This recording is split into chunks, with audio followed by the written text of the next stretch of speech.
Welcome to this explainer. Today we're mastering Unit 1.1, Basics of a Business, for your CIA Part 2 exam. We're going to tackle this material with analytical precision, focusing on the exact concepts, definitions, and tested keywords you need to efficiently process and pass. Okay, let's dive right into this top-down framework. We've got three main areas on the agenda today. First, governance and oversight roles. Second, core business definitions. And third, functional departments and responsibilities. Starting off with Section 1, Governance and Oversight Roles.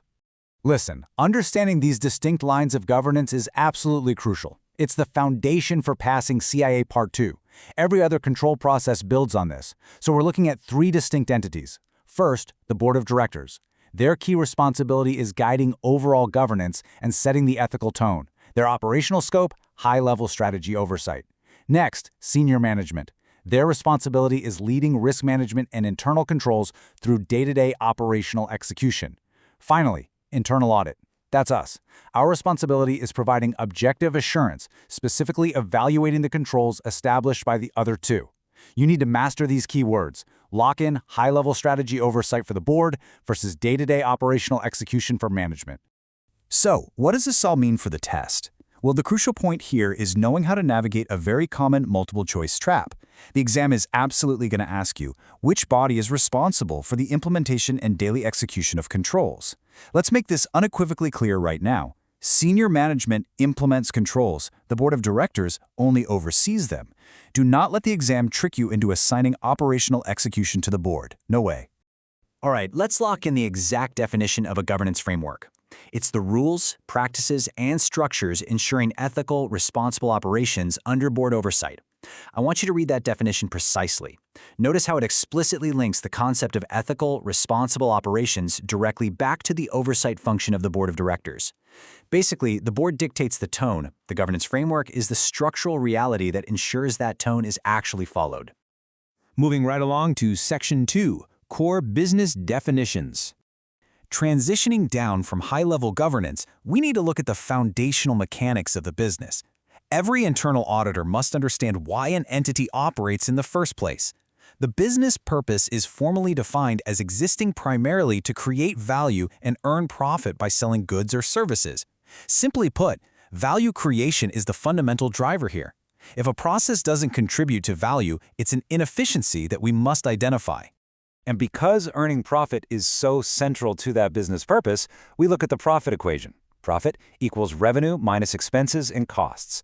I know it's highly simplified, but it's absolutely critical for exam context. As you evaluate different risk scenarios and departmental functions, understand that every department's activities will ultimately impact either the revenue side, bringing money in, or the expense side, costing money to operate. Let's see how this builds. This value creation translates into physical reality through supply chain and logistics. This process follows a strict linear flow. Step 1 is sourcing the raw materials. Step 2 is manufacturing those materials into a product. And Step 3 is distributing those finished goods to customers at the right time. Make sure you grasp this chronological sequence perfectly. A breakdown in sourcing directly delays manufacturing, which subsequently destroys the ability to distribute on time. And that brings us to Section 3, Functional Departments and Responsibilities. We're shifting entirely to micro-level execution now. We have to categorize these internal support functions to keep them completely distinct on the exam. First up, finance and accounting.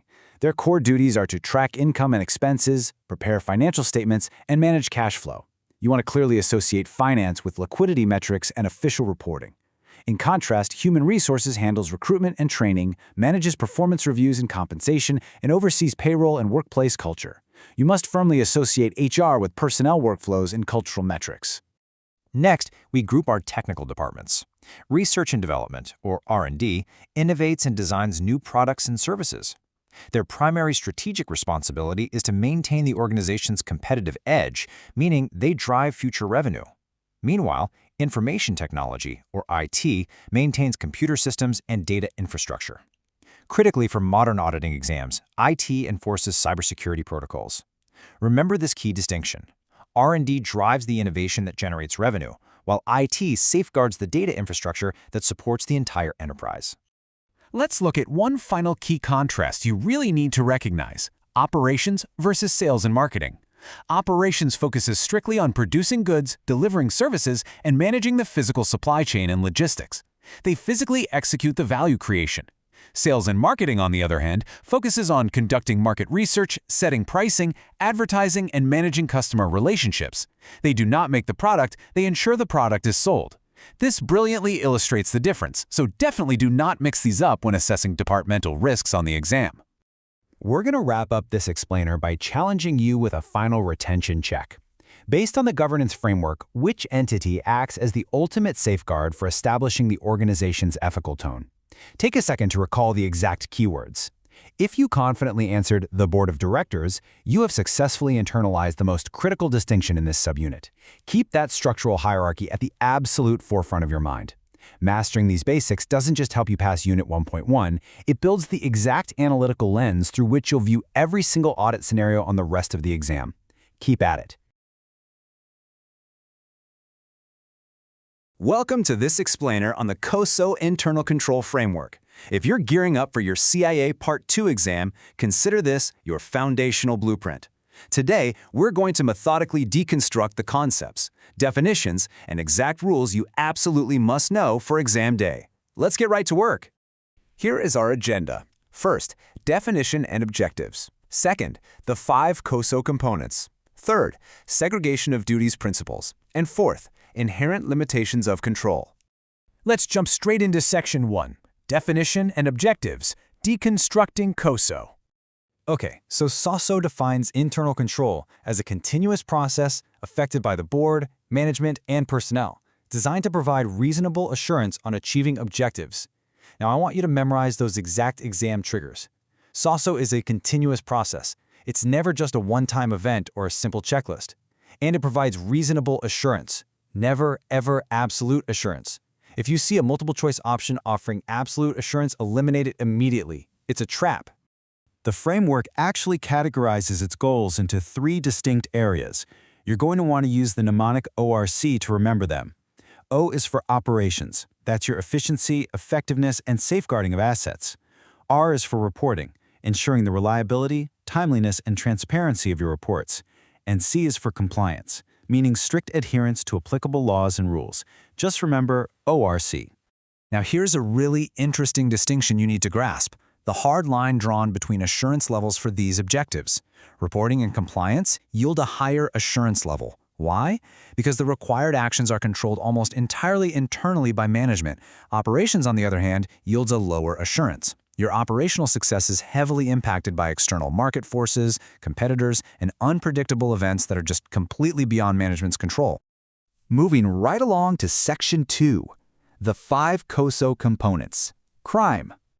The acronym CRIM is absolutely indispensable for the CII exam. Let's break it down. C is control activities, the specific policies like approvals that actively mitigate risks. R is risk assessment, identifying and analyzing risks, including the risk of fraud. I is information and communication, sharing relevant internal and external data. M is monitoring activities. Those are your ongoing evaluations of the system's health. And finally, E is the control environment. This sets the overall tone at the top regarding integrity, ethics, and structure.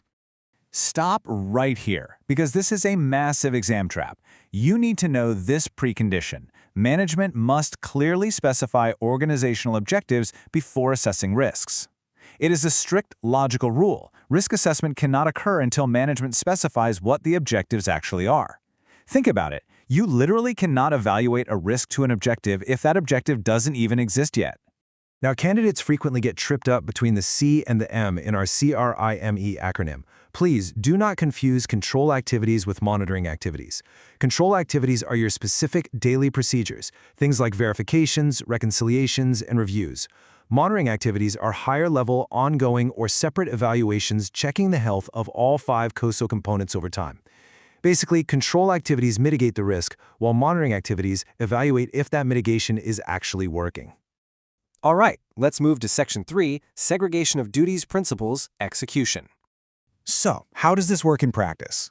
Well, the ideal segregation of duties, or SOD, rule states that no single person should control incompatible functions to both perpetrate and conceal fraud or errors.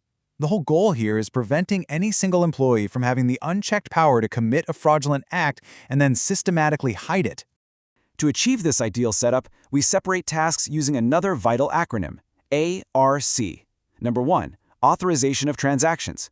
Number 2, recording or processing of transactions. And number 3, custody of assets, like handling cash, inventory, or receivables. Authorization, recording, and custody must always be completely separated among different employees to maintain the integrity of the system. But wait, what if you're auditing a really small organization? Strict segregation of those ARC functions might just be too expensive to implement. Management can't just do nothing. Instead, they have to rely on compensating controls. These are secondary controls, things like increased management supervision or direct owner oversight that are put in place to mitigate the risk when strict segregation just isn't cost-effective. Which brings us to our final segment, Section 4, Inherent Limitations of Control. You have to understand that even the most perfectly designed frameworks fail due to 4 inherent limitations. First, faulty human judgment and simple mistakes. We're all human, right? Second, collusion between multiple individuals. Third, management override of established procedures. And fourth, cost-benefit trade-offs. This is the fundamental rule that a control's implementation cost should literally never exceed its expected loss mitigation benefit.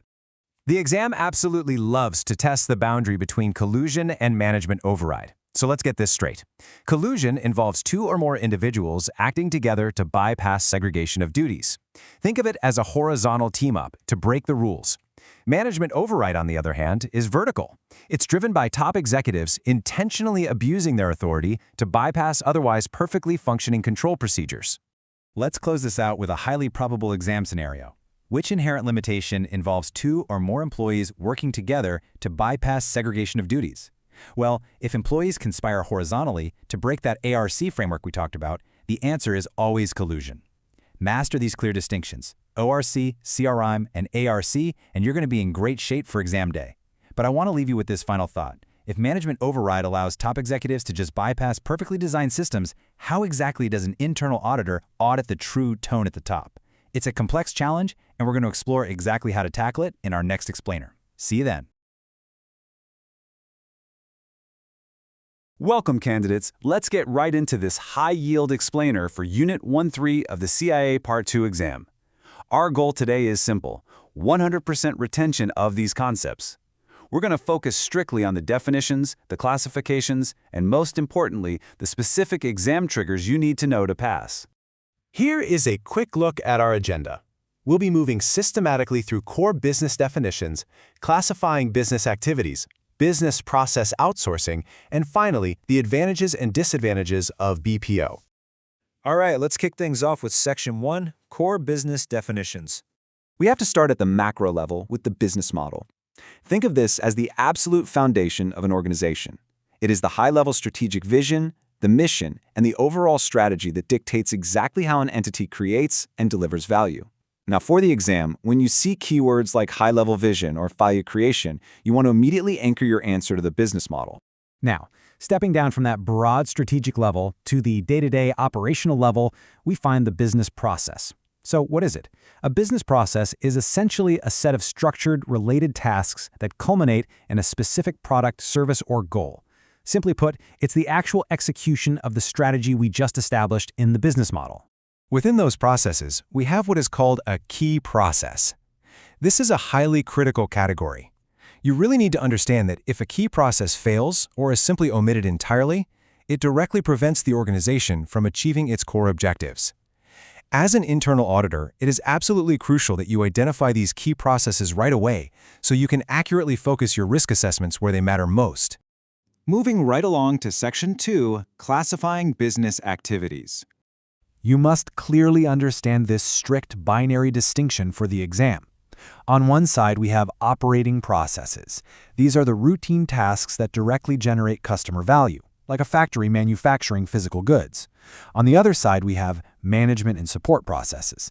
These provide the necessary administrative infrastructure. They don't directly create customer value themselves, but they provide essential support. Think human resources or IT.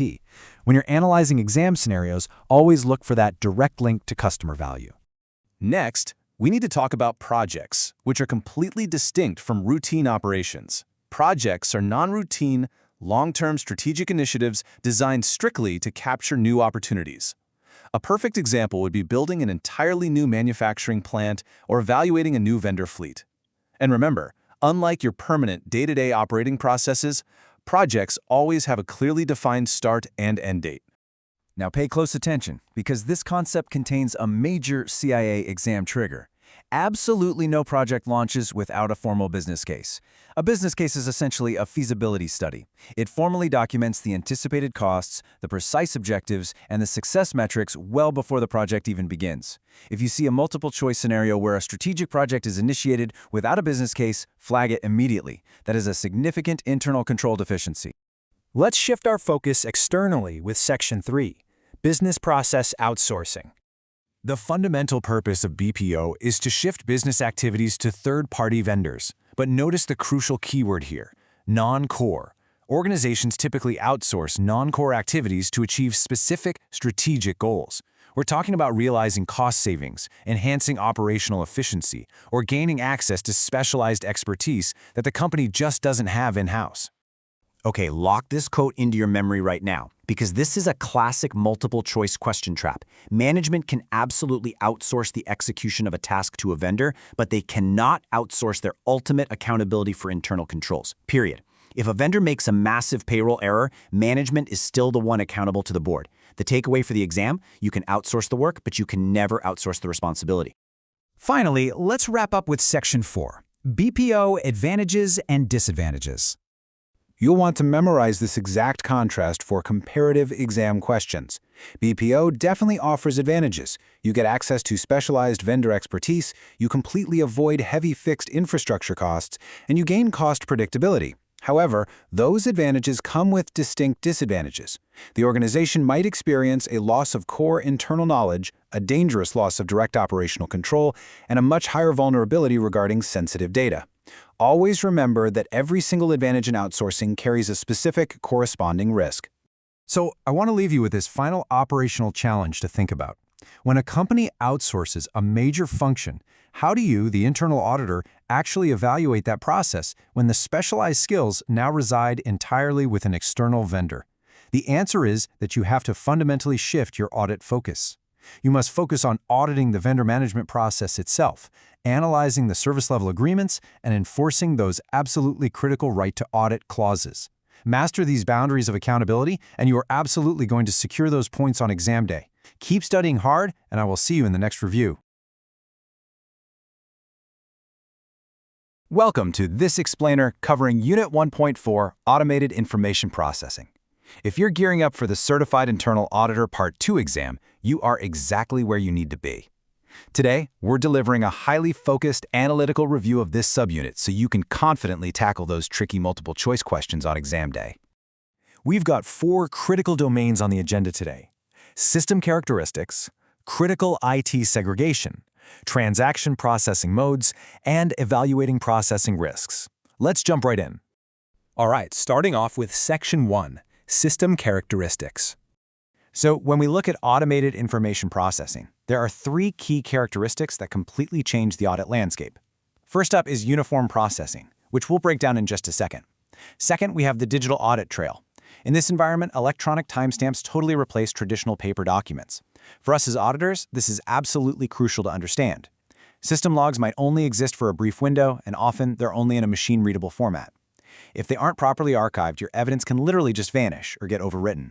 And third, there's the concentration of functions. Automated software brings together multiple tasks that used to be separated and rolls them into one unified system. It's incredibly efficient, sure, but it also creates a massive focal point for risk. Let's zoom in on uniform processing for a moment, because this is a huge exam trigger. By definition, software processes identical transactions identically. So here's the specific trap you need to watch out for. Automated systems are great because they eliminate manual calculation and math mistakes. However, they will strictly and systematically repeat programmed logic errors every single time.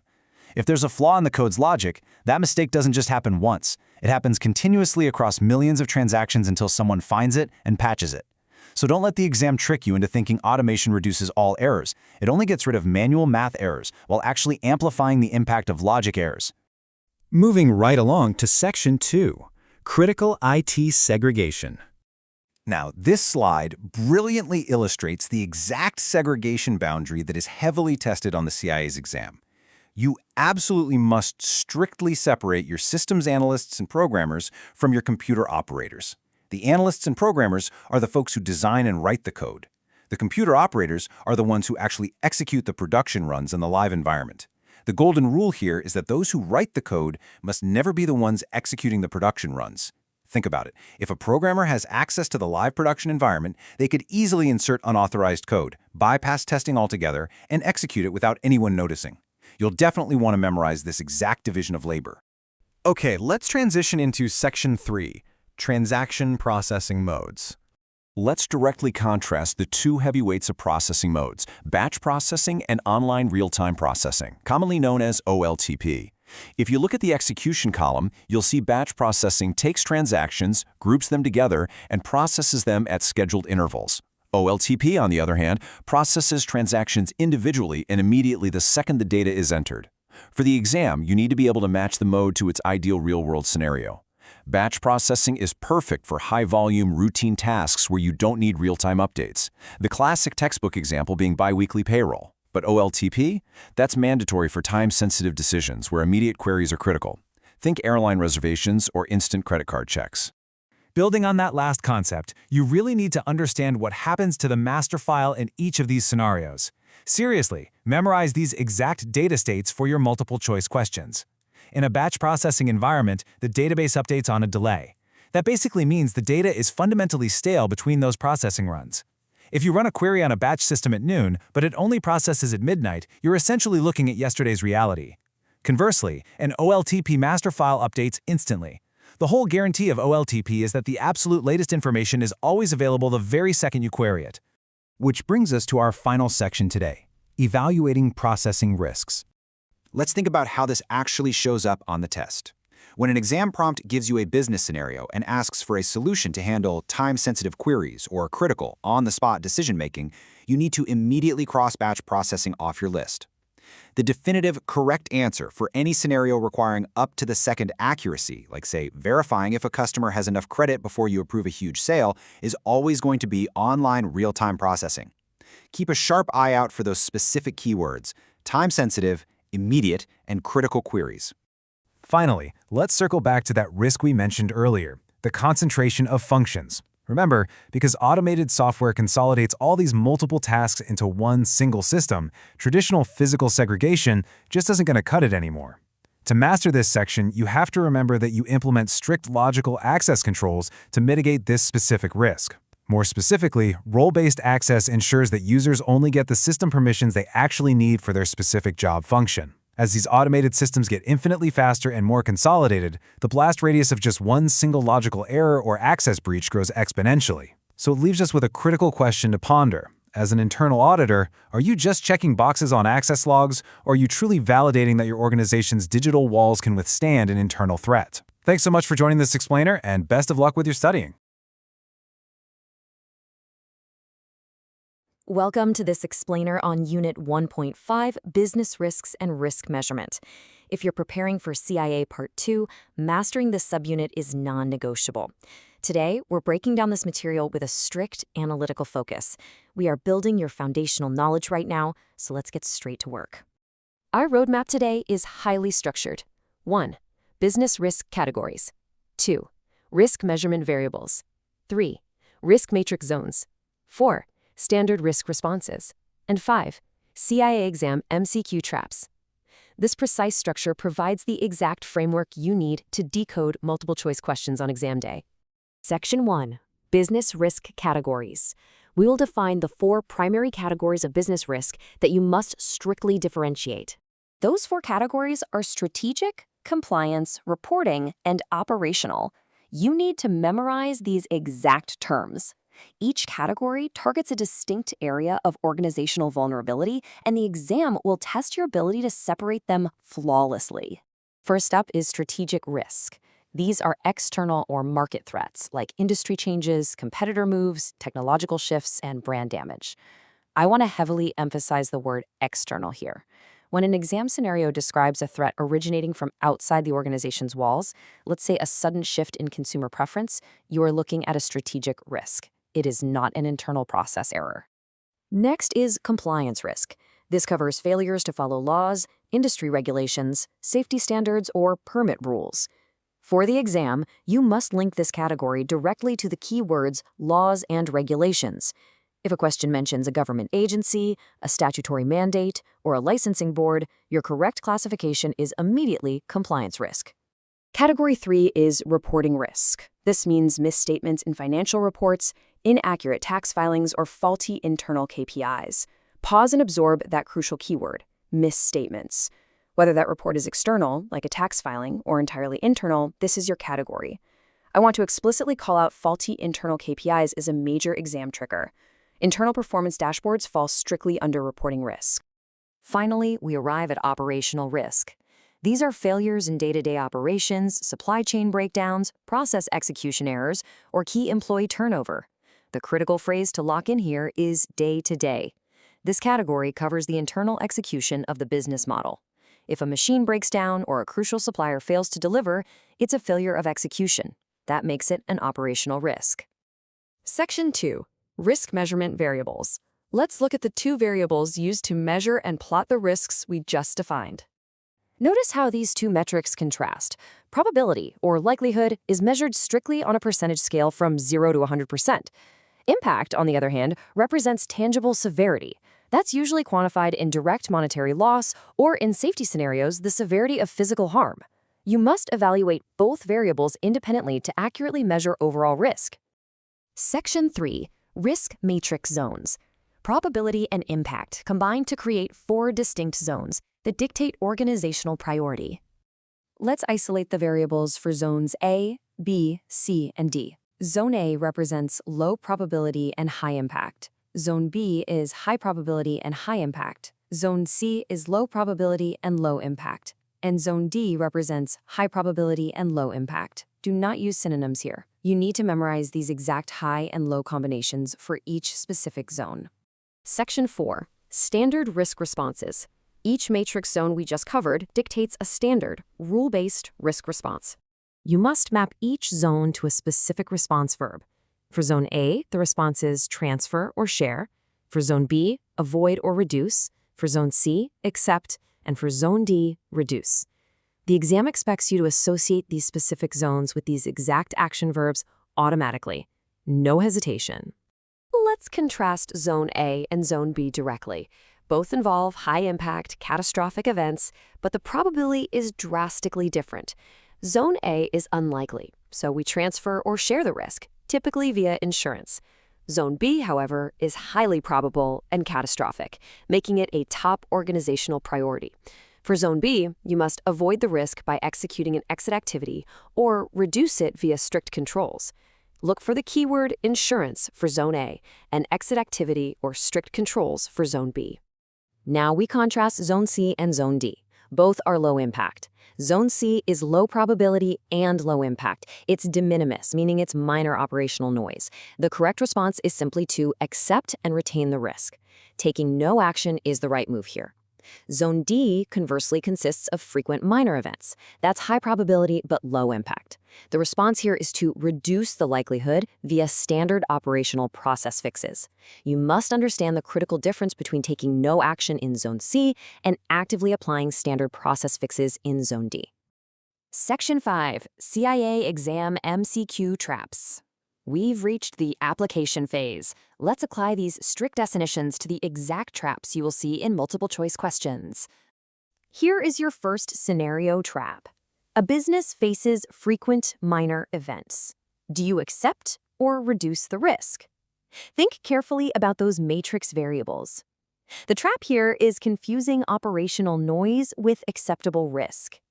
Because the impact is minor, candidates frequently jump straight to accept. The correct answer is Zone D. You must reduce the likelihood via standard operational process fixes. I am explicitly warning you, never choose accept for high probability events, even if the impact is exceptionally low. If it's frequent, management must implement standard process fixes to reduce the occurrence. Let's look at a second scenario trap.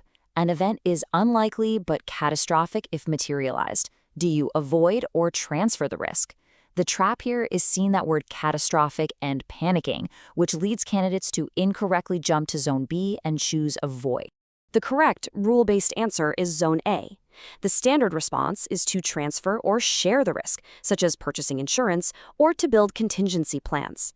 Low probability combined with catastrophic impact always dictates a transfer or share response. Avoidance is strictly reserved for high probability, high impact threats. We conclude with a rigorous self-assessment. Can you flawlessly map all 4 business risk categories to their corresponding matrix zones and action verbs? If your memorization is not 100% complete, replay this explainer. Precision is your most valuable asset on exam day.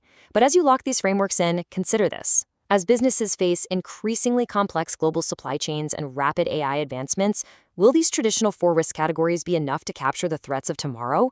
Or is the very nature of business risk about to fundamentally change? Keep studying, and I will see you in the next explainer.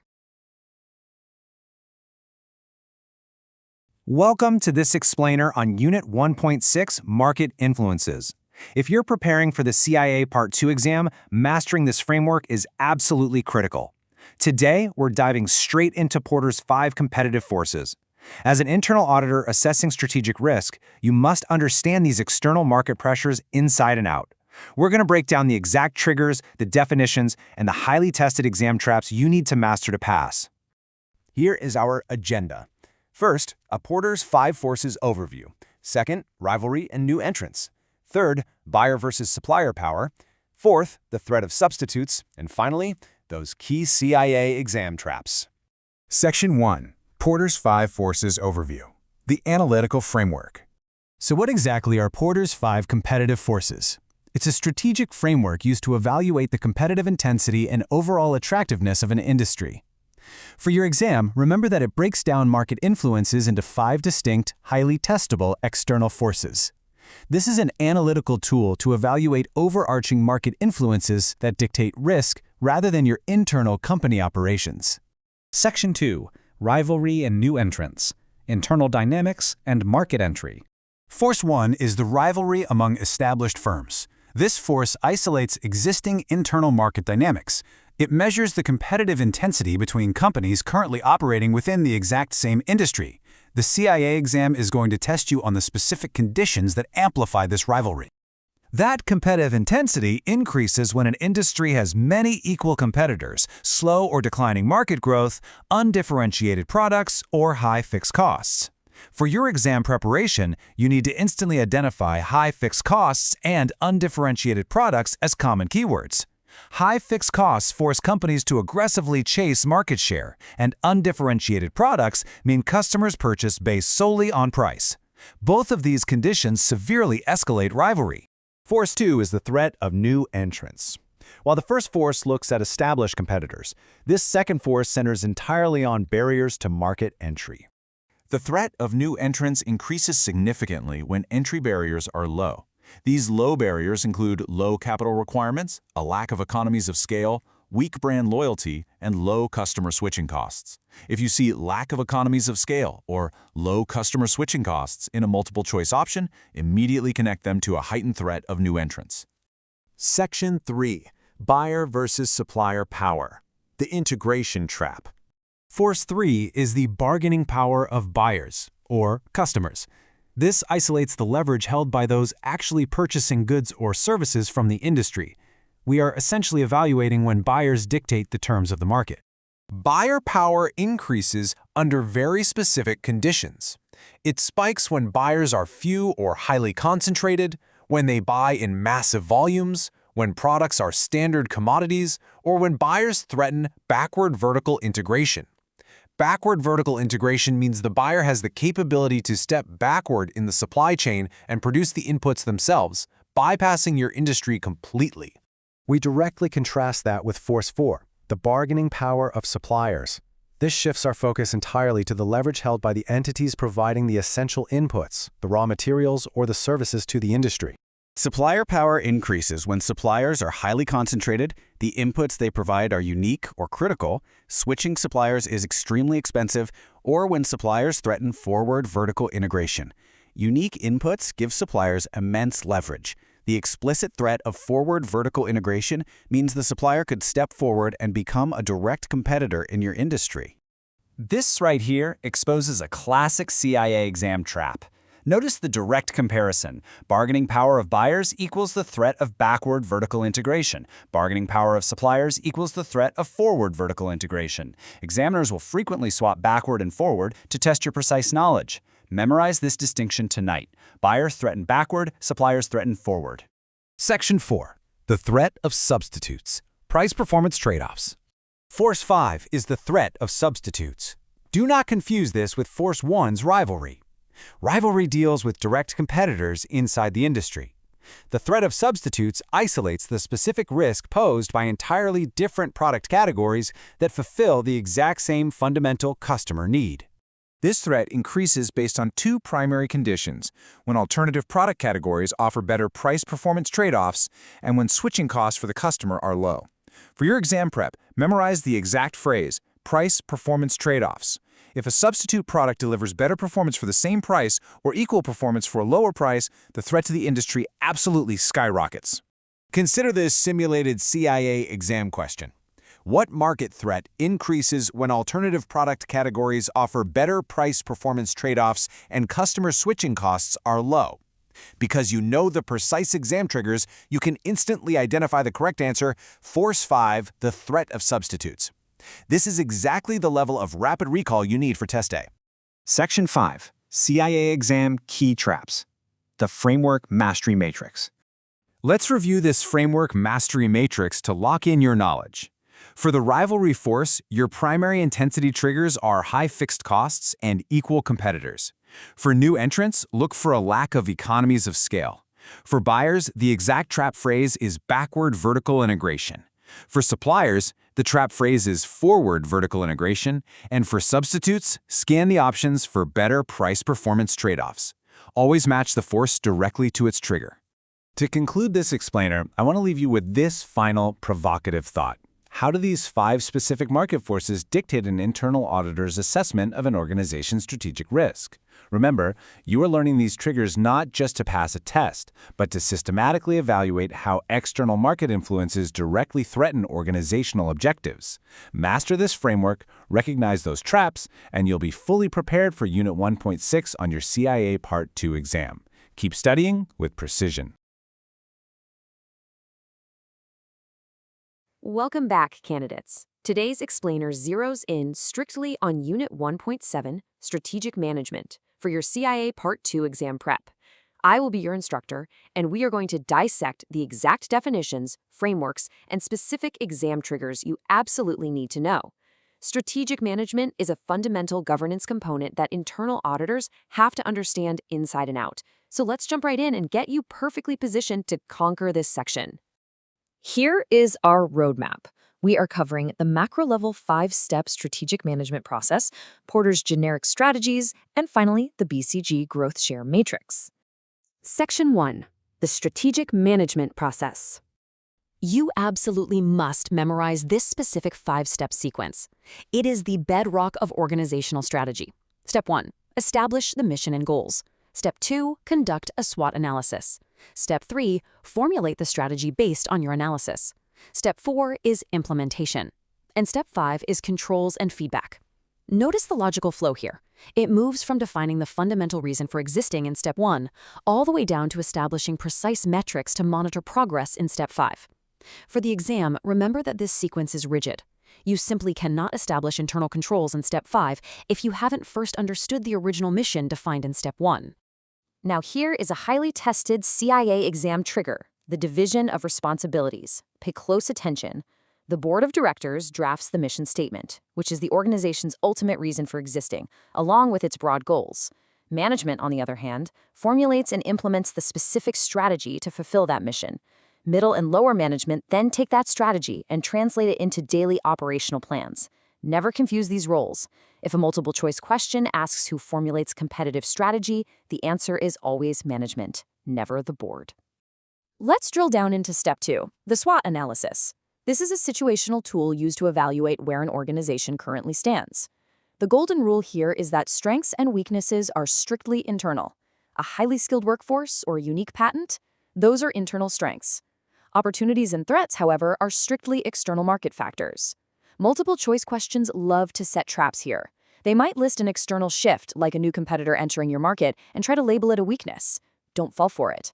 An external market shift is always an opportunity or a threat. It is never a weakness. Section 2. Porter's Generic Strategies Matrix. Now we shift to how an organization actually competes in the market. Porter's framework is a 2x2 grid built on two variables. The vertical axis evaluates the market scope. Is the target a broad, industry-wide market or a narrow niche segment? The horizontal axis looks at the primary competitive advantage. Is the organization competing on a low-cost position, or are they offering a truly unique product or service? Let's break down the 4 strategies this creates. If a company targets a broad industry-wide scope, they have 2 main options. Cost leadership means being the absolute low-cost producer across the industry. Think of massive global discount retailers. This model requires huge sales volumes, lower margins per unit, and highly efficient distribution. The alternative is differentiation. This relies on unique product features and incredible brand perception. Think luxury car brands. Because the product is perceived as totally unique, they can command premium pricing. Here is your exam trigger for this concept. Highly differentiated companies can successfully pass supplier cost increases directly onto their buyers. Why? Because their customers are fiercely loyal to the brand itself, not the price tag. But what happens when we narrow the scope to a niche segment? The strategies adapt.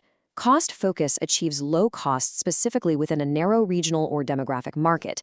This builds intense customer loyalty in that specific space, like a regional grocery chain that dominates just one part of the country.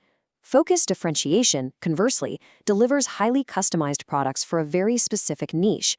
They aren't trying to sell to everyone. They provide extreme specialization for a select few. A great example would be a manufacturer that only builds custom technical components for commercial deep-sea diving equipment. Section 3. The BCG Growth Share Matrix. We use the Boston Consulting Group model to evaluate individual strategic business units, or SBUs, aiming to optimize cash flow. Lock this visual into your memory for the exam. The vertical y-axis evaluates market growth rate. Is the entire industry expanding or stagnating? The horizontal x-axis evaluates relative market share. Does the specific SBU own a large or small piece of that market? Let's contrast the high market share units first. Stars are powerful competitors in high-growth markets. They are highly profitable, absolutely. But because the market is booming, they require massive cash injections just to fund their expansion.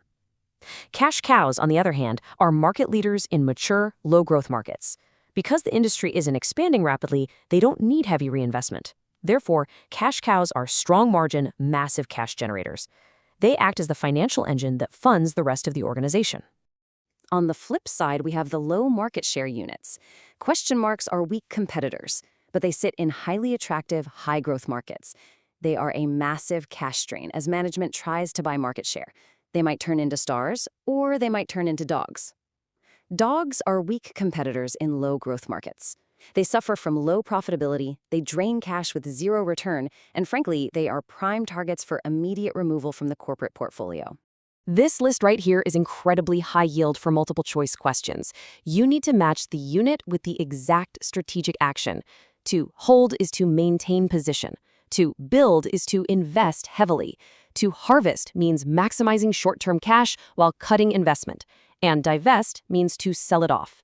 For stars, you hold or build. For cash cows, you hold or harvest the cash. For question marks, management has to make a tough call, build them or divest them. And for dogs, strictly divest or harvest. Watch out for the common MCQ trap here. Know the difference between harvesting cash from healthy cash cow and divesting an unprofitable dog. Do not mix those up. To wrap up today's explainer, put your internal auditor hat on and ask yourself this final question, because your ultimate role isn't just memorizing these frameworks, it's applying them to organizational risk and controls. You have to trace micro-level strategies, like divesting a dog or building a star, all the way back up the chain. Do these daily operations actually support the board's original strategic mission? Keep this analytical mindset, lock down these precise definitions, and you will be more than ready for exam day.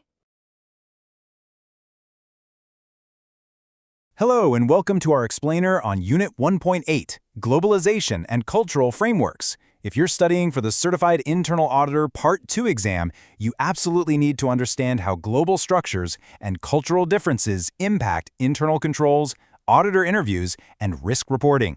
Today, we're going to stay laser-focused on these exact frameworks, giving you the precise vocabulary and structural knowledge you need to ace this section.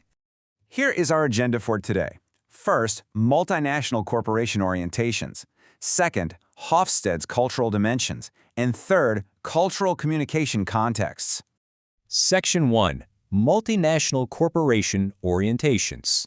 So what exactly are multinational corporation or MNC orientations? Basically, they are the overarching strategic frameworks that dictate how a global corporation focuses its mindset, how it centralizes operations, and how it staffs its leadership across various countries. As an internal auditor, you have to understand a company's orientation because it directly tells you where the key decisions are being made and, crucially, where the primary risks live. Let's break down the 3 highly tested orientations. A great trick for the exam is to focus strictly on the prefixes. First up, geocentric. Think geo, as in the globe. This is a global mindset that views the entire world as a single market. The keyword trigger for the exam here is that a geocentric MNC staffs key positions with the absolute best talent, regardless of their nationality. Second, we have ethnocentric. Think ethno, meaning one's own group. This approach is heavily home country focused, meaning it centralizes key decisions and management right in the parent country's headquarters. And finally, polycentric. Poly means many. This is a host country focused approach that gives local overseas management full autonomy to run their regional operations. Lock down those prefixes and you'll save yourself vital time on the multiple choice questions. Moving right along to Section 2, Hofstede's cultural dimensions. We are now shifting from the organizational level down to the societal level. Hofstede's framework maps out 6 cultural dimensions: power distance index, individualism versus collectivism, masculinity versus femininity, uncertainty avoidance index, long-term orientation, and indulgence versus restraint. The CIA exam will absolutely test your ability to apply these concepts to real-world internal auditing scenarios. Let's zero in on the 2 most critical dimensions for auditors, PDI and IDV. The Power Distance Index, or PDI, measures how much a society accepts unequal power distribution. So, a high PDI means a culture has very strict hierarchies, where rank is extremely important. Then we have individualism versus collectivism, or IDV. Individualism is all about personal goals and individual rights, whereas collectivism prioritizes intense group loyalty and harmony above the needs of any single person. Now pay close attention, because this is a classic CIA exam trap. Think about auditing in a high PDI or highly collectivist culture. You simply cannot expect standard whistleblower mechanics to work exactly as they do elsewhere. Why?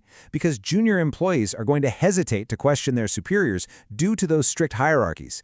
They might also keep quiet about unethical acts because speaking up would disrupt the group harmony. If an exam question asks why fraud went unreported in a specific foreign regional office, immediately look for answers involving high power distance or collectivism. Let's quickly contrast the extremes of the remaining 4 dimensions. First, masculinity versus femininity. Masculine cultures emphasize extreme competitiveness and strict results, while feminine cultures prioritize collaboration and overall quality of life. Next is the Uncertainty Avoidance Index, or UAI. A high UAI culture absolutely hates ambiguity. They want strict rules, formal procedures, and they actively resist change. A low UAI culture is much more flexible with fewer formal rules. Third is long-term orientation. Long-term focuses on future thrift, perseverance, and strategic sustainability. Short-term orientation values honoring traditions and getting quick, immediate results. Finally, indulgence versus restraint. Indulgent cultures allow for the free gratification of human desires, while restrained cultures govern behavior through very strict societal regulation. Section 3. Cultural Communication Contexts. For this final framework, we transition to the interpersonal level. As an auditor, you have to understand the stark contrast in how information is conveyed during interviews and reporting. In high-context cultures, like many Asian and Middle Eastern cultures, meaning is implicit. It's indirect. It relies heavily on nonverbal cues, shared history, and established relationships. The spoken words are just a tiny fraction of the actual message. But in low-context cultures, such as the US and Northern Europe, communication is entirely explicit. Meaning is direct, and it's conveyed almost exclusively through precise, spoken or written words and highly formal, legally binding contracts. Let's do a quick simulated CIA exam scenario check to test your attention. Which cultural context relies on formal contracts over relationships? Take a second to think about that distinction between implicit trust and explicit wording. The definitive answer is low context cultures. If an exam scenario describes an auditor reviewing meticulously detailed written agreements and explicitly stated step-by-step policies, that auditor is operating within a low context framework. Whenever you see the keywords explicit, direct, and formal contracts, immediately associate them with low context. To wrap up our analytical explainer today, I want to leave you with a synthesis challenge that mimics the highest difficulty questions you'll see on the Part 2 exam. Think about this. How must an auditor adjust their interview techniques when transitioning from a polycentric low-context region, where locals have total autonomy and communicate very directly, to an ethnocentric, high-context headquarters, where power is completely centralized and communication relies on subtle, implicit cues? Think critically about how your overall audit approach, your document requests, and even your conversational phrasing would need to radically adapt in that scenario. Master this kind of synthesis and you're going to absolutely crush Unit 1.8. Keep studying smart and we'll see you in the next explainer. Welcome to this explainer on Unit 2.1, designed to give you a high-density, highly focused review of internal audit engagement objectives and scope. If you're preparing for the Certified Internal Auditor Part 2 exam, you absolutely know that precision is everything. Today, we're breaking down the exact definitions, frameworks, and protocols you need to commit to memory.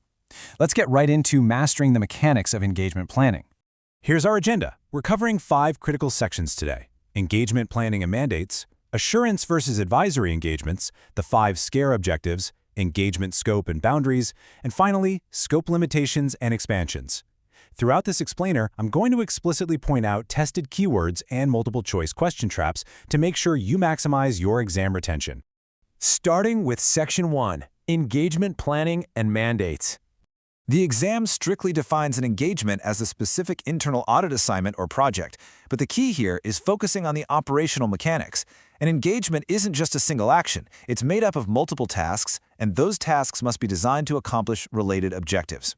When you're reading those exam question stems, look closely for this specific structure.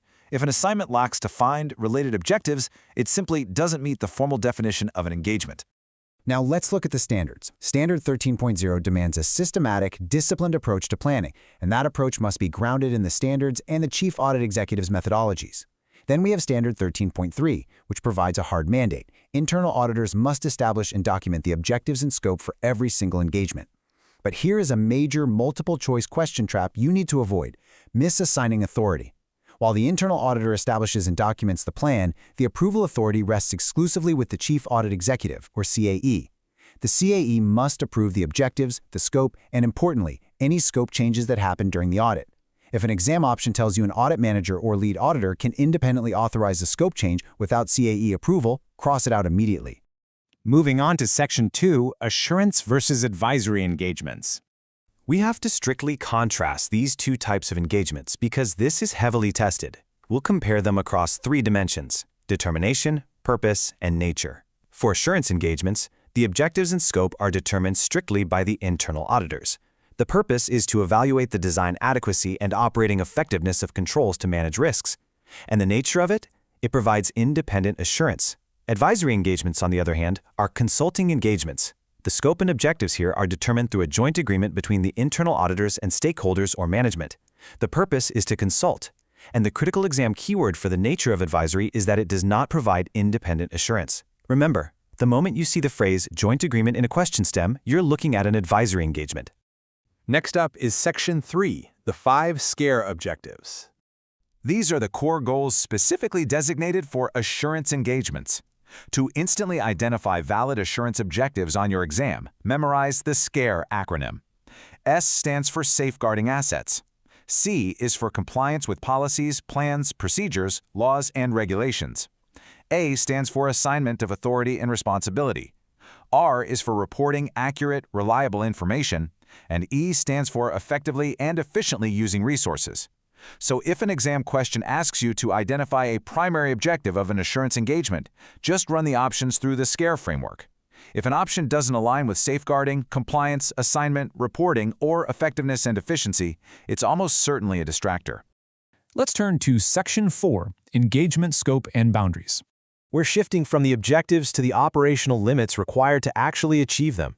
The engagement scope sets the strict operational boundaries for your audit. It precisely defines what is included in your review. You absolutely must know the specific variables that make up this scope. These include the specific activities, the processes, the physical or virtual locations, the IT systems, the precise timeframes under review, and the specific components involved. Bottom line, if a process or timeframe isn't explicitly documented in the scope, it is strictly out of bounds for the engagement. Now, the relationship between scope and objectives is governed by the sufficiency rule. This rule dictates that the operational scope must always be broad enough to independently satisfy all established engagement objectives. Let's say your objective is to evaluate compliance across an entire global division, but your scope only includes one regional office. Well, you've just violated the sufficiency rule. The exam is going to present scenarios where the scope is far too narrow for the stated objective. Your job is to spot that the sufficiency rule has been breached. Finally, Section 5, Scope, Limitations, and Expansions. We need to analyze the rigid protocols for when engagement boundaries are challenged. What happens when you actually can't execute your scope? That is a scope limitation. The exam defines scope limitations as resource constraints or access restrictions that prevent auditors from executing the work program. These restrictions specifically apply to blocked access to personnel, facilities, or data. For instance, if an auditor is denied a requested data set or isn't allowed to interview key personnel, you have an official scope limitation on your hands. Handling these limitations is a guaranteed exam topic. The escalation protocol is a strict two-step process, and knowing it will save you from common MCQ traps. Step 1, you must first attempt to resolve the scope limitation directly with management. Step 2, if the issue remains unresolved, the CAE must escalate the issue to the board. The classic exam trap is an option suggesting the auditor should immediately report a scope limitation straight to the board or the audit committee. That's incorrect. Always attempt resolution with operational management first. Only when that fails does the CAE step in to escalate to the board. On the flip side, what exact scenarios trigger a mandatory expansion of your engagement scope? A scope expansion is strictly required when you encounter specific triggers during your fieldwork. These triggers include unexpected control test failures, obvious red flags, or newly identified high risks of non-compliance. Plus, the exam loves testing analytical anomalies. For example, if your data analysis reveals that sales returns are increasing at the exact same time that sales commissions are increasing, that's a mathematical anomaly pointing to potential fraud. Discovering that anomaly strictly requires a scope expansion to investigate the root cause. Just keep in mind, any expansion triggered by these events still has to go back to the CAE for formal approval. As we wrap up this explainer, I want you to ask yourself, how will mastering the CAE escalation authority and the sufficiency rule secure your success on the exam? Well, by anchoring yourself to the sufficiency rule, you're going to instantly recognize when an audit plan is fundamentally flawed. And by pinpointing precise CAE escalation authorities, you can quickly eliminate incorrect multiple choice options that assign power to the wrong people. Focus on those definitions, lock in the SCARI objectives, and strictly follow the escalation protocols. Do that, and you will navigate Unit 2.1 with absolute confidence. Welcome to this exam prep explainer covering CIA Part 2, Subunit 2.2 on evaluation criteria. As an internal auditor, you literally cannot measure success without a standard. So today, we're going to completely master how to define that standard. I'll be guiding you through the exact terminology and the strict rules you need to instantly spot the right answers on exam day. Let's get to work. Here is our roadmap for this explainer. We'll start with concepts and responsibilities, move into assessing criteria adequacy, tackle handling inadequate criteria, and finish up with acceptable criteria sources. First up, Section 1, Concepts and Responsibilities, where we define the standard. So, what exactly are evaluation criteria? Simply put, they are the standards, measurements, or expectations we use to evaluate an activity. I want you to mentally lock in a specific phrase right now, what ought to be. This is the precise definition, and it is a highly testable exam trigger. Under Standard 13.4, auditors are explicitly required to identify the most relevant criteria for whatever activity is under review. Think about it. You absolutely cannot begin an engagement without knowing what the target actually looks like. Now, here is where we see one of the absolute most common exam traps, so explicitly memorize this high contrast rule. Management's responsibility is to establish adequate criteria. They own the process, so they set the targets. The auditor's responsibility, on the other hand, is simply to identify and evaluate those existing criteria. We evaluate against the rules management was supposed to set. We do not invent the rules ourselves. Do not let a multiple choice question trick you into assuming management's rule. Let's move right into Section 2, Assessing Criteria Adequacy, focusing on the 4 essential traits. As an auditor, you have to verify that management's criteria actually possess these 4 exact traits. First, is it adequate? Meaning, does it properly cover the scope? Second, is it relevant? It must pertain to specific risks and goals. Third, specific. Is it clear enough to actually be measured? And fourth, practical. Can it realistically be applied in the real world? If management's criteria check all 4 of these boxes, the auditor is required to use them for the engagement. No exceptions. But what happens when things aren't perfect? That brings us to Section 3, handling inadequate criteria and the missing criteria protocol. You must memorize this strict 3-step protocol for dealing with missing or flawed criteria. Step 1, collaborate with management to try and agree on appropriate criteria. Step 2, if a standard isn't found internally, you must research authoritative sources. Step 3, seek formal agreement with management on the criteria you'll be using. Why formal agreement? Because it completely prevents disputes at the end of the audit.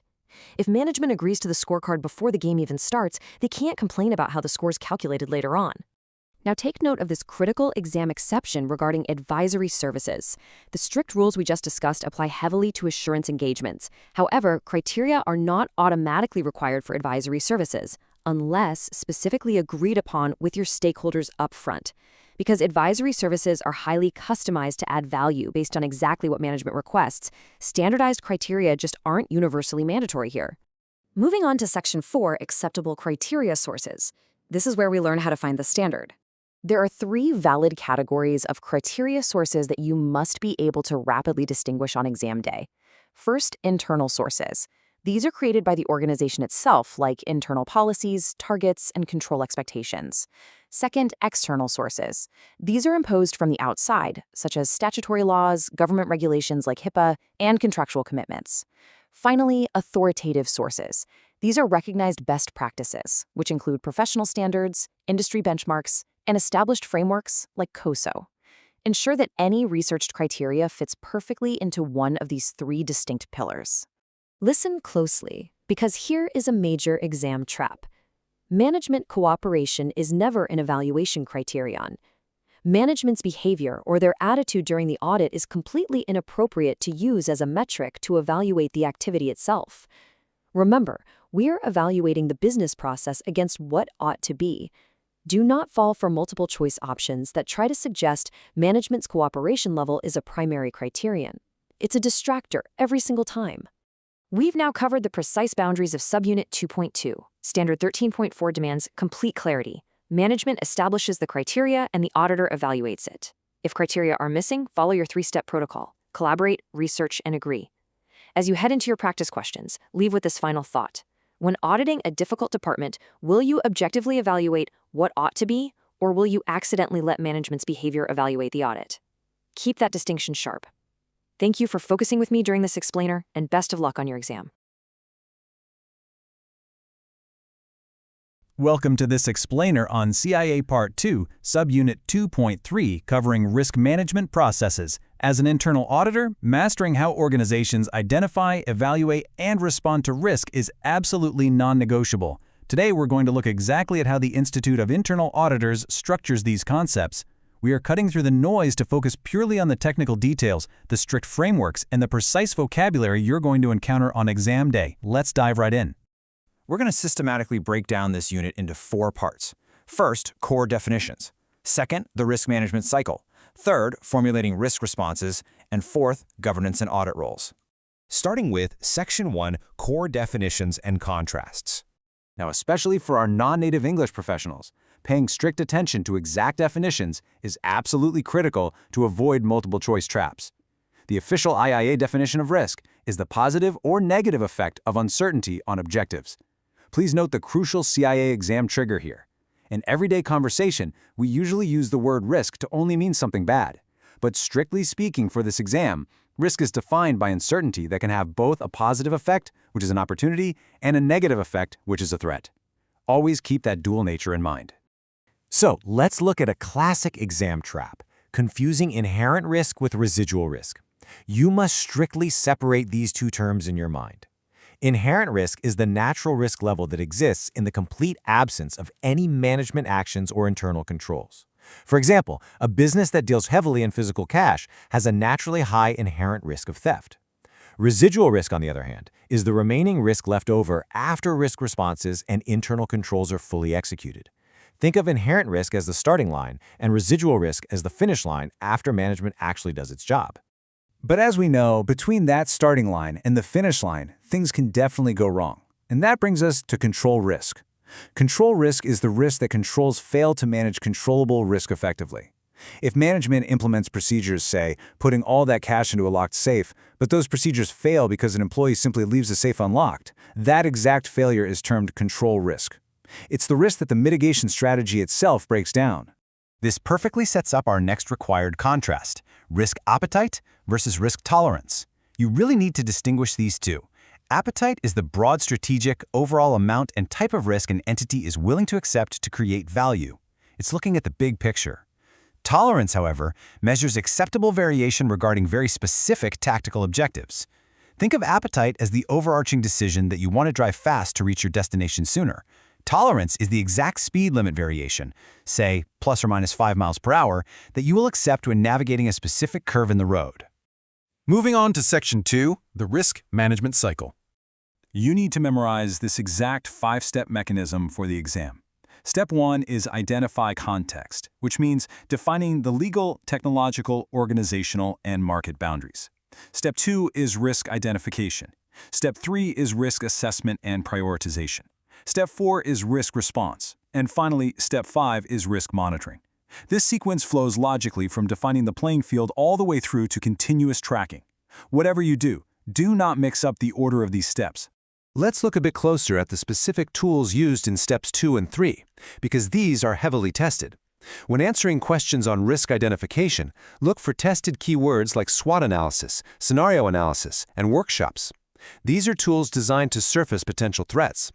Then, moving to risk assessment, there is a mandatory formula you absolutely must recognize.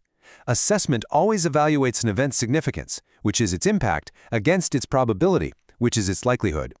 The tools here include risk maps and modeling. So if an exam question mentions evaluating impact and likelihood, it is strictly talking about the assessment phase. Now for Section 3, formulating risk responses. Identifying the correct response category is a highly tested concept on the CIA exam. You must be able to strictly classify management's actions into one of 4 categories: avoid, reduce, transfer, or accept. Avoid means exiting the activity that gives rise to the risk entirely. Reduce involves taking action to lower the impact or likelihood, and frankly, this is where most internal controls live. Transfer means sharing the risk with a third party, like buying an insurance policy. And accept means taking no action at all because the risk is already within acceptable parameters. Ultimately, the goal of all 4 of these responses is to align the residual risk with the organization's overall risk appetite. Once a response is chosen, we hit Step 5, monitoring. During this step, it's crucial to understand the direct trade-off between the primary sources of information. Operating managers are the primary source because they are physically closest to the activity. However, because it's their own work, they may inherently lack objectivity. The internal audit function, conversely, provides independent, objective assurance, but we aren't executing those day-to-day operations. Expect exam questions to test your understanding of this exact trade-off between proximity to the risk and objective evaluation. Finally, Section 4, Governance and Audit Roles. Understanding exactly who is responsible for what is the most fundamental concept regarding internal audit's relationship with risk. First, the board of directors has an oversight role. They set the overall risk appetite and determine if risk processes actually exist and are effective. Second, senior management has an ownership role. They institute the day-to-day risk management and internal controls required to keep risk within the board's appetite. Third, internal audit has an assurance and advisory role. We examine, evaluate, report, and recommend improvements. Please memorize these distinct boundaries: oversight for the board, ownership for management, and assurance for internal audit. You have to pay absolute attention to this rule. Internal audit must not make management decisions or set the risk appetite. This is a massive CIA exam trigger. No matter what kind of advisory services or consulting internal audit provides to an organization, we cross an absolute boundary of independence if we make management decisions or determine the risk appetite. Those duties belong strictly to management and the board. If an exam option suggests that internal audit decides or implements a risk response, that is guaranteed to be the wrong answer. So let's wrap this up by testing your knowledge on a specific, complex scenario regarding the total absence of a formal framework. What happens if the organization simply does not have a formal enterprise risk management process in place? What is the chief audit executive's strict duty in this environment? Think about those boundaries we just discussed. The precise required action here is that the chief audit executive must formally discuss these exact risk management obligations with both management and the board. The CAE absolutely cannot simply build and run the ERM system themselves because that violates independence. Instead, they must facilitate a formal discussion to ensure the board and management clearly understand their ownership and oversight responsibilities. Grasping these structural boundaries, alongside the precise terminology and the 5-step cycle we reviewed today, is going to give you the exact analytical edge you need. Study these definitions, master the vocabulary, and you are going to navigate Unit 2.3 with absolute confidence. Best of luck with your prep. Hey everyone, welcome to this explainer. Today, we're diving straight into a focused analytical breakdown of engagement approaches for CIA Part 2, Subunit 2.4. We're going to isolate the core characteristics, strengths, limitations, and most importantly, the specific exam triggers you're going to face on test day. Let's get started. Here's what we're covering today: an overview, traditional, agile, and integrated methodologies, followed by remote auditing and its risks, and we'll wrap up by applying this all to actual CIA exam traps. Let's kick things off with Section 1, Traditional Auditing, which is really our baseline approach. So, traditional auditing is all about structure. We're talking fixed schedules, fixed procedures, longer audit cycles, and a whole lot of heavy documentation. If you see terms like fixed schedules or heavy documentation in an exam scenario, boom, you immediately want to associate that with the traditional approach. It's built to be predictable and rigid by design. Now, this approach is great for strict compliance environments because it gives you high consistency and clear record keeping. But here is the classic CIA exam trap. Its limitation is inflexibility. It is incredibly slow to respond to emerging risks or rapid business shifts. So if your exam scenario describes a highly volatile, fast-paced business environment, the traditional approach is definitely the incorrect choice. Moving right along to Section 2, Agile Auditing, or as I like to call it, the adaptive pivot. Agile brings in a whole new vocabulary that you absolutely need to memorize. It's built around short, iterative cycles, which are usually tested under the term sprints, along with daily stand-ups, real-time scope adjustments, and continuous collaboration with stakeholders. On test day, if you spot the words sprints or real-time adjustments, Agile is almost certainly your answer. It completely prioritizes speed and adaptability. It's super important to contrast these two directly. Traditional is your fixed schedule, strict compliance model. Agile, on the other hand, is all about rapid adaptation and sprints, making it absolutely perfect for dynamic spaces like the technology sector. But you have to watch out for Agile's big downside: inconsistent risk documentation. If standardized frameworks aren't strictly enforced, things can get messy, and the exam loves to test you on that exact limitation. All right, let's look at Section 3, Integrated Auditing, the holistic model. Instead of sending in 3 different teams to audit one department sequentially, integrated auditing unifies the financial, operational, and compliance functions right across the organization. You're using unified methodologies to evaluate all of those risk types concurrently. This gives leadership a truly holistic view of enterprise risk. For your multiple choice questions, remember this exact outcome. Integrated auditing eliminates duplicate audit work. It optimizes your resources beautifully. However, the exam trap here lies in the execution. Combining these audits absolutely requires extensive cross-departmental coordination. So if a question highlights a siloed organization with terrible communication, integrated auditing just won't be successful there. Let's shift gears to Section 4, Remote Auditing and Risks, focusing on the modern execution environment. Remote auditing is exactly what it sounds like, conducted 100% virtually with no physical presence required. You're relying heavily on video tools, cloud platforms, and project management tools like Kanban boards. The massive upsides here are the total elimination of travel costs and the sheer ease of auditing globally dispersed operations. But as candidates, you really have to focus on the limitations of this environment. Sure, there's a loss of human connection, but the exam is going to hammer you on the difficulty of verifying digital evidence authenticity. Without being there to physically inspect documents or watch a process happen firsthand, the risk of dealing with manipulated digital evidence goes way, way up. So that begs a crucial question for us. How exactly do internal auditors mitigate these remote evidence risks? Simply identifying the risk isn't enough. The CIA exam demands that you know the specific mitigation strategy. The answer?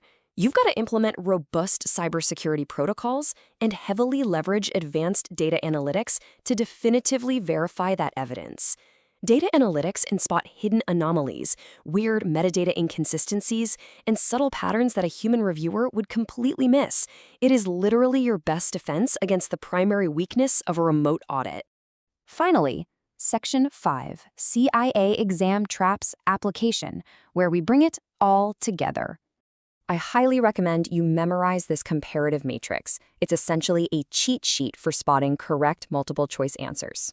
For traditional, your keyword triggers are strict compliance and fixed schedules. For agile, look for sprints, rapid adaptation, and the tech sector. For integrated, the magic phrases are eliminating duplicate work and cross-departmental coordination. And for remote, keep an eye out for dispersed operations and evidence authenticity risks. Let's apply all of this to a quick mock scenario to really lock in your attention. Question: if an organization faces rapid regulatory shifts in the tech sector, which audit methodology best addresses this while maintaining stakeholder collaboration? Look at our keywords here: rapid shifts, tech sector, and collaboration. Based on our matrix, that's agile auditing, hands down. Traditional is way too slow, integrated is more about scope than speed, and remote is just an execution environment. Agile is the only one built for that rapid change. So as you keep prepping for the exam, ask yourself, are you just memorizing definitions, or are you actually mastering how to spot the exam's hidden triggers? Welcome to this explainer. Today, we're diving straight into CIA Part 2, Unit 2.5, Project Management. Now, I'm here as your instructor to give you a strictly analytical breakdown of this subunit. Our main goal? It isn't just to chat about project management theory. It's to master the very specific concepts, definitions, and formulas you absolutely need to pass your exam. Everything we're going to cover today is designed to highlight exam triggers and completely neutralize those tricky multiple-choice traps. We're going to make sure you walk into test day with total confidence. Here is our exact roadmap for today. We've got 5 sections to get through. Number 1, core concepts and constraints. Number 2, portfolios, programs, and documents. 3, the 5 process groups. 4, project influences, specifically OPAs and EEFs. And finally, number 5, stakeholders and cost curves. Let's get right to it. All right, starting with Section 1, Core Concepts and Constraints. So on the CIA exam, terminology is quite literally everything. Take a really close look at this definition of a project. You need to memorize 2 key phrases here: temporary and unique deliverable. A project always has a specific start and end date. This is exactly how the exam writers will try to see if you can distinguish a project from your ongoing daily business operations. If a task feels like it just goes on forever without a hard stop, well, that's a daily operation, not a project. Now, every single project is strictly bound by what we call the project triangle, or the triple constraint. These constraints are scope, time, and budget. The absolutely crucial takeaway here is that these 3 elements are completely interconnected. If you change one, it automatically impacts the others. So if your sponsor suddenly wants to increase the scope of the project, you have to analytically recognize that this will definitely require an adjustment to either the time, the budget, or maybe even both. Moving right along to Section 2, Portfolios, Programs, and Key Documents. Okay, pay close attention here because this is a massive keyword trap on the test. Exam writers absolutely love blurring the lines between a program and a portfolio. If a multiple-choice question talks about managing related projects together to achieve synergy, that keyword is your giant flashing sign for a program. But if the question describes coordinating a collection of projects, programs, and operations to hit strategic goals, that strictly defines a portfolio. Lock those in your brain right now. Synergy equals program. Strategic goals equals portfolio. Next up, we really need to differentiate between 2 foundational business documents. First is the business case. This is essentially a feasibility study prepared before the project even launches. It documents economic feasibility, objectives, and success criteria. On the flip side, we have the Benefits Management Plan. This document outlines exactly how, when, and by what metrics the project's benefits are going to be delivered and tracked over time. Do not confuse your pre-launch justification with your post-launch tracking. And here is a critical fact to remember. It's the project sponsor who is strictly accountable for the business case, not the project manager. The exam will absolutely try to trick you into picking the project manager here. Just remember, the sponsor provides the funding and the justification. The manager simply executes the work. Now, as a project moves forward, it has to pass through checkpoints. We call this a control point, or frequently on the exam, a phase gate. Think of it as an analytical go or no-go review. At this gate, management takes a hard look at the project charter and business documents against actual performance. And based on that rigid evaluation, they make a definitive call to either continue the project, modify it, or just cancel the whole thing. All right, Section 3, the 5 process groups. What you're looking at are the 5 steps that make up the chronological life cycle of project management processes. You have to recognize these in exact sequential order: initiating, planning, executing, monitoring and controlling, and closing. Let's break down exactly what happens and what gets produced within each of these rigid boundaries. First, you absolutely must differentiate the initiating phase from the planning phase. Initiating is purely about securing the formal authorization to start. This is exactly where the project charter is developed and where you identify your stakeholders in the stakeholder register. Now, once you're officially authorized, you move into planning. This is where you establish your scope, schedule, and budget baselines, which ultimately creates your comprehensive project management plan. Mark this next fact down because it is highly tested. The executing phase is where all that planned work is actually coordinated and completed. Because this is where the real physical labor happens, it's always going to consume the most time, budget, and resources compared to any other phase. So if an exam question asks which phase eats up the majority of the budget, your automatic reflex answer has to be executing. Finally, let's look at the last 2 process groups. Monitoring and controlling actually runs right alongside execution. It measures your progress, tracks variances against those baselines we set during planning, and it manages any change requests. Closing, on the other hand, is the formal termination of the project or phase. When you see exam triggers like archiving records, releasing resources, getting formal sponsor acceptance, or logging lessons learned, you know for sure they're talking about the closing phase.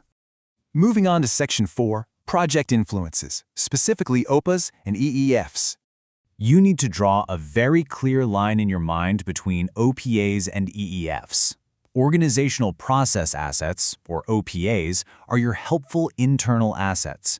We're talking about your organization's internal policies, procedures, financial controls, and historical lessons learned. Enterprise Environmental Factors, or EEFs, on the other hand, act as restrictive conditions. These are circumstances that influence or limit your project, and they are completely outside the control of the project team. Now, you should definitely expect multiple choice questions asking you to classify specific subcategories of EEFs.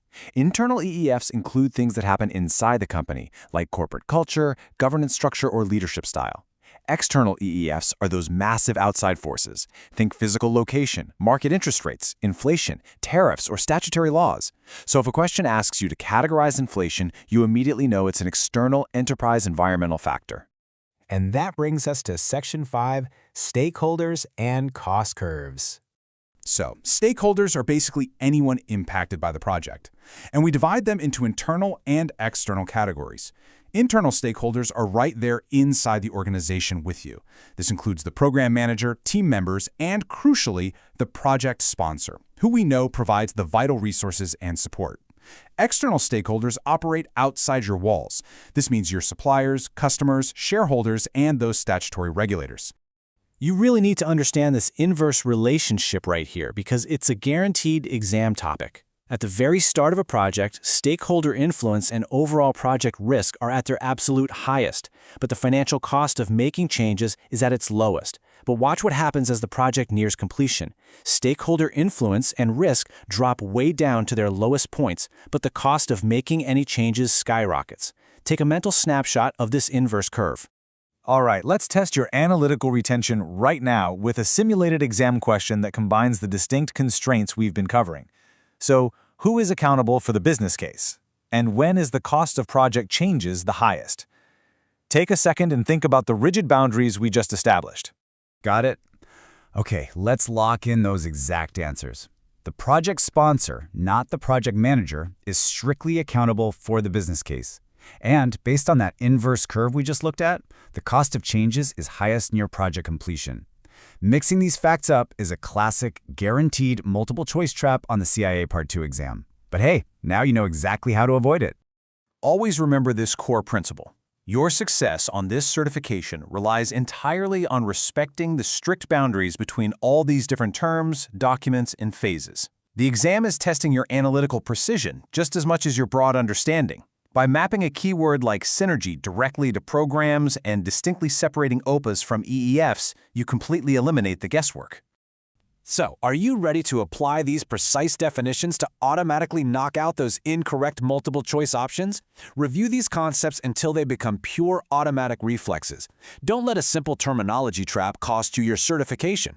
Are you ready to confidently conquer Unit 2.5? Keep studying, stay focused, and go get that passing score. Welcome to this explainer.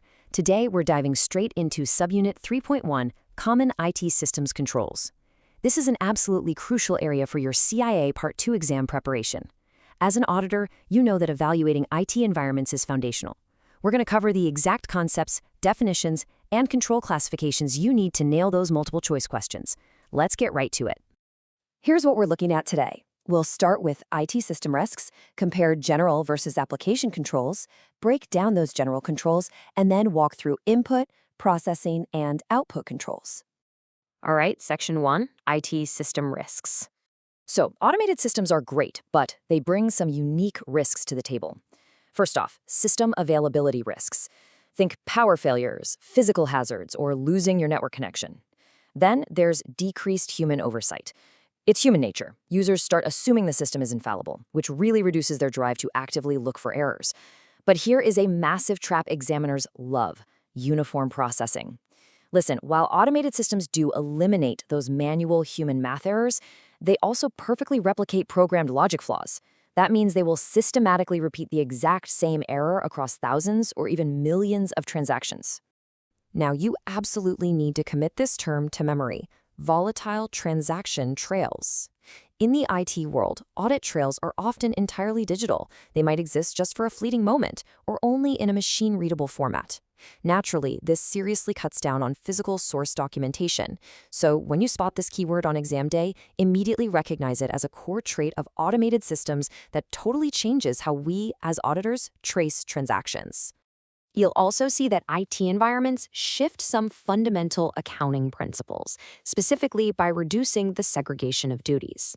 Think about a manual setup, where authorization, processing, and recording are all totally separate functions. Well, automated systems smash those functions together. On top of that, we get reduced individual authorization. Systems are coded to auto-trigger transactions based on specific logic, like automatically spinning up a purchase order the second inventory drops to a reorder point. Because one single automated process is handling what used to be multiple segregated tasks, organizations have to step up and implement robust compensatory controls. Moving on to Section 2, General versus Application Controls. Let's break this down. General controls, or ITGCs, are your entity-wide umbrella controls.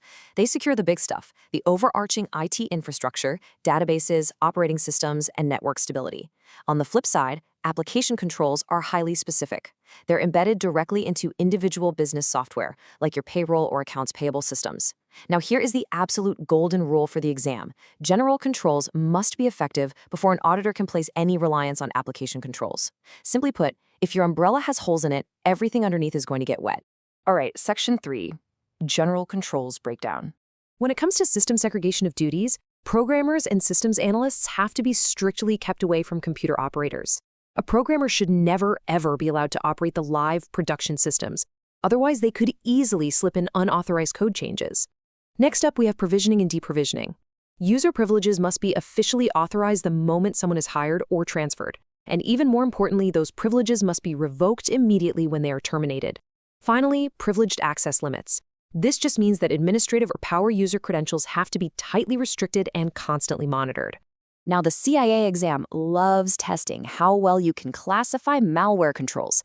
Let's look at the 3 types. Preventative measures stop malware from getting in the door in the first place. Things like formal security policies, using only certified clean software, blocking shareware, running antivirus software, and of course, user education. Detective controls come into play when malware bypasses those defenses. For example, comparing file sizes and date or timestamps to catch unauthorized changes. Lastly, corrective controls are your safety net to restore the system after an infection. This primarily means maintaining pristine off-site backups and having a documented, rock-solid recovery plan. Okay, let's step out from under that broad ITGC umbrella and focus on application controls. These embedded software controls follow a strict, chronological data lifecycle: input, processing, and output. And it's this exact chronological flow that dictates how we categorize these controls. Which brings us to Section 4, Input Controls. Input controls are all about what goes into the system. Pre-formatting designs the entry screen to look just like a physical paper form, forcing the user to fill out specific required fields. Then you have field or format checks. These flat-out reject invalid character types, like trying to type a letter into a dollar amount field. Limit and reasonableness checks take it a step further by restricting numeric entries to acceptable ranges. A classic example, restricting a month-end date entry so it can't be higher than 30 if the month is April. And finally, sequence checks. These make sure records are properly sorted chronologically or numerically by a key field before the system even attempts to match them. Okay, lock this highly tested definition into your brain right now. Check digits. This is an extra digit calculated via an algorithm that gets appended to a serial code. When you enter the code, the system recalculates that algorithm in the background. If the numbers don't match up, boom, the entry is rejected. You need to remember that check digits specifically target human data entry mistakes. We're talking about transcription errors or transposition, like accidentally typing 2-1 instead of 1-2. Let's try a quick simulated multiple choice question. Ask yourself, which control verifies that entered data matches a pre-existing master file? Think about it for a second. This exact question triggers a concept that candidates mix up all the time on exam day. Let's clear up that common exam trap right now by explicitly contrasting 2 terms. A validity check compares the data you entered against pre-existing master file records, like making sure an entered zip code actually exists in the official U.S. zip code master file. This happens entirely behind the scenes. Closed-loop verification, on the other hand, requires active user confirmation. You input a key identifier, like a vendor ID, and the system retrieves and displays the related master data, like the actual vendor name, right there on the screen. You, the user, must actively look at it and verify it's the correct vendor before the system processes anything. Now let's look at batch input controls. First is the record count, which simply reconciles the raw number of input source documents to the number of output records. Then we have the financial total. This is the sum of meaningful dollar amounts across an entire batch. But be incredibly careful here. Examiners love to try and trick you by swapping the definitions of financial totals and hash totals in the multiple choice options. So let's make sure we deeply understand what a hash total actually is. It's an arithmetic sum of a non-financial numeric field. For example, adding up all the Social Security numbers or all the invoice numbers in a single batch. That resulting mathematical sum, it has absolutely zero standalone meaning and no financial value whatsoever. Its one and only purpose is to be calculated before batch processing and then calculated again after. If those 2 random-looking numbers match, it proves without a doubt that no records were lost or duplicated. Moving right along, Section 5, Processing Controls. Once data gets past input, we hit key processing controls. Validation involves matching transaction IDs against master files during the actual processing phase. A completeness test will reject any record that makes it into processing but is still missing required data fields. And then there's the concurrent update control. This is basically a database lock that prevents multiple users from editing the exact same record at the exact same time. Think of 2 customers in different cities trying to book the very last seat on an airplane simultaneously. The control locks the record for whoever clicks first, completely preventing a double booking. For arithmetic controls during this phase, you absolutely must differentiate between these 2 specific methods. Crossfooting compares a total vertical amount against the sum of its individual horizontal components. Zero balance checking, however, is specifically for double entry accounting batches. It adds all the debits and all the credits together to verify that the net sum equals exactly 0. Finally, we arrive at Section 6, Output Controls. So what happens when processing is done? First, transaction logs act as timestamped electronic records, tracking specific user IDs and exactly what actions they took. Pay very close attention to error listings and suspense files. When transactions are rejected during input or processing, they don't just vanish into the void. They get recorded on these error reports, which means mandatory user investigation, correction, and prompt resubmission are required. We also use run-to-run control totals, which formally reconcile the starting balance plus the processed activity to the newly generated end balance. And finally, distribution logs are the formal schedules specifying exactly who is authorized to receive sensitive physical or digital reports. As we wrap up, I want you to ask yourself this whenever you evaluate an IT environment on the exam. Does this control secure the entire foundational infrastructure, or does it merely safeguard data entering a single application? Mastering the distinction between an umbrella general control and a lifecycle-specific application control is literally the key to cracking those complex IT audit scenarios. Keep this structural logic at the forefront of your studies, and you'll do great. Thanks for joining me in this explainer. Welcome to This Explainer. If you're preparing for the Certified Internal Auditor exam, mastering Subunit 3.2 is absolutely critical. Today, we're taking a highly analytical, structured approach to ensure you completely understand the core objectives, focus areas, and precise features of globally recognized control frameworks. We're going to isolate the exact keywords and multiple-choice traps you'll face on test day. Let's get started. Here is our agenda for today. First, enterprise control with the COSO framework. Second, IT governance via COBIT 2019. Third, IT operations and e-business. Fourth, ISO standards for quality and environment. And fifth, ISO 27000 for information security. We'll use a top-down funnel approach to connect all of these seamlessly. Moving right into Section 1, Enterprise Control, focusing on the COSO framework. It's crucial to understand that COSO is the primary, foundational framework used for overall enterprise governance. Think of it as the broadest umbrella standard you need to know. Its core objective is to provide a comprehensive model for internal control across three main categories: operations, reporting, and compliance. Now, for your exam, a major trigger to watch out for is its regulatory application. COSO is formally recognized by the U.S. Securities and Exchange Commission, or SEC, for Sarbanes-Oxley compliance. So if a question mentions a framework mandated or widely accepted for SOX financial reporting compliance, your immediate answer should be COSO. You absolutely must memorize the exact acronym CRIM. This outlines the 5 non-negotiable components of the COSO framework that are heavily tested. C stands for Control Environment, establishing the tone at the top. R is for Risk Assessment, which identifies threats to your objectives. I is for Information and Communication, ensuring data flows correctly. M stands for Monitoring, assessing performance over time. And E corresponds to Control Activities, the actual policies and procedures. Though it's often listed simply as Control Activities, using the E completes the highly recognizable CRIM acronym found in many study materials. Make sure you can recognize all 5 of these instantly in a multiple-choice setting. Now for Section 2, IT Governance, specifically COBIT 2019. COBIT 2019 is the definitive framework for IT governance and management. The crucial point here is memorizing the exact 6 principles of a COBIT governance system. First, it must provide stakeholder value. Second, it requires a holistic approach. Third, it needs to be a dynamic governance system that responds to changes. Fourth, and this is a massive exam trigger, governance must remain entirely distinct from management. The board governs while executive leadership manages. Fifth, it must be tailored to enterprise needs. And finally, sixth, it must be an end-to-end enterprise system. If you see a question asking which framework separates governance from management while taking a holistic, end-to-end approach to IT, you select COBIT 2019. Let's move down the funnel to Section 3, IT Operations and e-Business. Here we introduce ITIL, the IT Infrastructure Library. While COBIT governs, ITIL operates. ITIL focuses entirely on IT service management best practices. You need to know the 5 lifecycle stages of ITIL in order. First is service strategy, identifying what services the business needs. Second is design, creating the actual service architectures. Third is transition, moving those new services into the live environment. Fourth is operation, managing the day-to-day delivery. And fifth is continuous improvement, constantly optimizing those services. On the exam, associate ITIL exclusively with the exact phrase IT service management. Notice the direct contrast here because this is a classic target for multiple choice questions. The CIA exam loves to test your ability to differentiate between competing frameworks.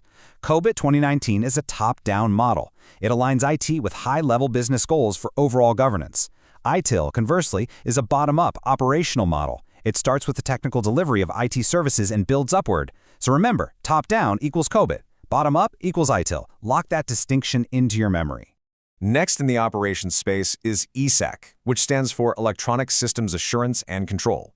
Here is an exam keyword alert. This is an official publication by the IIA, the Institute of Internal Auditors itself. Because of that, it is highly testable. ESAC is an internal control model designed specifically for e-business. It ensures transaction integrity and safeguards digital assets. Conceptually, ESAC maps inputs, which are the organization's mission and values, directly to outputs, which are the results and reputation of the business. If a question isolates e-business, transaction integrity, or specifically asks for an IIA publication, immediately select ESAC. Next up is Section 4, ISO Standards covering Quality and Environment. This illustrates the strict division between two fundamental ISO families. You have to perfectly differentiate these frameworks. The ISO 9000 and 9001 series focus entirely on quality management systems, or QMS. Their core focus area is process quality. Conversely, the ISO 14000 series focuses entirely on environmental management systems. It applies environmental quality controls using a comparable structure to the 9000 series. So simply put, 9000 is for quality and 14000 is for the environment. Pay strict attention to this classic exam trap. ISO 9000 standardizes the process, not the product. In theory, a company could manufacture a terrible, low-grade product, but as long as their manufacturing process is highly consistent and they make it terribly every single time, they can actually achieve certification. Don't let the exam trick you into selecting an option that says ISO 9000 guarantees a premium end product. It is process quality, absolutely not product quality. Remember the number 3. This is a specific technical detail drawn directly from the syllabus. An ISO 9000 registration is granted by an accredited independent registrar. But once granted, that certification is only valid for exactly 3 years. After those 3 years are up, the organization must be completely recertified. Let's apply this knowledge with a simulated exam question regarding external marketing and ISO registration. Imagine a scenario where an auditor is reviewing a company's marketing materials. The company wants to print ISO 9000 certified right on the cardboard box of their consumer product. Is this allowed under the framework's rules? Think about your answer for a second. The definitive answer is no.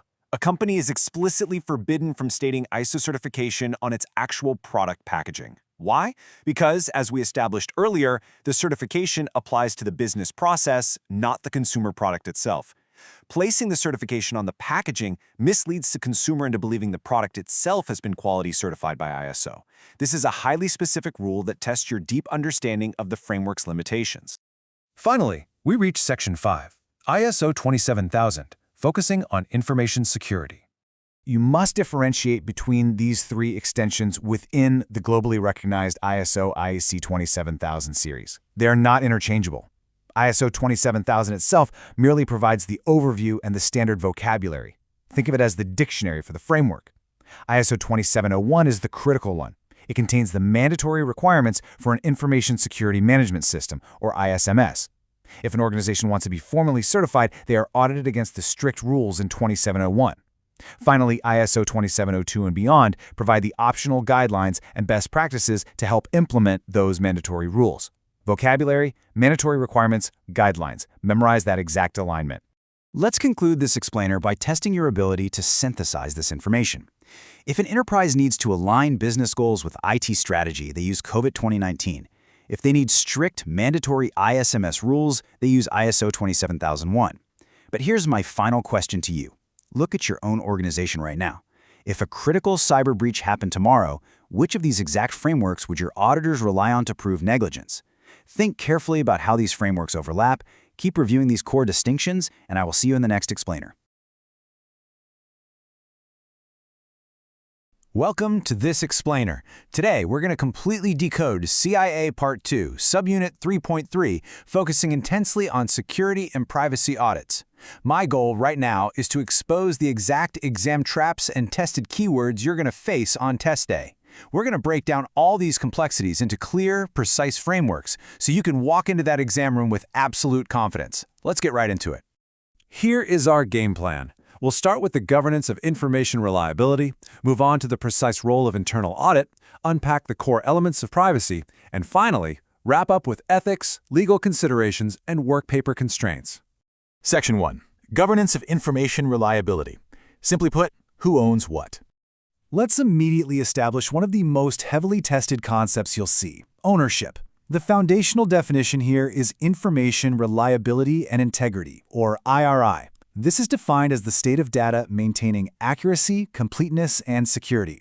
Now, pay close attention to that final phrase, across all media formats. A massive exam trap is assuming IRI only applies to digital databases or cloud servers. It doesn't. It applies equally to physical paper files sitting in a locked filing cabinet. It's about accuracy, completeness, and security across every single format. And right here is a classic multiple choice trap. Internal audit does not retain ultimate responsibility for information reliability and integrity. That heavy burden, it belongs entirely to senior management and the board.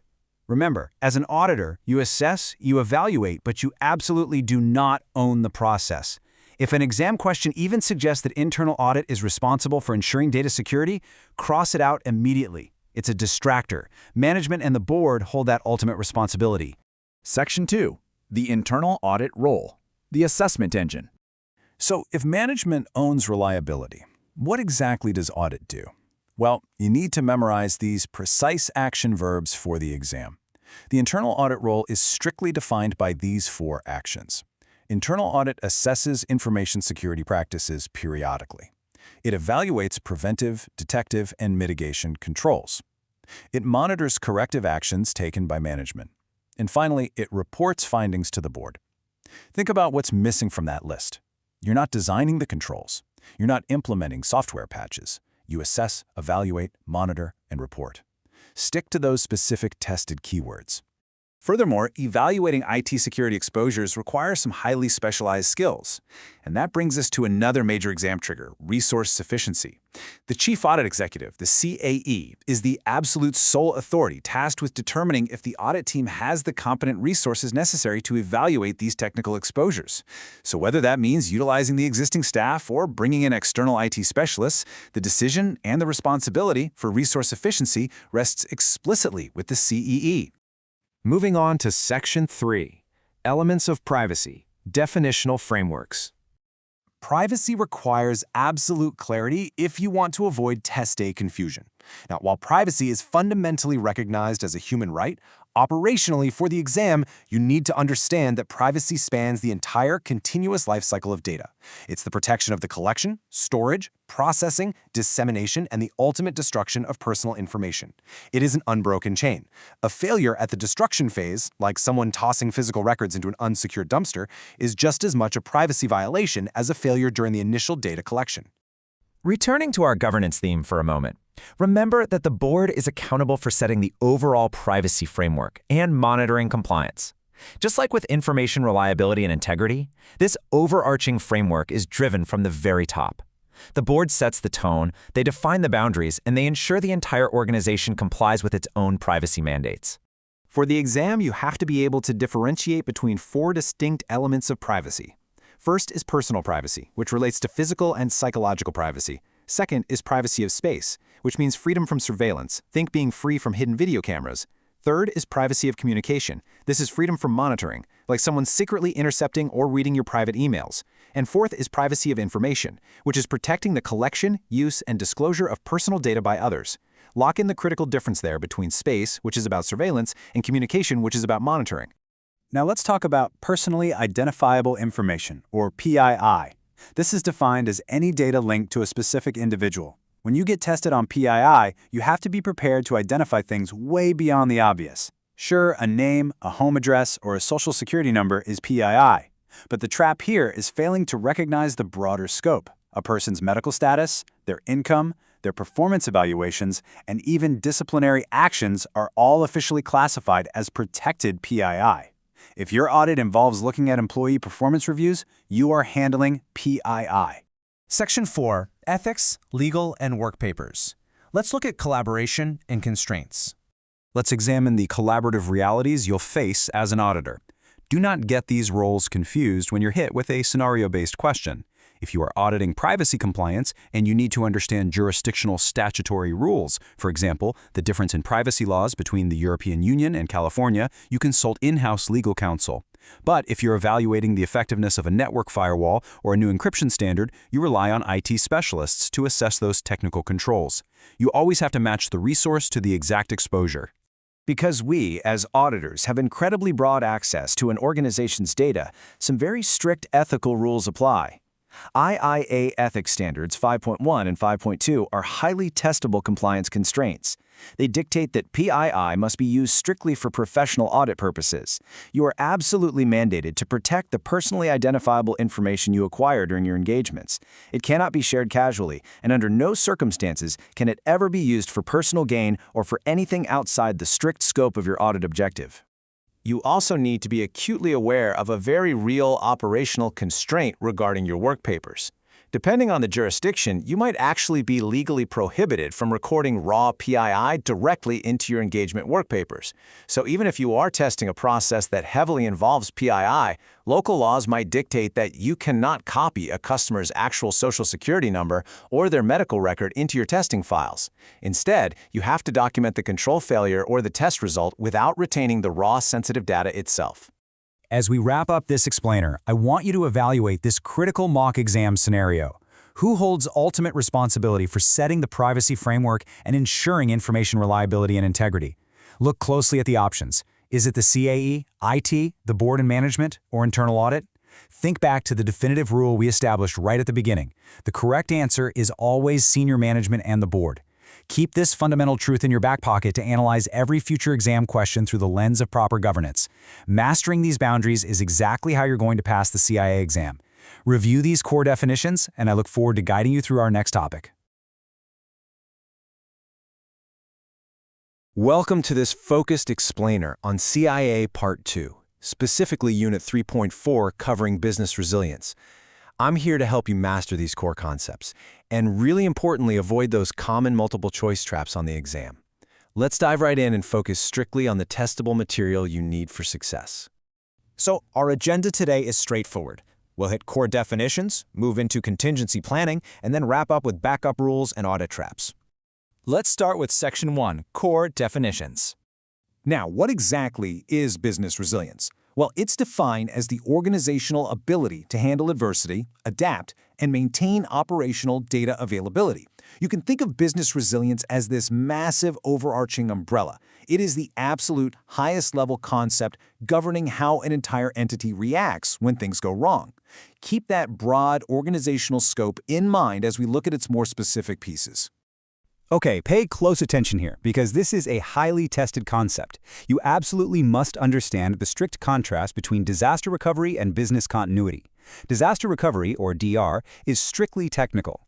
It's the process of getting your normal IT operations back up and running after a disruption. Business continuity, or BC, on the other hand, is operational. It's all about how you execute alternative business operations while those primary IT systems are down. Put simply, DR fixes the computers, but BC keeps the actual business running in the meantime. Don't mix those two up on exam day. Moving right along to Section 2, Contingency Planning Categories. When you are classifying disaster responses on the exam, examiners use a very strict dividing line, and it's based entirely on the facility itself. You have to ask yourself, is the data center physically available or is it unavailable? Your entire response strategy hinges completely on whether the physical building is intact or if it's completely unusable. Let's look at Category 1, Data Center Available. We're talking about minor interruptions here where the physical facilities are perfectly intact. Think of a local power outage or maybe a localized virus or hacking intrusion. Because the hardware and the building are physically fine, the correct audit responses include things like uninterruptible power supplies, backup electrical generators, and gracefully isolating any infected systems. Then we have Category 2, Data Center Unavailable. These are severe disasters that render the physical facilities completely unusable. On the exam, look for keywords like fire, flood, or earthquake. In these extreme scenarios, a backup generator just isn't going to help you. You're going to require alternate processing facility contracts and off-site backup restoration. Remember, always match the physical severity of the disaster to the correct structural response. Let's get into Section 3, Backup Rules and Audit Traps. You'll want to memorize this basic chronological backup routine exactly as it's outlined here. Step 1, you conduct monthly full backups of all data and applications. Step 2, you perform daily incremental backups. And Step 3, you sequentially rotate that backup media to an off-site facility. This right here is the standard compliant operational routine you've got to look for when evaluating an IT environment. Now listen closely for these highly tested keywords regarding off-site storage location requirements. The off-site location must be temperature and humidity controlled, just to protect the physical backup media. It obviously has to be physically secure, and this is absolutely crucial, it must be geographically distant. That means it has to be far enough away that it won't be impacted by the same regional disaster. If a flood hits your main processing center, you have to be sure it doesn't reach your off-site backup too. Okay, watch out for this one. A major exam trap and a critical audit weakness is storing backup media on site. This is a massive flaw because a single disaster will destroy both your production files and your backup files at the exact same time. So if an exam scenario mentions backup tapes being stored in the IT manager's office safe, recognize that instantly as a critical control failure. So how do we achieve the mathematical requirement for data retention? It's often called the zero data loss formula. Basically, you must retain daily transaction files alongside your master backups. The master backup gives you the baseline, right? But those daily transaction files are exactly what allow you to reconstruct operations precisely up to the very moment of failure. Both of those components are absolutely required. That brings us to our final review question. Can you easily distinguish technical IT recovery from business operations continuity? Before you sit for your exam, make sure you can clearly differentiate those terms. Apply the backup formulas we talked about, and instantly spot those on-site storage flaws. Mastering business resilience doesn't just earn you points on test day, it actually prepares you to save an organization when a real disaster strikes. Keep studying, trust these frameworks, and you are going to do great. Let's get right to it. Today, we're tackling the CIA Part 2 exam syllabus, specifically focusing on Subunit 3.5. We'll be talking all about the Disaster Recovery Plan, or DRP. Now, if you're an internal auditor, understanding exactly how an organization bounces back after a major disruption isn't just nice to know, it's absolutely a core competency. And trust me, it is tested rigorously on the exam. So let's jump in.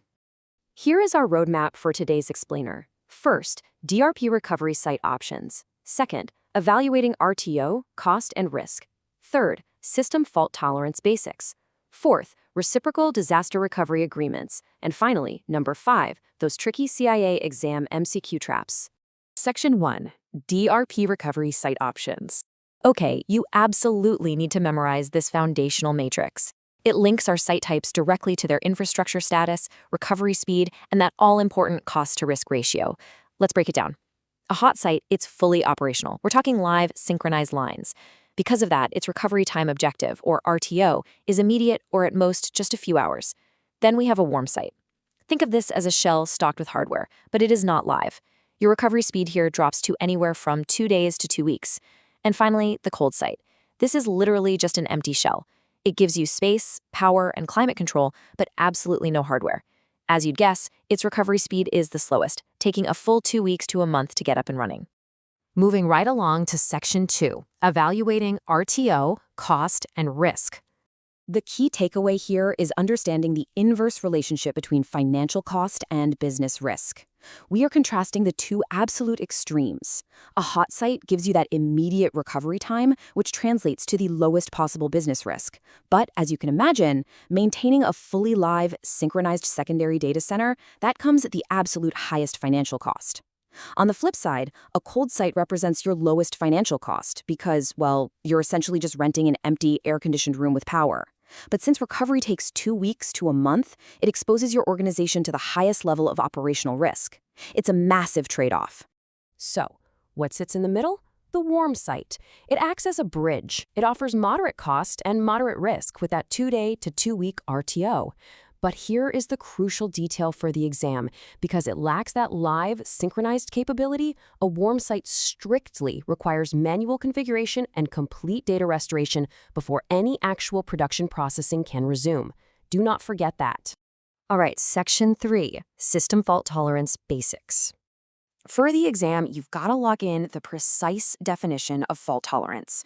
It's the ability of a system to continue processing seamlessly despite a hardware failure. And I really want to emphasize that keyword seamlessly.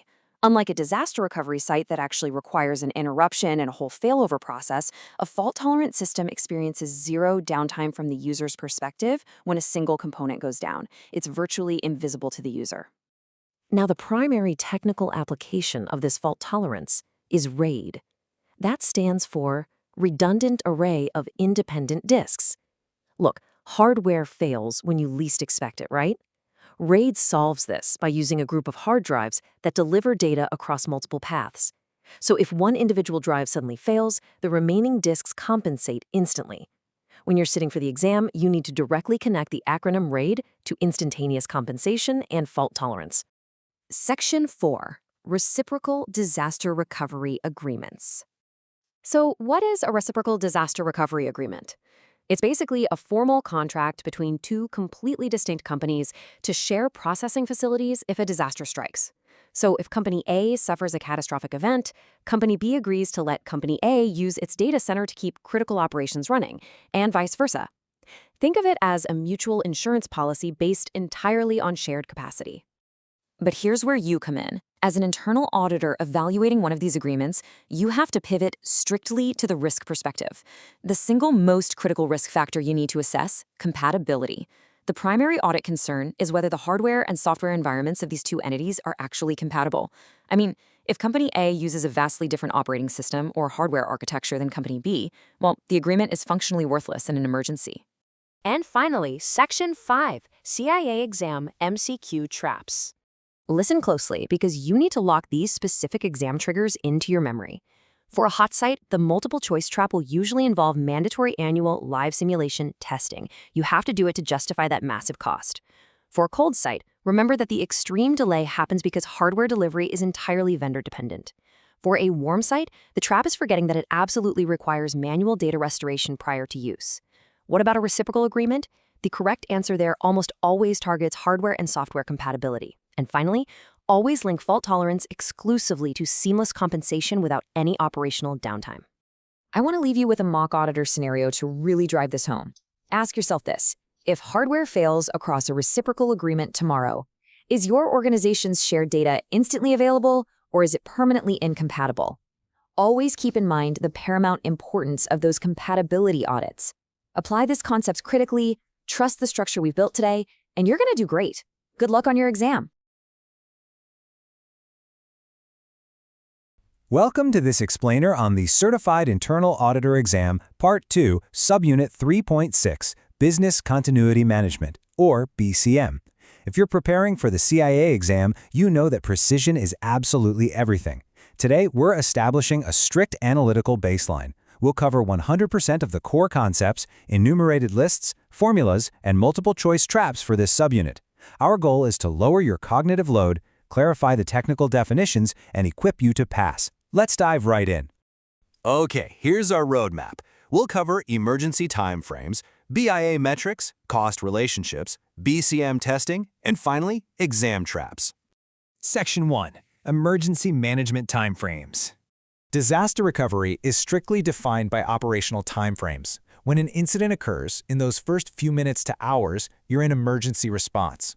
As we move into the hours to days mark, the organization shifts into crisis management. Finally, extending from days out to weeks, you enter business continuity management. You need to memorize this chronological flow so you can easily identify the correct phase in exam scenarios. These three components we just outlined have distinct primary goals. During emergency response, again, that's minutes to hours, the sole focus is life-saving, immediate safety, and limiting initial damage. In crisis management, hours to days, the goal is managing public relations and leadership decisions. Business continuity management, which stretches into weeks, focuses entirely on restoring operations. A quick tip, do not confuse the PR goals of crisis management with the process restoration goals of BCM. Section 2. Business Impact Analysis Metrics. Now, candidates routinely mix up these two concepts, so let's clear them up. RTO, or Recovery Time Objective, is the maximum allowable duration of downtime. Think of RTO like a stopwatch for restoring your business processes. RPO, on the other hand, is Recovery Point Objective. That's the maximum allowable amount of data loss. Think of RPO as looking backward to your very last data backup. So RTO limits downtime, while RPO limits data loss. Keep those straight. Section 3. Recovery Cost Relationships. Here's the absolute mathematical rule regarding cost relationships. Decreasing RTO or decreasing RPO significantly increases your recovery solution costs.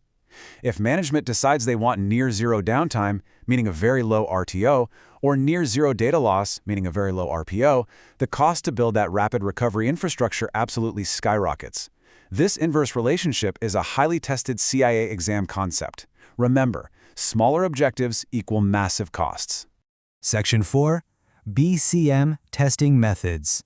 Testing builds from the least invasive method upward. Let's look at the 3 low-intensity methods. Number 1 is a desk check, which simply means reviewing written documentation. Number 2 is a plan walkthrough. That's an informal meeting just to clarify roles. And number 3 is a tabletop exercise, where you simulate a scenario in a stress-free classroom environment.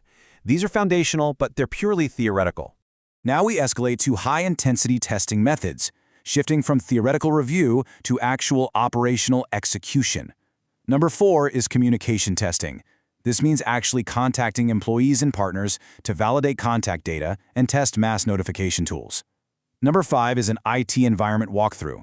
This requires executing actual, documented system recovery procedures under an announced or unannounced disaster simulation. And finally, number 6, the ultimate test, end-to-end testing. This is full operational validation, testing application performance and connectivity from end to end. Section 5. Exam Traps and Evidence. Direct exam trigger alert for you here. Pay close attention to the formal test trap. A scenario might claim a company is fully tested after a plan walkthrough. You absolutely must recognize that low-intensity events do not constitute a formal test. An informal role clarification meeting is just not a valid validation of a disaster recovery plan. So, the crucial point is this. When asked to identify the strongest possible proof of disaster readiness, the answer is always the same. It's the successful execution and testing of the plan, not a drafted policy, not a tabletop exercise, but actual operational execution. For internal auditors, that is the highest standard of audit evidence. As we wrap up this explainer, I want to leave you with a practical scenario to test your attention. If a server system crash occurs at noon, and it entirely destroyed your morning's data, which metric failed you? Was it your RTO or your RPO? Remember our structural definitions, downtime versus data loss. Since the issue here is lost transactions, your recovery point objective, your RPO, has been compromised. Keep analyzing scenarios through these precise definitions as you study, trust the structured logic we've outlined today, and you will be fully prepared for Subunit 3.6. Welcome to this explainer for CIA Part 2. Today, we're diving straight into Subunit 4.1, which covers cybersecurity risks. We're going to systematically break down these concepts to make absolutely sure you are prepped and ready for the exam. Let's get to work. Here's our blueprint for today. First, we'll cover core definitions. Second, mobile and IoT vulnerabilities. Third, cloud service models. And finally, we'll break down cloud-unique versus shared security risks. Let's establish our baseline with Section 1, Core Definitions. So for the exam, you need to know that cybersecurity isn't just about stopping hackers at the gate. It's a 3-part process. You need to memorize this exact phrasing. It encompasses the prevention of damage, the active protection of systems, and, crucially, the restoration of computers, electronic communications, and data. Every single security control an internal auditor evaluates maps directly back to these 5 core objectives. You absolutely must commit this list to memory. Availability, integrity, authentication, confidentiality, and non-repudiation. Now pay close attention to non-repudiation. Watch out for a very common multiple-choice trap right here. Candidates frequently and incorrectly confuse non-repudiation with authentication. They are not the same thing. Non-repudiation is your undeniable proof.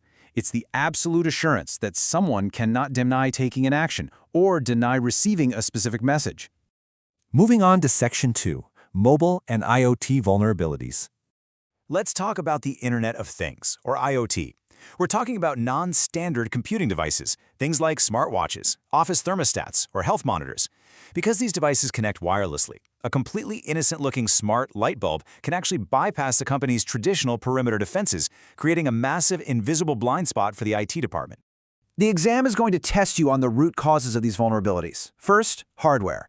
IoT devices usually have incredibly low processing power. A smart thermostat simply doesn't have the memory to run heavy encryption or a traditional firewall. Second, software. There's a major patch management deficiency. When these devices don't get timely updates, security bugs just stay open forever. To mitigate this, organizations need a strict, structured, and frequent patch management schedule. You have to clearly contrast these two concepts for the exam. Shadow IoT happens when employees plug in unauthorized hardware, like bringing a personal smart speaker to the office without IT's knowledge. Riskware, on the other hand, is software. It's a mobile app that asks for way too many permissions so it can secretly transfer your data across networks. Just remember, shadow IoT is an unauthorized hardware risk, while riskware is an application-driven software risk. Rounding out our mobile risks, we have network and access vulnerabilities. Think of a session token like a digital VIP badge. If an app has improper session handling, an attacker can steal that badge and impersonate a legitimate user without ever needing to type in a password. Then we have network spoofing. This exploits user trust. It's when hackers set up fake public Wi-Fi networks at coffee shops or airports specifically to capture user login credentials. Let's shift gears to enterprise architecture in Section 3, Cloud Service Models. You really need to study this matrix strictly. Exam questions will describe a scenario and require you to identify exactly who manages the operating system versus the application data based on the model. In infrastructure as a service, the cloud provider handles the hardware, but the client manages the OS and data. In platform as a service, the provider manages the hardware and the OS, leaving the client to just handle their application software. And in software as a service, the provider manages absolutely everything. Think of everyday cloud email. Know these dividing lines perfectly. Finally, Section 4, Cloud Unique versus Shared Security Risks. If a test scenario asks you to identify a vulnerability that is strictly unique to the cloud, it has to be one of these 5. First, consumer transparency. You lose direct physical visibility of your assets. Second, unauthorized provisioning, where staff bypass IT and spin up servers on their own. Third, compromised management APIs that are exposed to the public internet. And finally, failure of tenant separation and incomplete data deletion, which is when you simply cannot physically verify that your data was permanently destroyed. Let's zoom in on that failure of tenant separation for a second. Cloud architecture inherently relies on sharing physical resources. It's like different businesses renting offices in the exact same commercial building. If the digital walls separating those tenants fail, your highly sensitive data could be exposed to completely unrelated customers who just happen to be sharing your physical server. Now, clearly contrast those with shared risks. Do not get tricked on the exam by selecting stolen credentials or identity and access management flaws as cloud unique. They aren't. These are shared risks that plague traditional on-premises networks just as severely as cloud setups. Other shared risks include vendor lock-in, heavy technical complexity that reduces your forensic capabilities, general data loss, and insufficient due diligence. Speaking of insufficient due diligence, let's look at this critical question. When your organization migrates to the cloud, who ultimately owns the security risk? Remember this absolute golden rule for the exam. The client always retains the ultimate risk.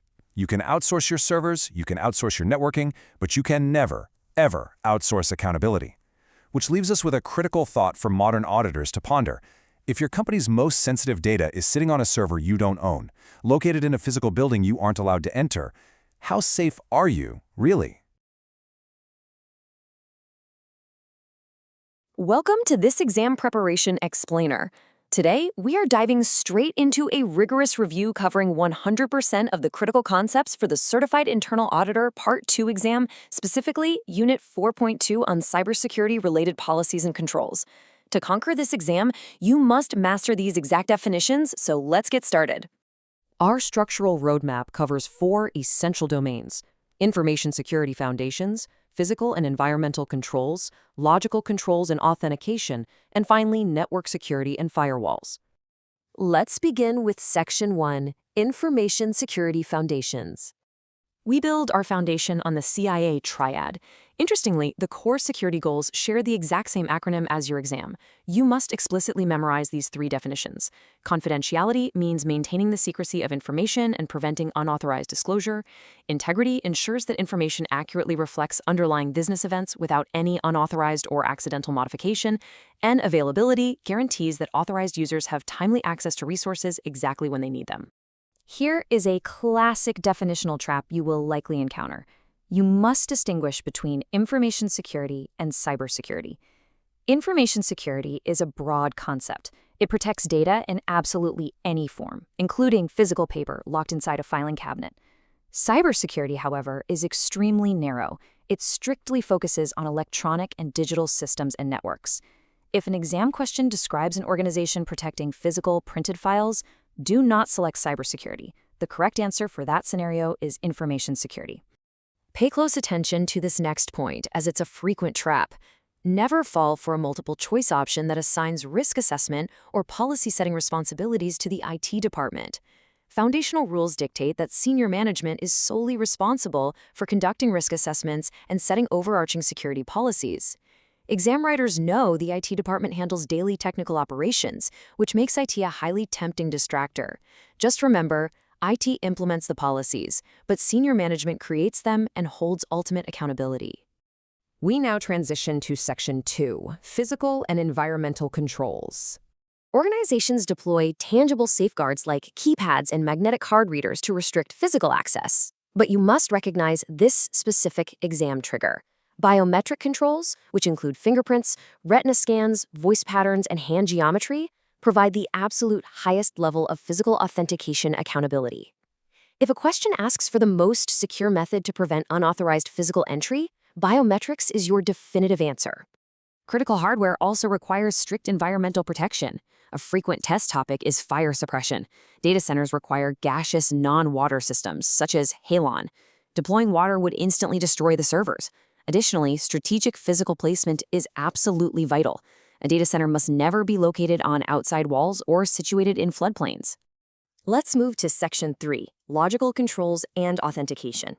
Security software has a clear, predefined set of objectives to control access, authenticate users, and consistently generate audit logs of all system activity. It must also enforce automatic log-offs to disconnect inactive workstations, which prevents unauthorized access the moment a user walks away from their desk.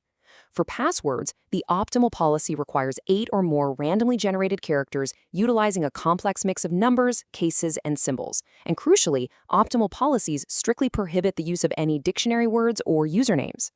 To further restrict system access, organizations use tools like device authorization tables and user access control matrices. These enforce data restrictions at a granular, field level based exclusively on the need-to-know principle. The system actively performs a compatibility test to ensure a specific user is authorized to access a specific file and absolutely nothing more. This is exactly what prevents otherwise authorized personnel from viewing restricted data outside their immediate job function. When an employee is terminated, there are 3 exact sequential steps required. First, user accounts must be immediately removed. Second, internal auditors must verify this removal by reconciling payroll lists against system access logs to ensure no one off the payroll retains access. Third, any physical media used by that employee must be completely wiped and sanitized using specialized software utilities. Mark this next point carefully, as it's a very common distractor. Merely deleting file pointers is completely insufficient for data disposal. Hitting the delete key simply removes the directory pathway to the data, leaving the underlying information completely intact and easily recoverable. If you see deleting file pointers presented as an option for data disposal, eliminate it immediately. The correct answer will always specify completely wiping or sanitizing the media with specialized utilities. We have reached our final domain, Section 4, Network Security and Firewalls. You must understand that a firewall is not just a piece of software. It is fundamentally a strategic combination of both hardware and software. Its primary function is to separate an internal protected network from an external network, typically the internet, to completely block unauthenticated logins from the outside world. The exam will require you to correctly identify and contrast competing firewall methodologies, so you must memorize their specific mechanisms.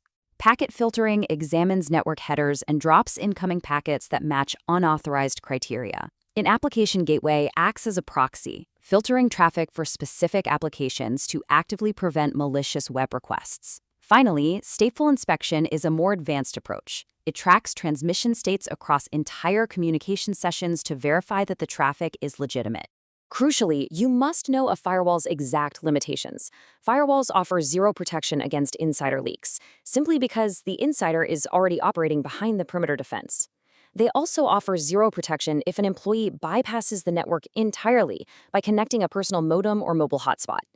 Most importantly, firewalls do not protect against computer viruses. Organizations must deploy entirely separate antivirus solutions for that level of endpoint protection.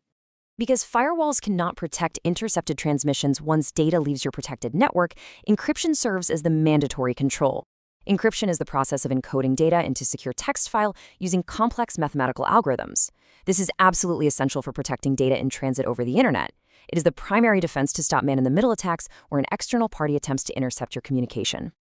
By mastering these precise definitions, recognizing explicit exam traps, and understanding strict control limitations, you now possess the analytical framework required to pass. Read every multiple-choice question carefully, look for the specific triggers we analyzed today, and systematically eliminate those distractors. With Unit 4.2 firmly locked in your memory, what complex topic will you conquer next? Information protection isn't just about firewalls. It is absolutely crucial, heavily tested territory on your CIA Part 2 exam. Welcome to this expert-level explainer of Unit 4.3. We're focusing entirely on giving you the precise definitions, critical concepts, and most importantly, the exact exam traps you need to confidently pass the information protection section. The goal here is total structural mastery, so you can easily navigate every multiple-choice question they throw at you. Let's get straight into it. Our blueprint today covers 4 highly tested areas. We're looking at malware types and key controls, specialized cyber attack vectors, intrusion detection and prevention, and finally, smart tech and bring your own device policies. Let's kick things off with Section 1, examining malicious software right down at the technical level. This table is your master reference for the exam. You absolutely must memorize the strict pairings between how a malware operates and its specific prevention strategy. For instance, because a virus destroys data by attaching itself to files, your main defense is testing vendor's software in quarantine or on a standalone PC before you actually deploy it. Contrast that with a Trojan horse. That hides malicious code inside an innocent-looking application, like a simple spreadsheet. So preventing it relies heavily on source code inspection and only buying from trusted vendors. And then there's ransomware, which encrypts your files and demands payment. For this one, your primary mitigation shifts to maintaining offline or cloud backups, along with rigorous patch management. Pay close attention here, because this is a major multiple-choice trap. Virus versus worm. Examiners love to mix these two up. The absolute key phrase to look for on the exam for a virus is attaches to files. It fundamentally requires a host to operate. A worm, on the other hand, is an independent program. It doesn't need a host file at all. It just copies itself across a network to rapidly consume bandwidth and memory, ultimately causing a denial of service. Do not let them trick you when you're evaluating answer choices. Here is another massive exam trap, the logic bomb. This is malicious code that sits quietly and activates only when a specific trigger or condition is met. If you see an exam question talking about a disruptive event that's triggered by a specific date, or maybe an employee's termination, you need to immediately look for the answer choice that mentions strict segregation of duties, program change controls, or code reviews. Those are the precise, tested controls to isolate and stop the specific type of malware. Moving right along to Section 2, we're transitioning from software-level threats to network and human-targeted attacks. Let's break down social engineering. At its core, this is all about manipulating legitimate users into handing over confidential data. Phishing is the foundational social engineering attack. It uses deceptive emails or messages to trick users into visiting fake sites and stealing their credentials. But the exam is going to test your ability to differentiate its highly specific variations. You have to delineate these variations perfectly for the test. If the attack comes through an SMS text message, that's smishing. If attackers are internally impersonating your CEO to hijack a colleague's account, that's business email compromise, or BEC. When an attack is specifically tailored to targeted individuals or groups, We call that spear phishing. And finally, if that highly targeted attack is aimed exclusively at high-level C-suite executives, it's classified as whaling. Just make sure you match the exact variation to its specific target. Contrasting different network entry methods reveals another huge testing area. A backdoor attack exploits an unprotected entry point that was either intentionally created by developers or planted via malware, letting attackers enter systems totally undetected. Contrast that with a man-in-the-middle or MITM attack. This involves intercepting, analyzing, or altering communications between two active hosts. Pay careful attention here. The strictly tested response for defeating a man-in-the-middle attack is explicitly end-to-end encryption.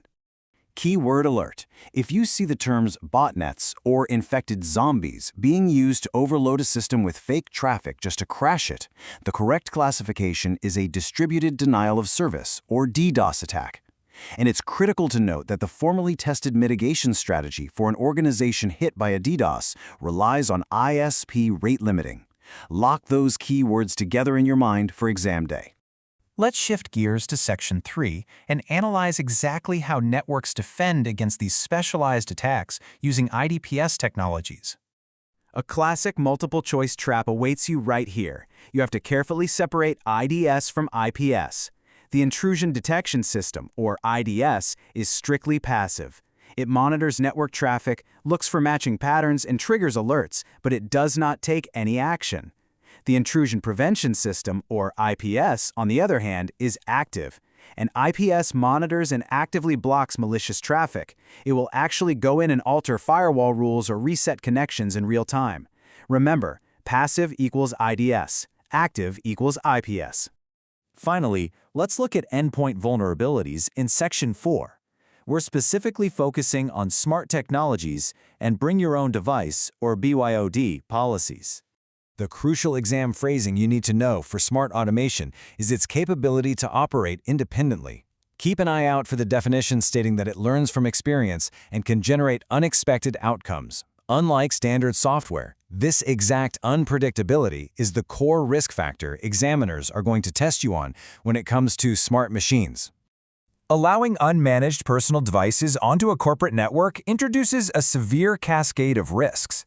The primary vulnerabilities you'll be tested on are the physical loss or theft of portable assets, the dangerous installation of unauthorized applications, insecure Wi-Fi access, and crucially, the complete lack of data sanitization when an employee eventually leaves the organization.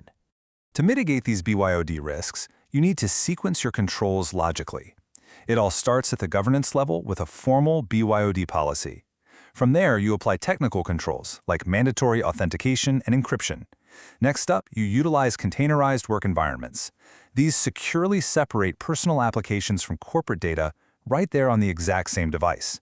And finally, you implement the ultimate endpoint control. Make sure you absolutely lock this term in, remote wipe. This is the ultimate fail-safe tested on the exam for mitigating the physical loss or theft of a portable asset. It's the capability to erase company data from a compromised device remotely, making absolutely sure that sensitive information never falls into the wrong hands.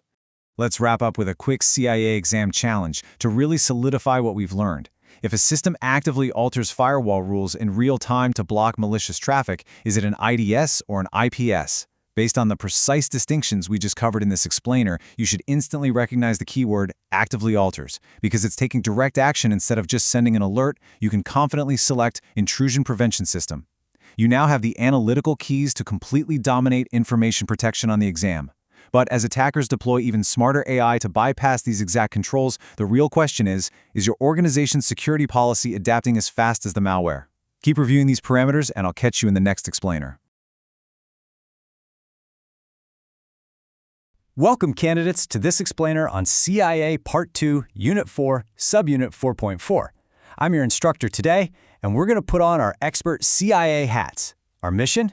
Pure, focused exam success. We're diving straight into incident response management.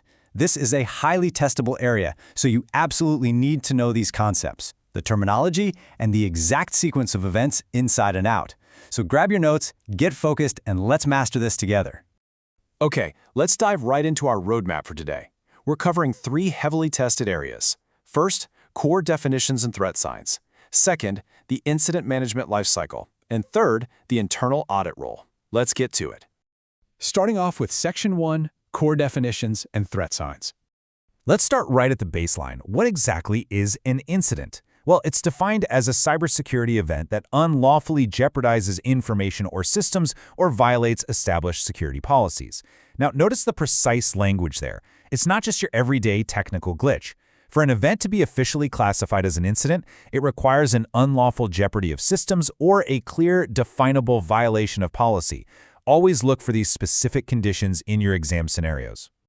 So, what does this actually mean for your exam questions? Here's an absolute exam trigger for you.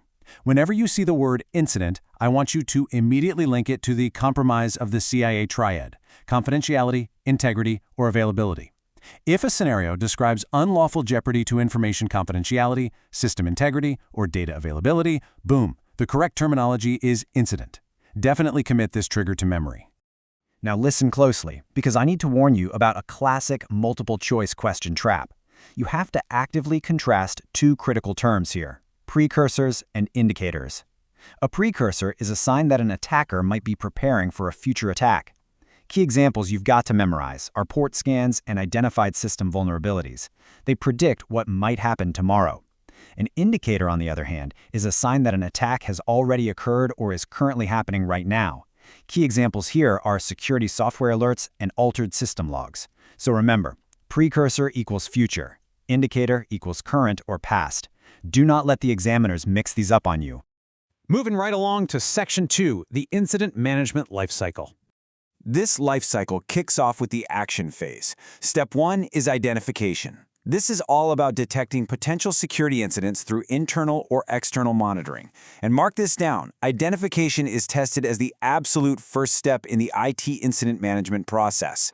Next up, Step 2 is investigation and analysis. This is where we examine detected threats to confirm if an actual incident happened or if it was just a false positive. Then we hit Step 3, determination and declaration. Here, you confirm it's a valid threat, execute technical containment, and officially declare the incident. Finally, Step 4 is handling. This step focuses entirely on containment, eradicating the threat, and limiting the overall business damage. These first 4 steps, they are your frontline defense. Once that immediate operational threat is under control, we transition to the final 4 administrative steps. Step 5 is escalation.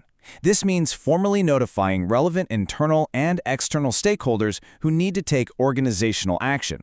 Step 6 is communication. You'll execute a pre-established stakeholder communication plan about the incident status and the remedies you've applied. Now, Step 7 is evidence preservation, and you need to pay very close attention here. You must connect this step to securing post-incident digital evidence to meet strict legal, regulatory, and forensic requirements. You can't just wipe the servers clean, right? The evidence has to be legally preserved. And finally, Step 8 is closure. This formally discontinues incident activities once everything is fully remediated. You document the lessons learned, and you update your policies to prevent it from ever happening again. And this cheat sheet perfectly summarizes that entire 8-step life cycle. You can see the action phase covers steps 1 through 4, while the admin phase handles steps 5 through 8. Beside each step name, you've got its core action. I highly recommend using this structural view to mentally sequence the whole life cycle for the exam. If an exam question asks you what immediately follows investigation and analysis, you should instantly know the answer is determination and declaration.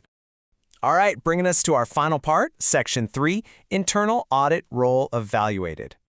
Listen, as an internal auditor, your primary job is not to go in and fix broken servers. Your core objective is to evaluate the organization's incident response readiness and to assess the overall effectiveness of their response plans. When you're conducting an audit in this area, you absolutely must verify 3 specific elements to ensure maturity. First, formal incident escalation procedures have to exist and be documented.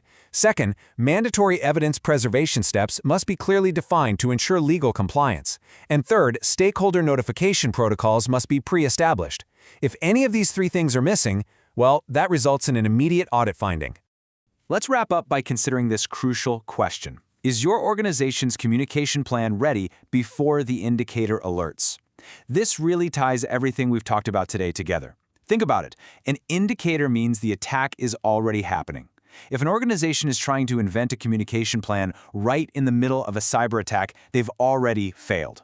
Internal audit readiness is proactive. It is never reactive. Your job is to evaluate if the plans are ready today for the precursors and indicators of tomorrow. Master this proactive mindset, memorize those 8 steps, and you are absolutely going to dominate these questions on the CIA exam. Thanks so much for studying with us today. Let's jump right into this high-yield explainer for CIA Part 2, focusing entirely on the foundational concepts of financial accounting. If you're prepping for the Certified Internal Auditor exam, this subunit is absolutely critical. We're going to break these concepts down systematically, focusing directly on the core definitions, the exact exam triggers, and those tricky multiple-choice traps you have to master to pass.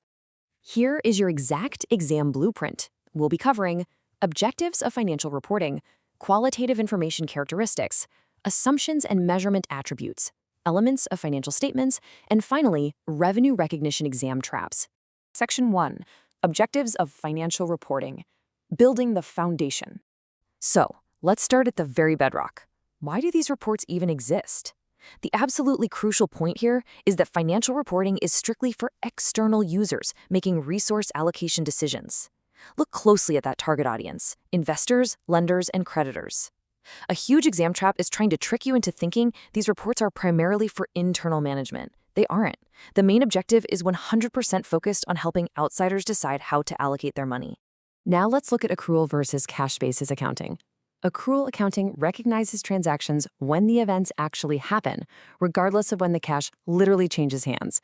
This is highly testable. The CIA exam expects you to know, without a doubt, that accrual accounting is unequivocally the superior method for assessing both past and future performance. Cash basis just doesn't give you the full economic reality. Section 2, Qualitative Information Characteristics. What makes information useful? Okay, there are 2 fundamental characteristics that make financial data useful: relevance and faithful representation. Relevance means the data can actually change a decision. It has predictive or confirmatory value. Faithful representation means it accurately shows the economic reality.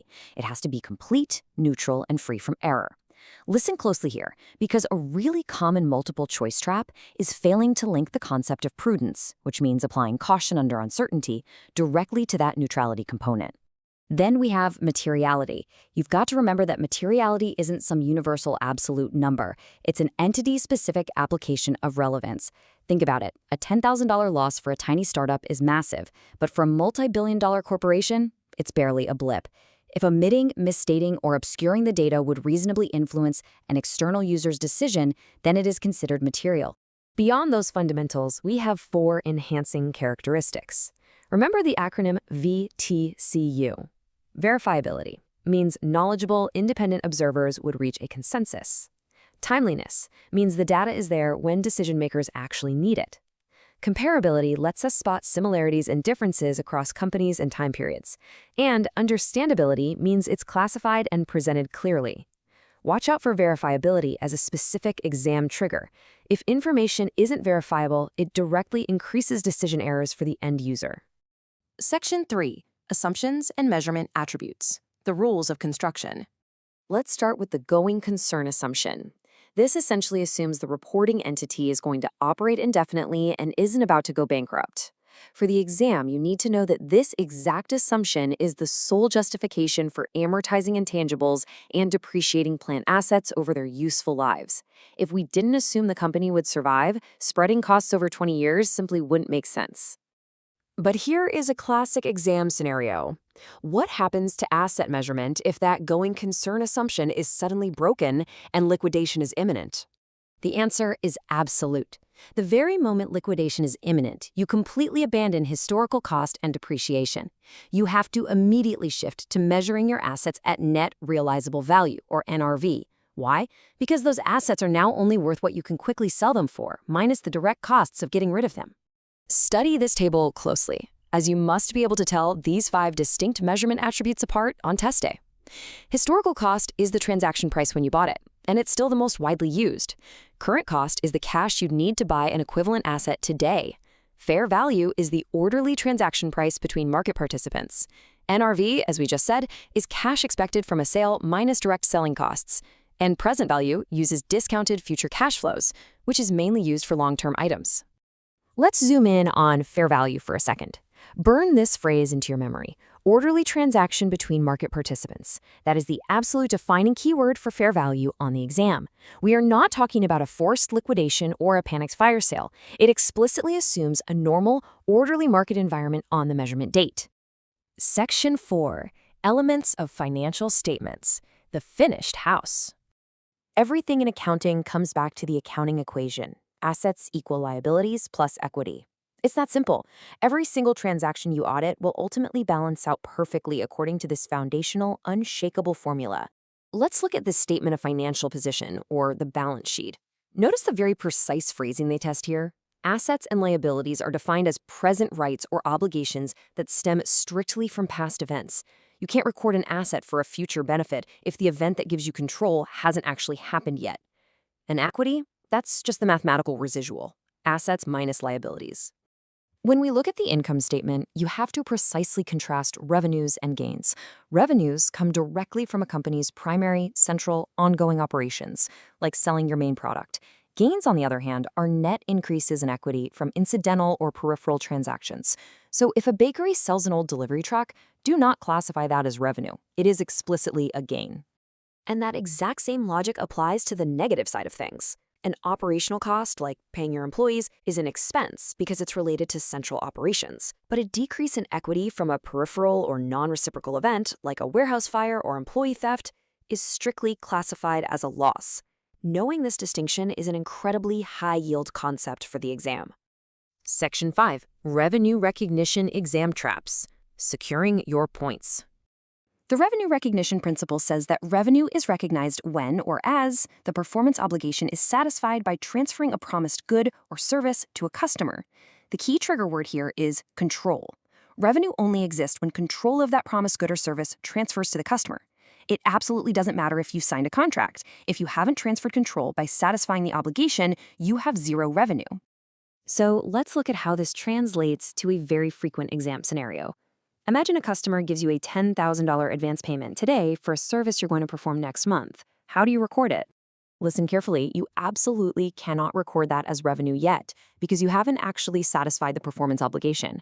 You have to record a contract liability, which is historically called unearned revenue. It sits right on your balance sheet as a liability, proving you owe someone a service until you actually do the work and control transfers over. All right, we've covered the core objectives, the qualitative characteristics, the key assumptions, and the exact elements of financial statements. So, ask yourself this final question. Can you map every single accounting concept we just covered directly back to its impact on an external user's resource allocation decisions? Because if you can do that, you have truly mastered this unit. But how do these rules warp and shift when we start applying them to highly complex financial instruments? Well, we'll be breaking that down in our next explainer. Welcome back to the Explainer. Today, we're diving straight into Unit 5.2, Financial Statements. This is an absolutely crucial part of your CIA Part 2 exam prep, so let's get right to it. Here's what we're tackling today. First, the complete financial statement set. Second, income and comprehensive income. Third, defining cash equivalents. Fourth, cash flow classifications. And finally, direct versus indirect methods. Starting off with Section 1, the complete financial statement set.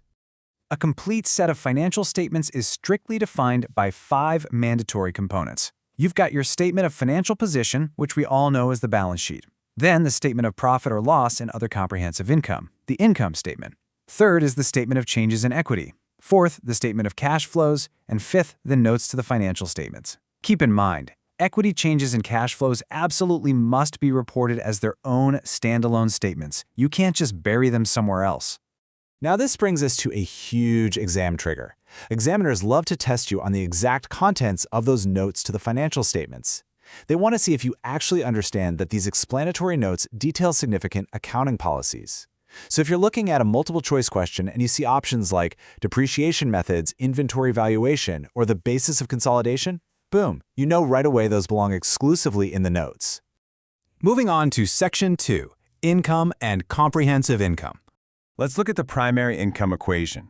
This is fundamental, rote memorization stuff for the exam.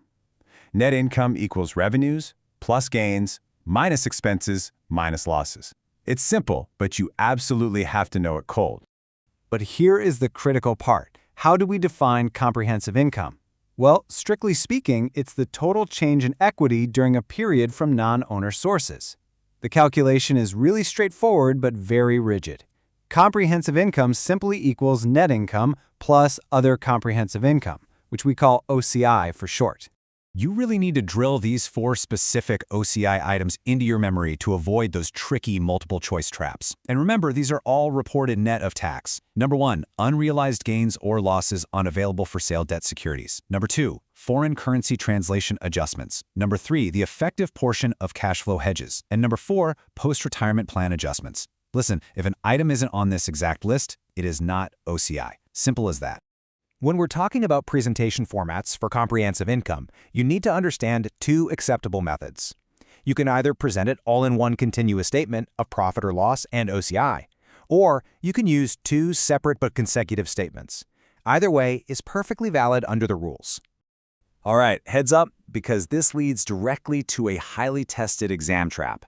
While OCI is calculated for the specific period, accumulated OCI is reported exclusively in the equity section of the balance sheet. Seriously, do not let a multiple-choice question trick you into putting that accumulated balance on the income statement. It's an easy trap to fall into, so stay sharp. Let's head into Section 3, Defining Cash Equivalents. 90. That is the exact number of days you've got to memorize. Cash equivalents are those short-term, highly liquid investments that you can easily convert to cash. But the rule is they must have original maturities of 90 days or 3 months or less. Really common examples you'll see on the exam include 3-month treasury bills and commercial paper.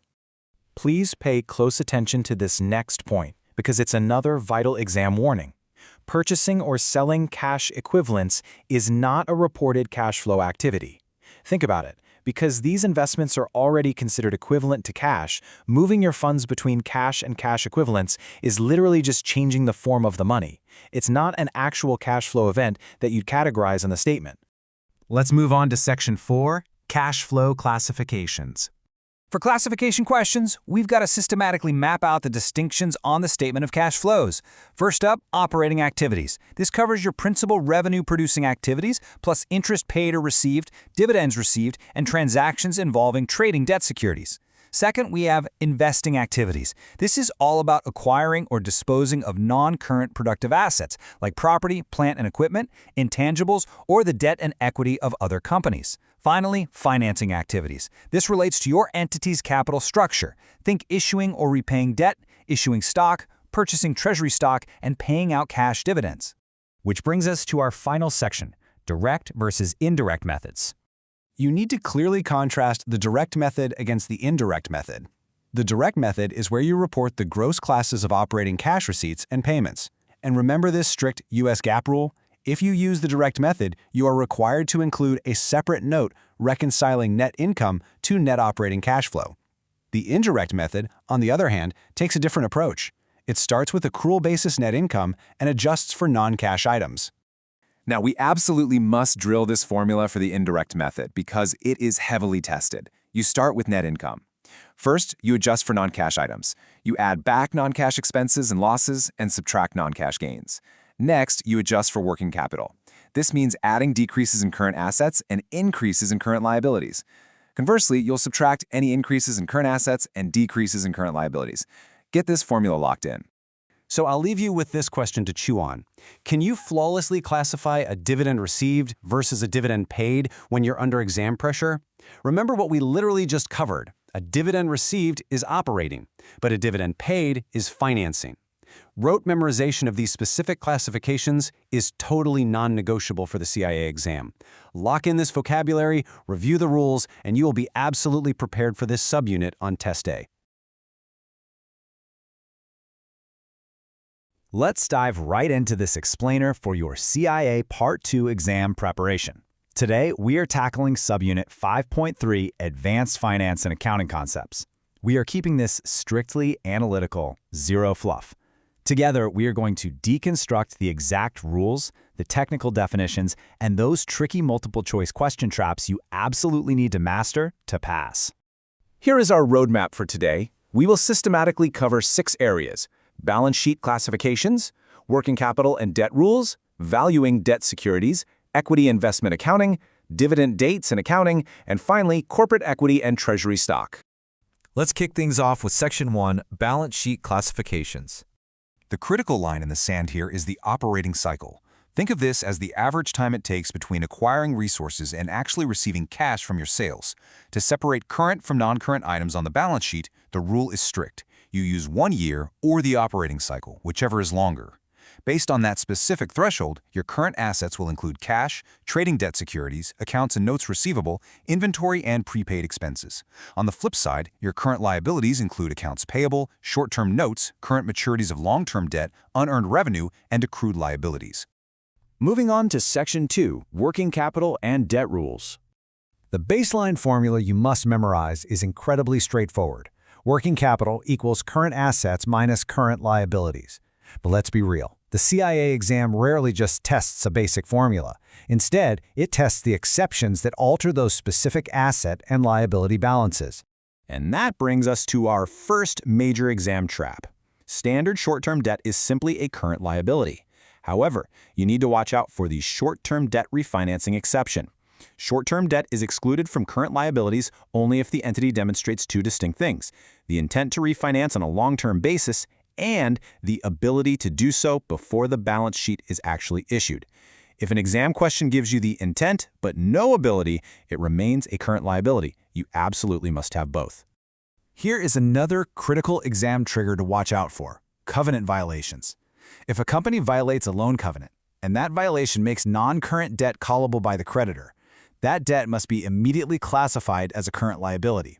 Its long-term status is instantly revoked. Now for Section 3, Valuing Debt Securities. We need to carefully contrast three distinct debt security categories. First, held to maturity, or HTM. To use this, you need the positive intent and ability to hold the security to maturity. It's valued on the balance sheet at amortized cost. Any realized gains, losses, and interest income go straight to the income statement. Second, we have trading securities. These are held for sale in the near term. They are valued at fair value, and any unrealized holding gains and losses are recognized directly in the income statement. Third, and this one is highly tested, is available for sale, or AFS. These are essentially everything else, neither HTM nor trading. They are also valued at fair value, but here is the massive exam trigger. Unrealized holding gains and losses bypass the income statement entirely. Instead, they are recognized in other comprehensive income, or OCI. Let's shift gears to Section 4, Equity Investment Accounting. For equity investments, you must memorize these rigid percentage thresholds. Step 1. If you hold less than 20% of the voting stock, you have little to no influence. You use fair value measurement. Unrealized gains and losses go to net income, and cash dividends received are just recorded as dividend income. Step 2. If you hold 20% to 50%, you now have significant influence. You are required to use the equity method. Finally, Step 3. If you hold greater than 50%, you have control. Consolidated financial statements are required, and any equity not owned by the parent is reported separately as a non-controlling interest. Let's look a bit closer at those equity method procedures, because this exposes a very specific multiple-choice trap. Under the equity method, the asset is initially recorded at cost. Over time, it is increased by your share of the investee's net income. It is decreased by your share of the investee's net losses. But here is the trap. It is also decreased by dividends received. Under the equity method, a dividend is treated as a return of your investment, which shrinks the asset account. It is not recorded as dividend income. Do not let them trick you on that. Next up, Section 5, Dividend Dates and Accounting. There is an exact chronological sequence for a dividend payout, and you need to know the accounting at each step. Point 1 is the declaration date. This is when the Board of Directors formally approves the dividend. Point 2 is the record date. This determines exactly which shareholders are eligible to receive it. And point 3 is the payment date, when the cash is actually distributed out the door. Pay close attention right now because this is perhaps the single most common dividend trap on the exam. On the declaration date, a legal liability is instantly created. You debit retained earnings, which decreases your equity, and you credit dividends payable. However, on the record date, there is absolutely zero accounting entry. No journal entry is made whatsoever. It is purely an administrative date to pull a list of names. Do not get tricked into recording a liability on the record date. Finally, on the payment date, you debit dividends payable and credit cash. This step has no further effect on your equity. Now, what about stock dividends and stock splits? Keep it simple. They merely reclassify your equity components. They result in zero net effect on the total equity balance and zero effect on your cash. Let's tackle our final unit, Section 6, Corporate Equity and Treasury Stock. Corporate equity is simply the sum of a few specific parts. First, you have contributed capital, which includes your common and preferred stock, plus any additional paid-in capital. To that, you add retained earnings. Then you add accumulated OCI. Finally, you subtract treasury stock. It is crucial to remember that treasury stock operates as a deduction from your total equity. Before we discuss the mechanics of treasury stock in depth, you need to know the exact definition of a preemptive right. This is the right of existing common shareholders to purchase pro rata shares of any new stock issues. The key word to look for on the exam is pro rata, because the entire purpose of this right is to allow current shareholders to maintain their exact existing ownership percentage without being diluted when new shares are issued. Let's look closely at treasury stock now and see how it builds our final exam trap for this explainer. Treasury stock occurs when a company repurchases its own previously issued shares, and those shares are unretired. Here are the strict rules you must memorize. It is reported as a contra-equity account, meaning it reduces total equity on the balance sheet. It carries absolutely no voting rights, and it receives no dividends. And here's the trap. Treasury stock reduces outstanding shares, but it does not reduce authorized shares. Outstanding decreases, authorized stays exactly the same. To wrap this all up, let's test your ability to cross-reference these rules with a CIA exam synthesis question. Think about this. If an available-for-sale debt security gains value, does that unrealized gain affect your working capital, or does it go directly to other comprehensive income? Think carefully about the rules we covered today, those specific fair value bypasses, and exactly how they hit the balance sheet versus the income statement. Mastering how these precise definitions intersect is the absolute key to passing Part 2. Keep this analytical mindset as you study.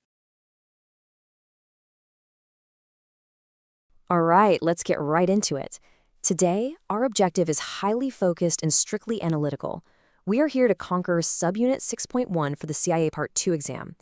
Mastering the accrual basis of accounting is absolutely non-negotiable for passing. We're going to break down the exact definitions, the precise timing mechanics, and the specific conversion formulas that you literally must be able to execute on exam day. Here is our roadmap for today. 1. Accrual versus cash basis. 2. Accruals versus deferrals. 3. Converting sales and cost of goods sold. And 4. Converting expenses and revenue. This structure is designed to perfectly prepare you to identify those multiple choice triggers. Section 1. Accrual versus cash basis. Let's establish the absolute baseline rules governing financial statement frameworks. So what exactly is the accrual basis of accounting? Simply put, it records financial effects when transactions actually occur, rather than when the cash changes hands. This is the exact framework required under both US GAAP and IFRS. When you are answering questions, do not let the exam distract you with the timing of the cash exchange. The transaction itself is your sole trigger for recognition. Now, this brings us to a classic CIA multiple choice trap. On one side, you have the accrual basis, which is required and where transactions drive the timing. On the other side, the cash basis recognizes revenue only when cash is received and expenses only when cash is paid. Listen closely, the cash basis is strictly prohibited under US GAAP and IFRS. So if an exam option even suggests the cash basis as an acceptable alternative framework, it's false. Eliminate it immediately. Moving right along to Section 2, accruals versus deferrals.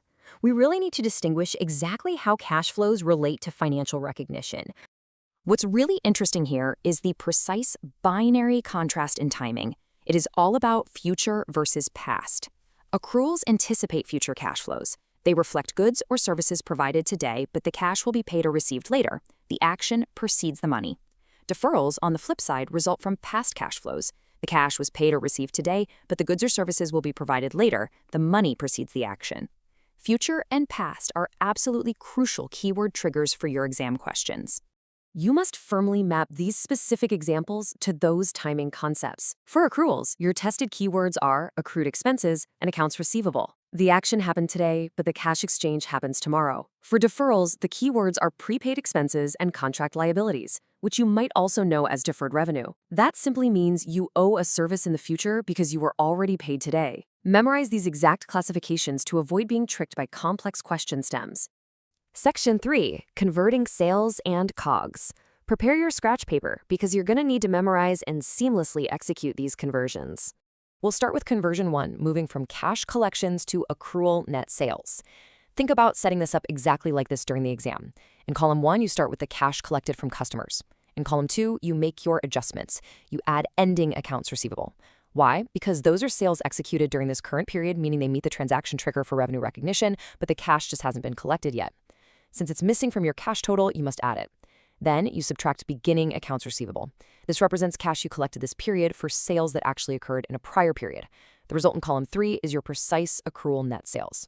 Next up is conversion 2, moving from cash paid to accrual cost of goods sold. Follow this algebraic sequence deliberately. Step 1, start with cash paid to suppliers.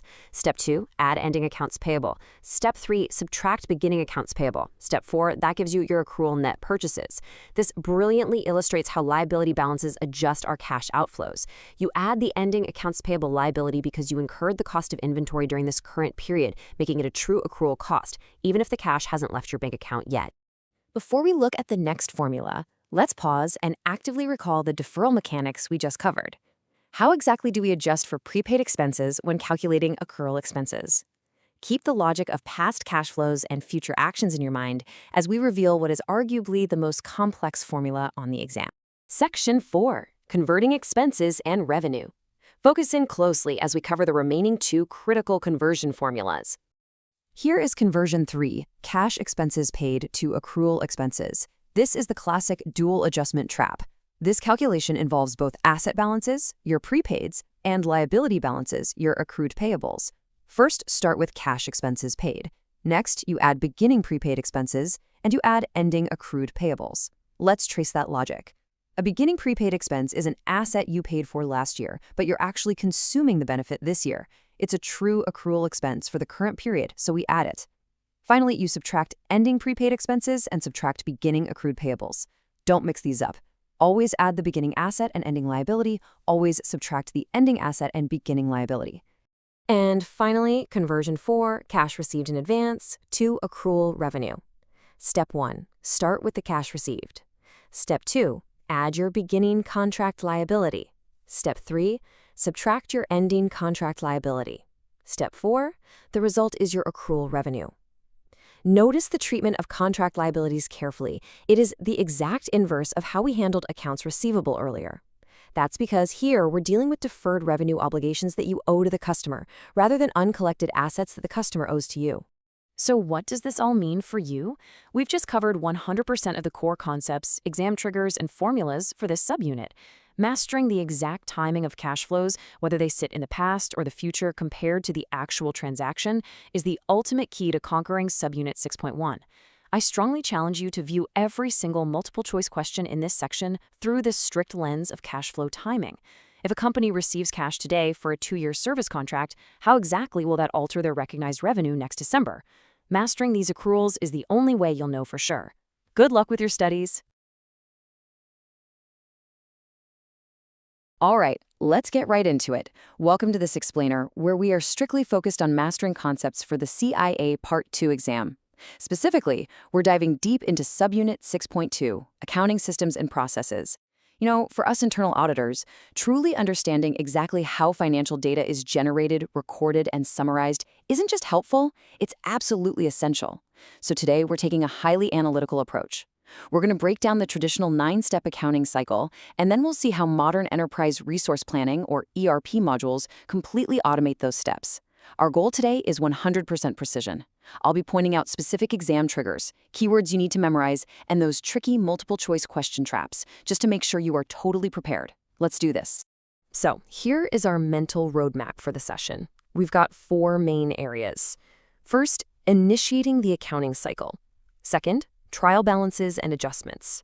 Third, financial statements and closing. And finally, core ERP modules. Starting us off with Phase 1, initiating the accounting cycle. This initial phase is entirely about transforming raw, real-world business events into recorded financial data. And honestly, it's kind of fascinating that this sequence hasn't changed much since double-entry accounting was invented centuries ago. It just works. We have the first 3 steps here, and they always happen in strict sequential order. Step 1 is transaction analysis. Step 2 is journalization, which is just a fancy way of saying we formally record the original transactions using specific debit and credit journal entries. And step 3 is posting. Now remember, posting is a very specific accounting term. It means taking those original journal entries and actually transferring them into the specific general ledger accounts. Think of it like sorting. This step organizes your chronological journal entries into their respective buckets, like grouping all your cash transactions together. Now grab your highlighters because for the exam, you need to know the exact definition of Step 1. Transaction analysis is strictly defined as analyzing events and their specific effect on the accounting equation. As an auditor, you have to remember that not every single business event triggers a transaction. Simply signing a new supplier contract, for example, might not actually impact the accounting equation right that second. So transaction analysis acts as a strict filter. It only catches events that actively change assets, liabilities, or equity. Moving right along to Phase 2, trial balances and adjustments. Okay, pay attention here, because this is a highly tested area on the exam. It's all about balance verification. So, after your daily transactions are recorded, the cycle hits the end of the accounting period, and the focus shifts to making necessary adjustments. Phase 2 covers steps 4 through 6. Step 4 is generating the unadjusted trial balance. Step 5 is where we actually record adjusting entries. This is where you journalize and post things like accruals, deferrals, and estimated entries. A perfect example? Recording wages that your employees have already earned but haven't actually been paid for yet. Finally, Step 6 is generating the adjusted trial balance. Watch out, guys, because this right here is a classic multiple-choice question trap. You will frequently see questions comparing these 2 lists, and you must clearly distinguish what they do. The unadjusted trial balance exists for one simple reason: to verify that total debits mathematically equal total credits. That's it. It's just a mathematical check. But in contrast, the adjusted trial balance is the complete, comprehensive listing of all accounts after every single adjustment has been made. If you take away just one thing from this phase, commit this absolute exam trigger to memory. The adjusted trial balance is the specific source document for financial statements. Seriously. If an exam question ever asks which document is used directly to draft those final financial reports, the answer is always the adjusted trial balance. Never the unadjusted one. The data absolutely has to include all those period-end adjustments before it can be finalized for external reporting. Next up, Phase 3, financial statements and closing.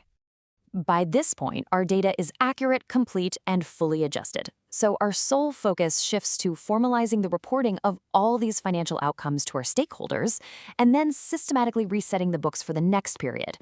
These final steps of the manual cycle are 7, 8, and 9. Step 7 is preparing the actual financial statements. Step 8 involves executing closing entries. And finally, Step 9 wraps up the entire cycle with the post-closing trial balance. Let's look a little closer at Step 7. Using that standard adjusted data, we generate 4 specific financial statements. We've got the balance sheet, the income statement, the statement of equity, and the statement of cash flows. These 4 documents are the ultimate output of the entire first half of the accounting cycle.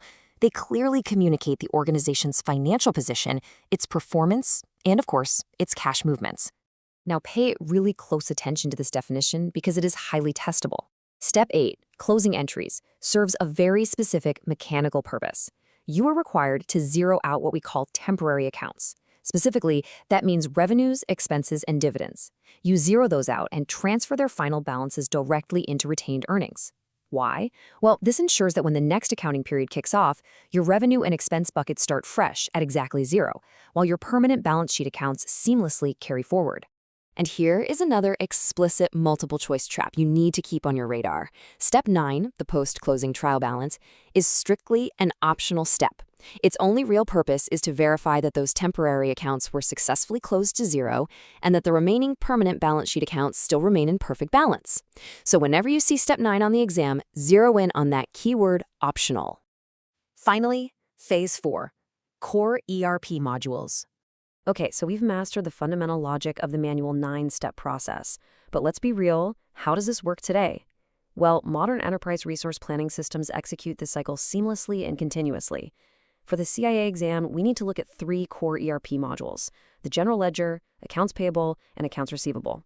As internal auditors, you have to understand the distinct boundaries and primary functions of each of these modules and exactly how information flows between them to maintain absolute data integrity. Let's start right at the heart of the system. The General Ledger, or GL, is defined using very precise language on the exam. It is the central repository. Think of it as the grand database. It receives automated, summarized entries from all the other source modules. Furthermore, the GL is exactly where the accounting department processes any of those top-level manual adjustments, like the period-end accruals we talked about back in Step 5. Now, let's contrast the 2 main submodules that actually feed the general ledger. First, Accounts Payable, or AP. This handles the outbound flow of funds. It captures supplier invoices and manages the payments going out.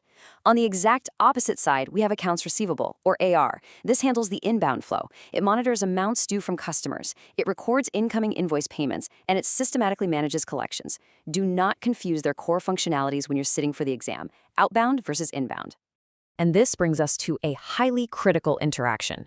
Your exam is definitely going to test your understanding of how these modules interact with each other. Specifically, you need to know that the Accounts Payable module interfaces with the Accounts Receivable module, and analyzing this specific interface is absolutely crucial for revenue timing audits.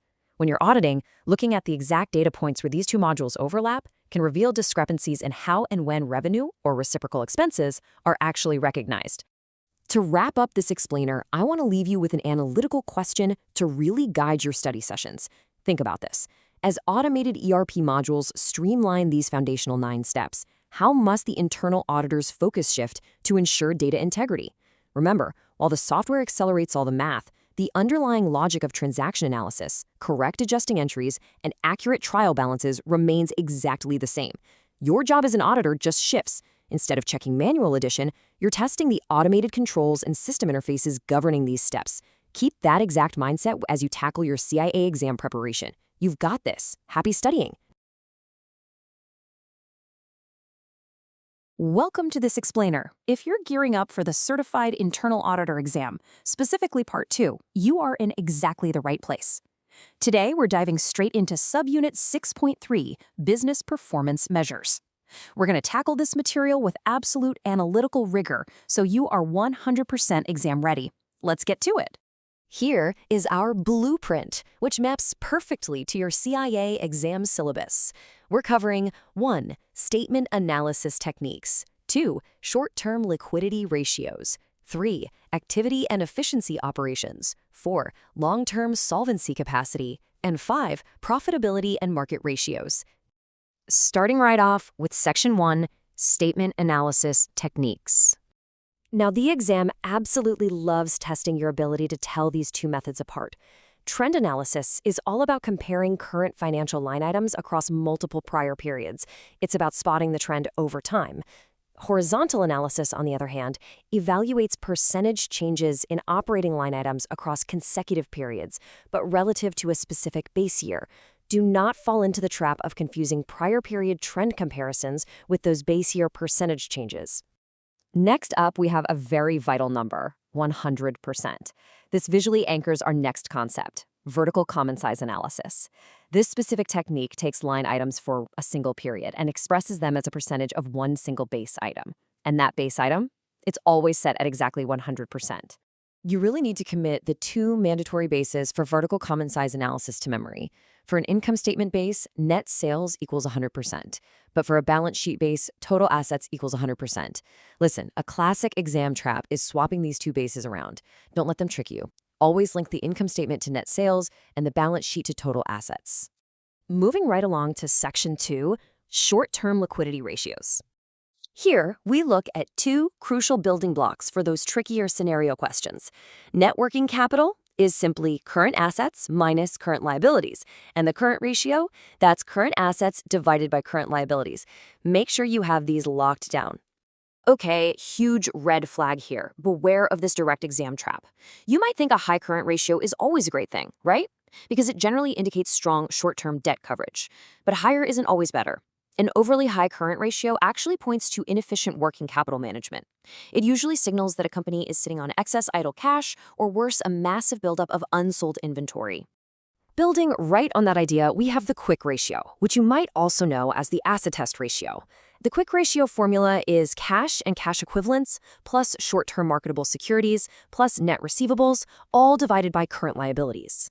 The absolute key here, it explicitly excludes inventory and prepaid expenses. Isolate this specific difference to easily handle any multiple choice questions about inventory liquidity. That brings us to Section 3, Activity and Efficiency Operations. In this section, we're pairing turnover calculations with days calculations. Notice how the output of the turnover formula directly becomes the denominator for the corresponding days formula. It's like a chain reaction. First, accounts receivable turnover is net credit sales divided by average accounts receivable. You take that result to calculate days sales outstanding, which is 365 divided by that AR turnover. Next, inventory turnover is cost of goods sold divided by average inventory. To find days sales in inventory, you do 365 divided by your inventory turnover. Finally, accounts payable turnover is total purchases divided by average accounts payable. And days payables outstanding, or DPO, is simply 365 divided by that AP turnover. Visually link these pairs together in your head. It will save you vital time on exam day. Now, let's deconstruct the cash conversion cycle step by step, mimicking exactly what you'll be punching into your calculator. Step 1, add days sales in inventory. Step 2, add days sales outstanding. Step 3, subtract days payables outstanding. At the end of the day, this calculation measures the exact time it takes to convert your resource inputs into realized hard cash flows. Next up is Section 4, Long-Term Solvency Capacity. We are shifting our focus here from short-term efficiency to evaluating long-term debt-paying capacity. The debt ratio is total liabilities divided by total assets. The debt-to-equity ratio is total liabilities divided by total shareholders' equity. Finally, times interest earned. This one requires EBIT, that's earnings before interest and taxes, divided by interest expense. Pay really close attention to EBIT here. Exam questions will frequently throw net income at you just to distract you. Don't fall for it. And we finally arrived at Section 5, Profitability and Market Ratios. This section introduces the required metrics focused on income generation and market valuation. Gross profit margin is gross profit divided by net sales. Return on equity, or ROE, is net income divided by average total equity. And the price-earnings ratio, the PE ratio, is market price per share divided by earnings per share.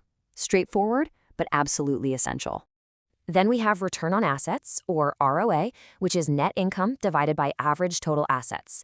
And this brilliantly illustrates why ROA is so important. It's ideal for comparing profitability across entities of completely different sizes.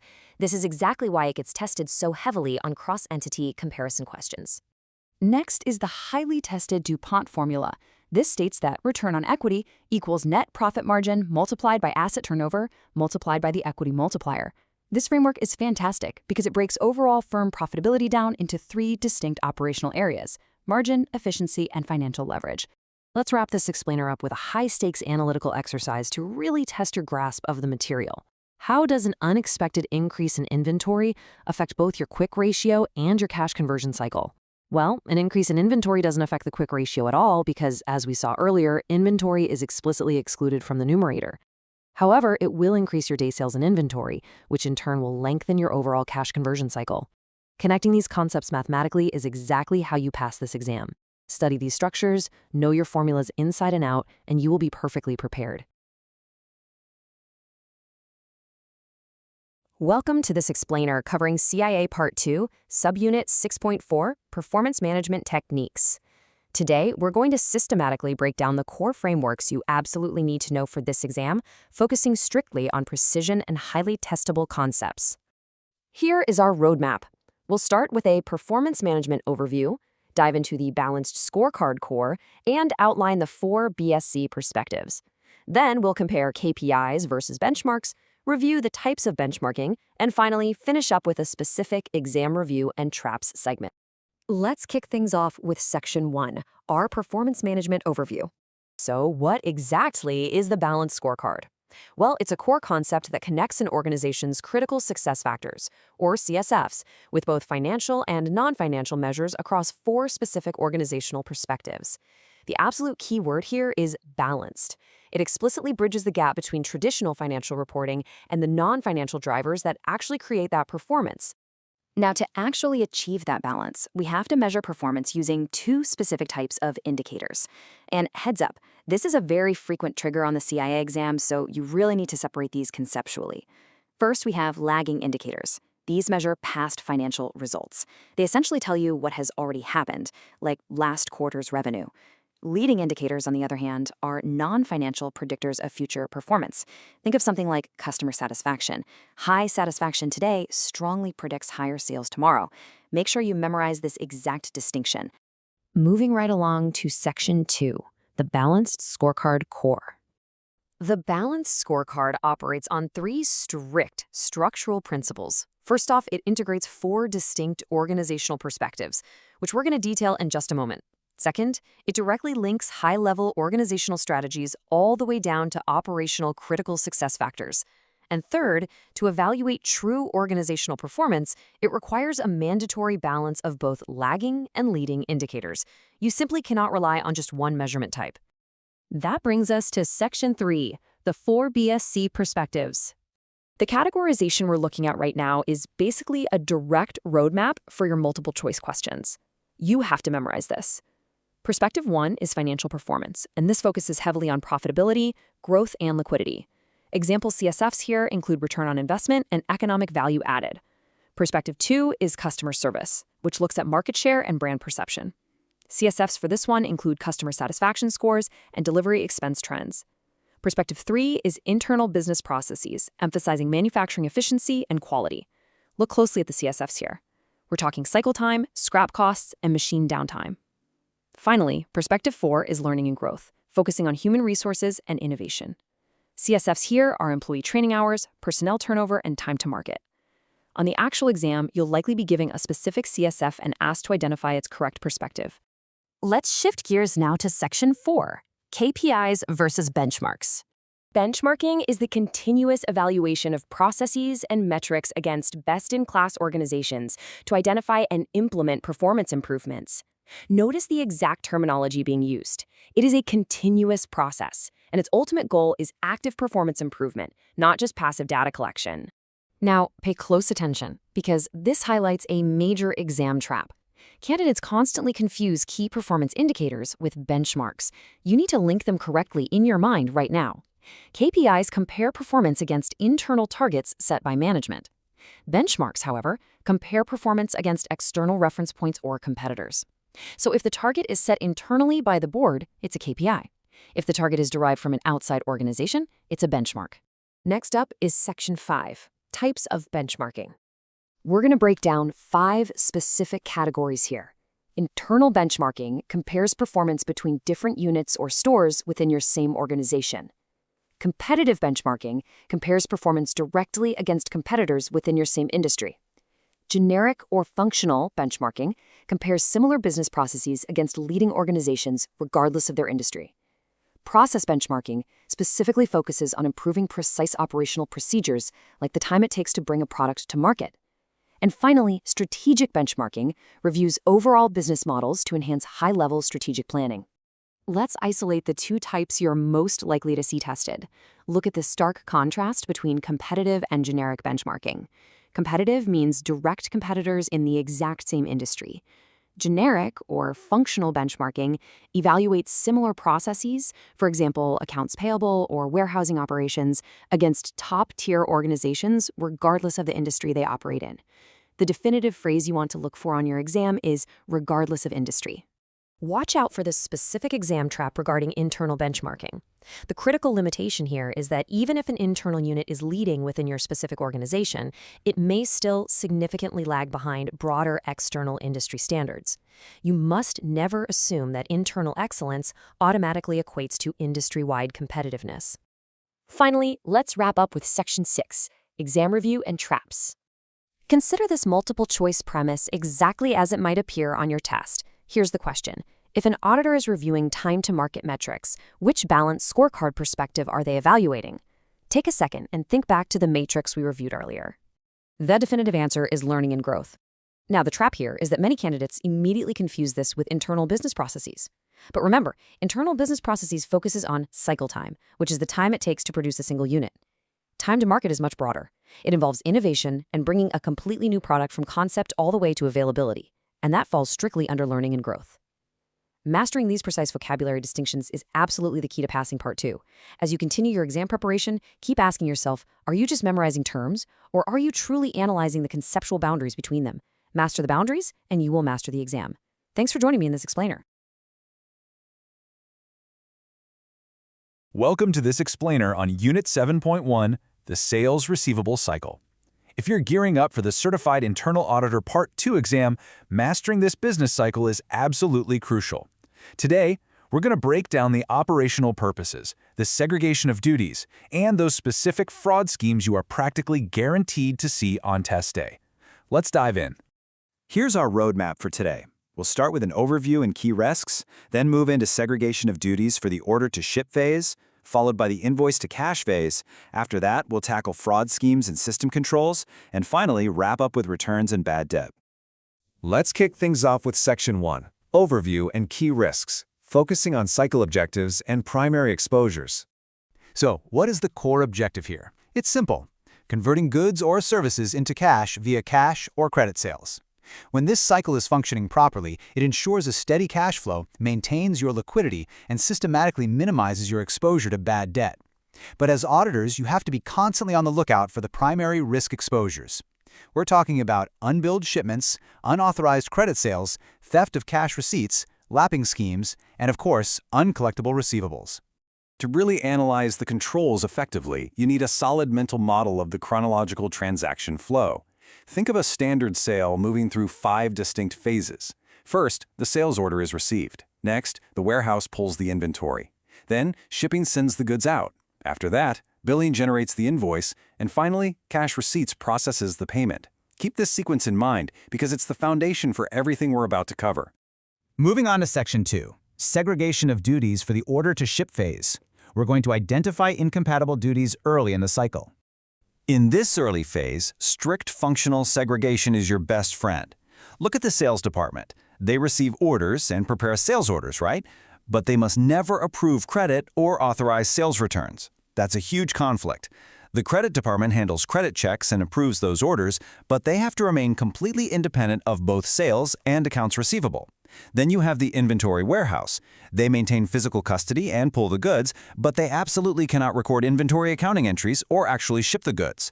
Finally, shipping verifies the goods, prepares the packing slip, and ships them out, staying totally independent of the warehouse and billing. Now pay close attention because here is a major CIA exam trap. Who does the credit department report to? They must report to the treasurer. Let me repeat that, the treasurer.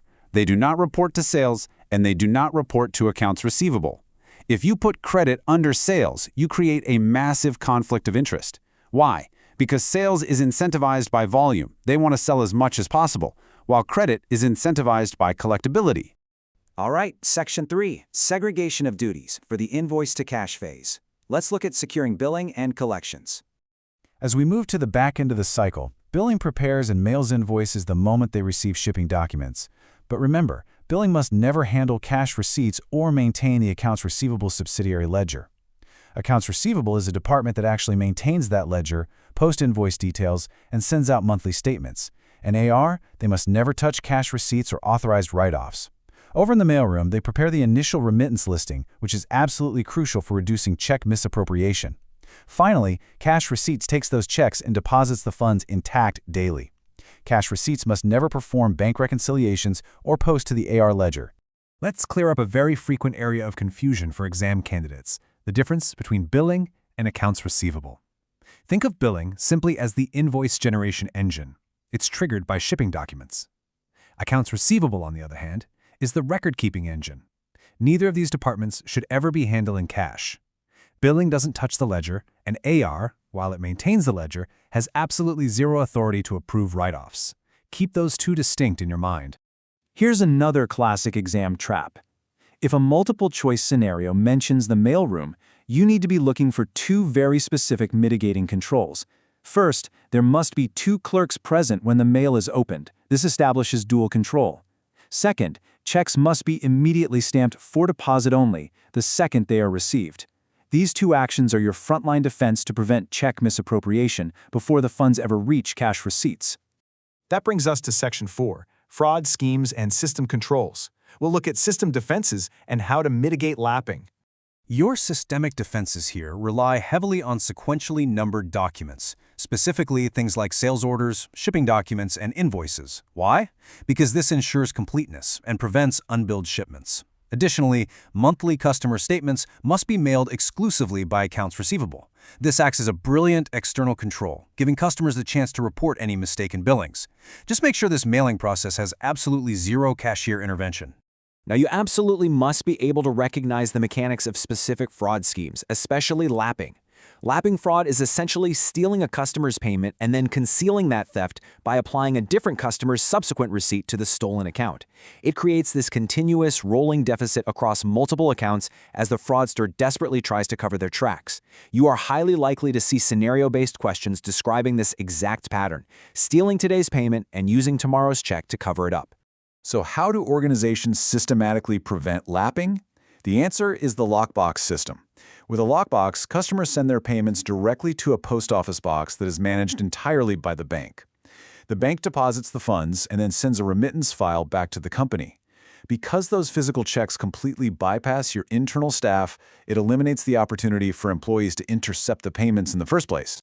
And here is a guaranteed CIA exam trigger for you. There is a direct, unbreakable correlation between lapping and a lockbox system. If a question asks for the most effective control to prevent lapping, look for the lockbox system. Conversely, if they ask what risk a lockbox system mitigates, the answer is lapping. Lock this relationship into your memory right now. Of course, in retail environments, strict segregation of duties often collapses. Think about it. Clerks are handling cash, authorizing sales, and delivering goods all at the exact same time. To combat this inherent risk, we have to rely on 4 key compensating controls. First, utilize point-of-sale terminals to create a permanent audit record. Second, assign strictly 1 clerk per cash drawer. Third, mandate a supervisor review for things like voids. And fourth, enforce mandatory employee vacations. That last one is a fantastic way to disrupt any ongoing fraud schemes. Finally, let's jump into Section 5, Returns and Bad Debt. We'll cover the authorization controls at the very end of the cycle. To prevent unauthorized credits, the prerequisites for processing sales returns have to be incredibly strict. First up, a sales return requires independent approval of a credit memo. Second, that approval has to be supported by a physical receiving report. And third, that receiving report must be generated independently by the receiving department. This proves that the inventory actually made it back into the warehouse. Handling bad debt requires a very strict 2-step segregation between initiation and approval. The initiation of a bad debt write-off has to come from the credit department, since they're the ones actually monitoring collectability. But here's the catch. Credit cannot finalize it. The actual approval must be executed by the treasurer. If the treasurer isn't available, an alternative approval can come from an executive officer, but they must operate entirely outside of the accounts receivable function. Which leads us to our final, heavily tested exam trap. A classic question will suggest that accounts receivable manages write-offs because, well, they manage the accounts. This is completely false. Accounts receivable maintains the subsidiary ledger. They are strictly record keepers. They cannot authorize write-offs and they cannot approve credit memos. Giving record keepers the power to authorize transactions completely destroys the integrity of the cycle. We've just mapped every crucial definition, objective, and multiple-choice trap regarding the Sales-Receivables Cycle. So ask yourself, can you perfectly trace that chronological order to cash journey? Can you spot every single incompatible duty without hesitation? Mastering these exact controls is often what separates a passing score from a failing one on the CIA exam. Review these frameworks until they become second nature. Keep analyzing, stay focused, and I'll see you in the next explainer.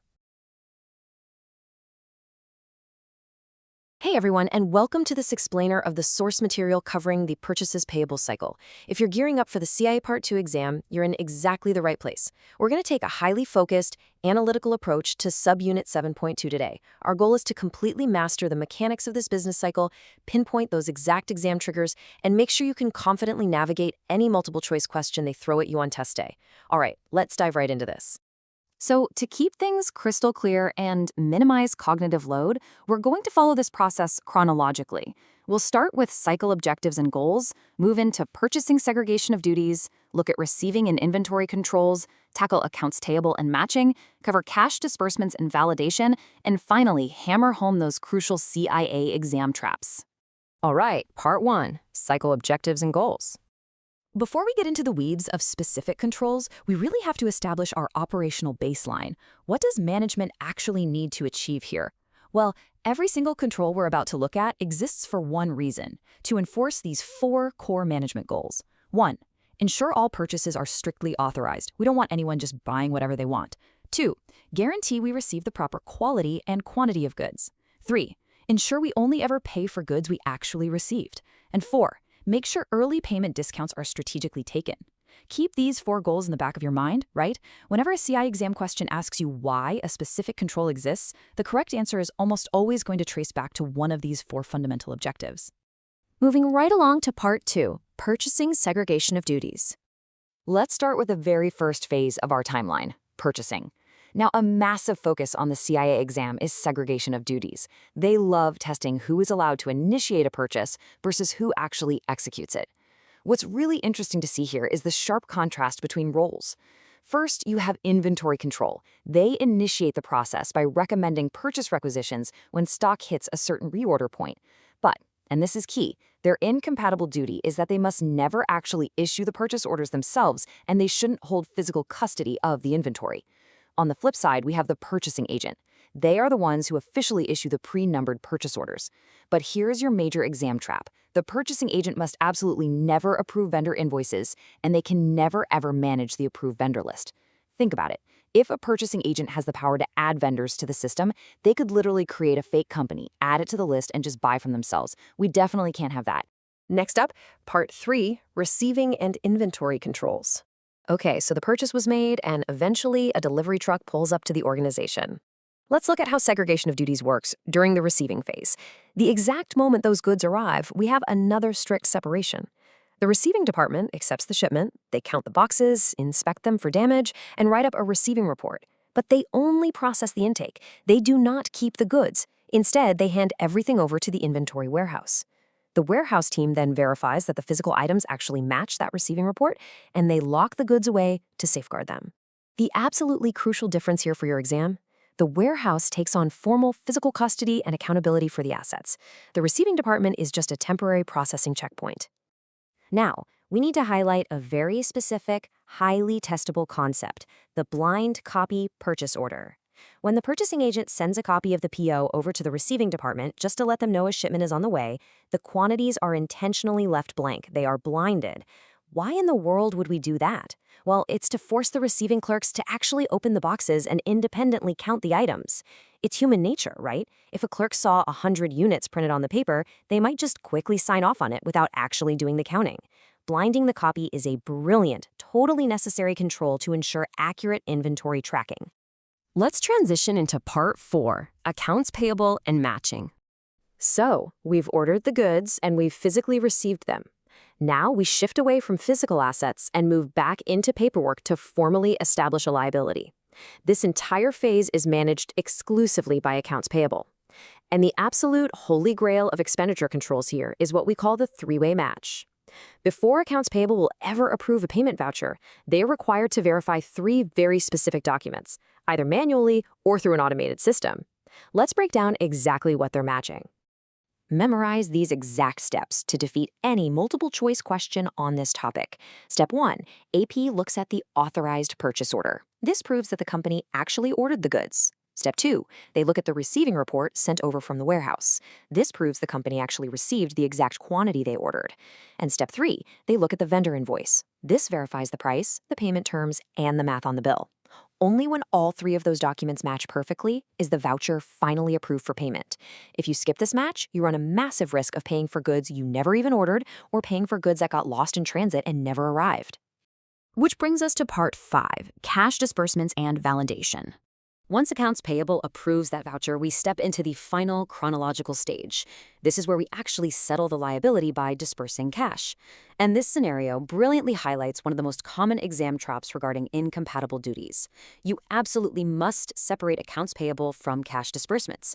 Accounts payable assembles the voucher package, sure, but they must have zero access to handling cash or checks.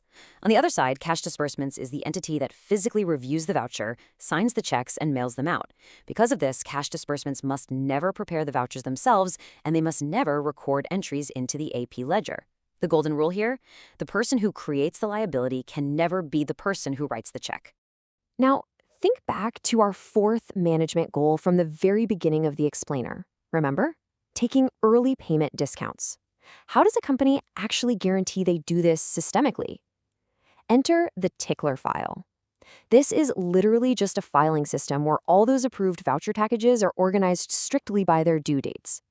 By checking this tickler file every single day, the cash disbursements team ensures payments are mailed on time, they dodge any late fees, and they successfully capture all those great cash discounts for paying early. Finally, Part 6, Crucial CIA Exam Traps. All right, we have successfully mapped the entire cycle.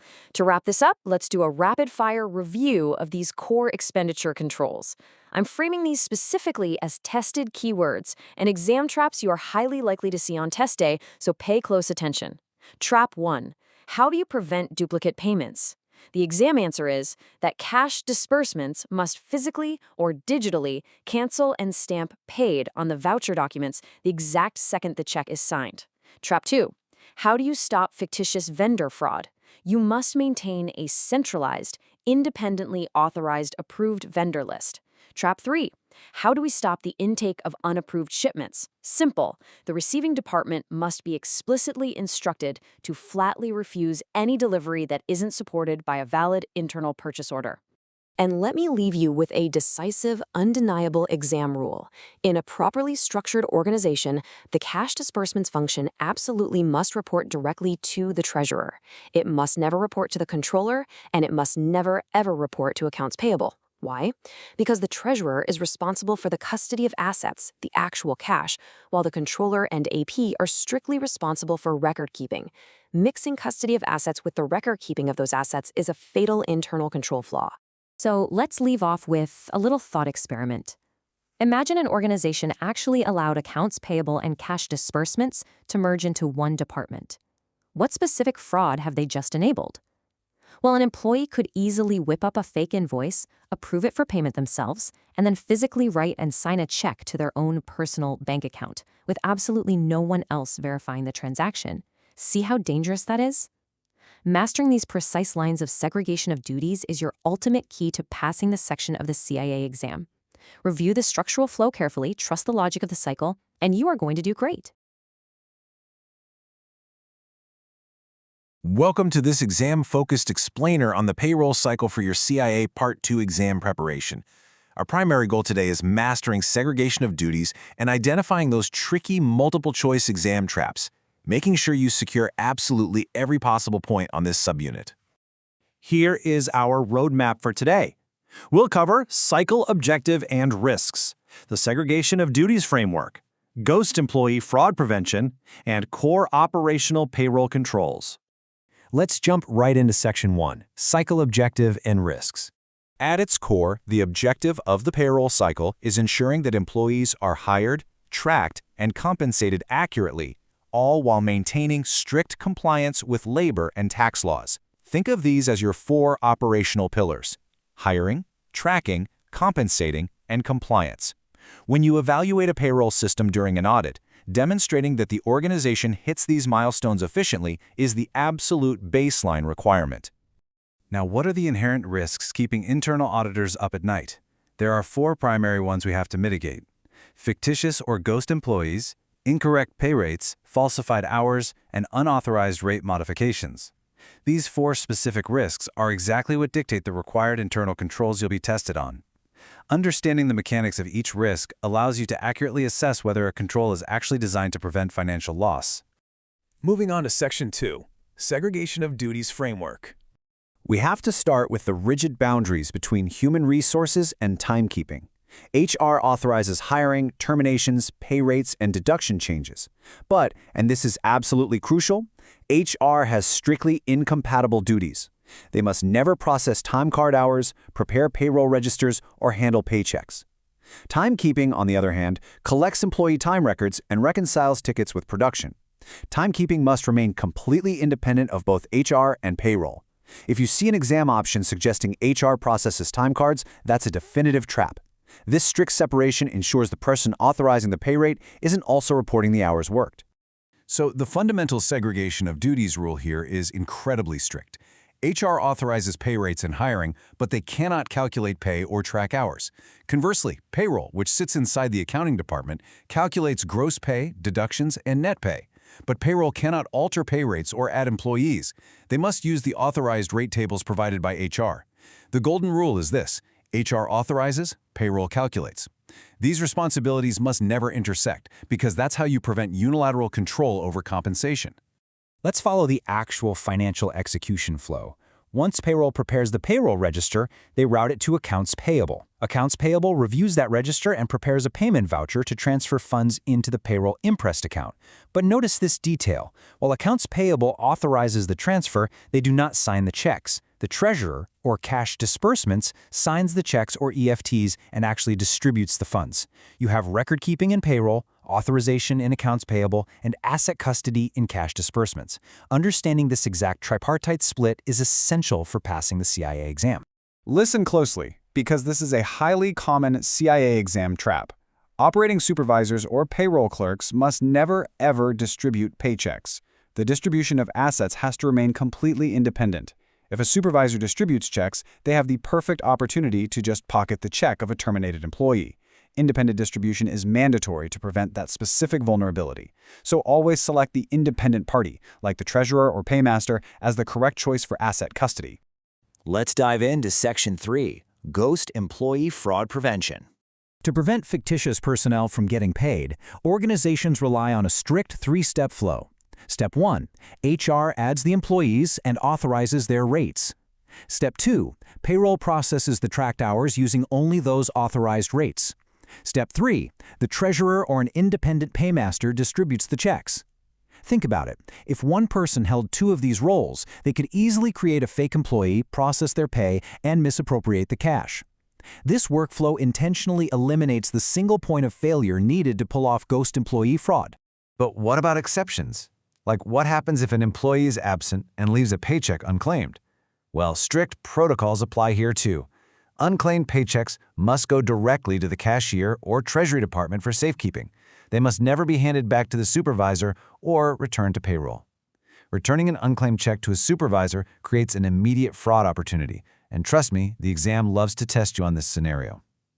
Independent custody of physical assets has to be maintained right up until secure delivery or deposit. Finally, we've arrived at Section 4, Core Operational Payroll Controls. A critical control you need to know is the payroll imprest account. This is a separate bank account funded with the exact net payroll amount each pay period. Now, exact net payroll amount is the specific keyword identifier you want to memorize here. By transferring only the funds required to clear that specific period's paychecks, the organization drastically limits its loss exposure. If a fraudulent check is presented, it will bounce simply because there are no excess funds sitting in an imprest account. It neatly limits the risk to that specific designated payroll liability. When it comes to supervisory approval workflows, department supervisors are the ones responsible for reviewing employee time cards and signing off on job tickets. But the operational timeline is everything. This approval must occur before timekeeping submits hours to payroll. Supervisors have to validate those time cards to prevent falsified hours from ever entering the processing system. It's a foundational, preemptive safeguard, making sure only verified labor gets compensated. From an IT control perspective, payroll variance exception reports are essential. These are system-generated reports that flag any significant pay rate or hour changes. The heavily tested phrase to look out for here is prior to processing. Because these reports trigger before the payroll is executed, this is definitively a preventative control. It allows management to intercept unauthorized modifications before a single dollar is dispersed. Knowing the difference between a preventative control prior to processing and a detective control after processing is an absolute must for the exam. Lastly, let's contrast manual systems against automated payroll. Manual systems are highly prone to calculation mistakes and incredibly vulnerable to physical check delivery errors or even theft. Transitioning to automated payroll, where timekeeping integrates directly with direct deposit and electronic funds transfers, drastically reduces both error and fraud risk. It literally eliminates physical check routing entirely, structurally improving the security of the whole asset disbursement process. So, I'll leave you with this thought. Based on these rigid segregation of duties rules we just covered, would your organization's payroll cycle actually pass a CIA audit today? Take a look at your own environment. Who distributes the checks? Where do unclaimed checks go? Can human resources access the payroll register? Applying these strict frameworks practically is the best way to make them stick for exam day. Thank you so much for joining this explainer, and keep bringing this level of analytical rigor to your preparation. Welcome to this comprehensive explainer designed specifically for your Certified Internal Auditor Part 2 exam preparation. Today, we're diving straight into Unit 8.1, which is all about engagement resources. Our main objective here is to break down the exact requirements, the precise definitions, and those tricky multiple choice traps that you absolutely need to master to pass. Here is our roadmap for today.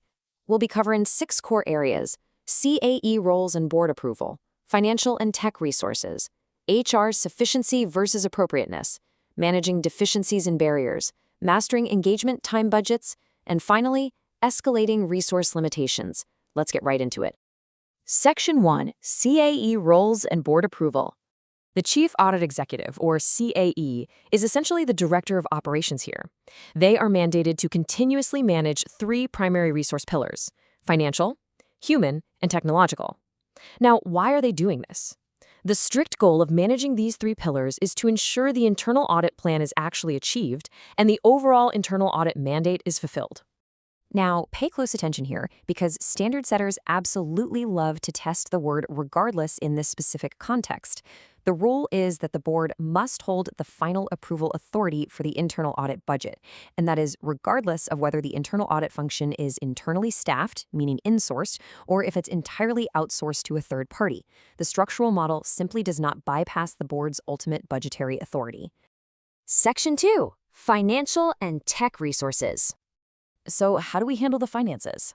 Well, the CAE has to execute a very straightforward documented control process. First, they must periodically compare the planned budgets against the actual expenditures. Second, they have to analyze any variances they find. This guarantees that departmental funds are being used effectively. When you are looking at bringing in new technological resources, there is a specific magic phrase you need to memorize. The primary consideration is whether the new technology improves the effectiveness and efficiency of the audit process. Lock that exact phrase into your memory, because it is consistently the correct answer for multiple choice questions about technology justification. Section 3, HR, sufficiency versus appropriateness. Okay. This is a classic exam trap where people easily get tripped up. You have to completely separate these 2 definitions in your mind. Sufficiency is strictly a measure of quantity. It's a numbers game. Do you literally have a sufficient headcount or number of auditors to complete the work? Appropriateness, on the other hand, is strictly a measure of quality. It guarantees that you have the precise mix of knowledge, skills, and competencies required for the task. Standard setters frequently try to swap these definitions in the questions. Just remember, sufficiency equals quantity, appropriateness equals quality. Section 4, managing deficiencies and barriers. What happens when you just don't have the right expertise on your team? Well, a skill deficiency is formally defined as a lack of specialized skills within the internal audit team that are actually required to complete an engagement. A great example of this would be trying to audit a highly complex IT infrastructure, but your team is made up entirely of financial auditors.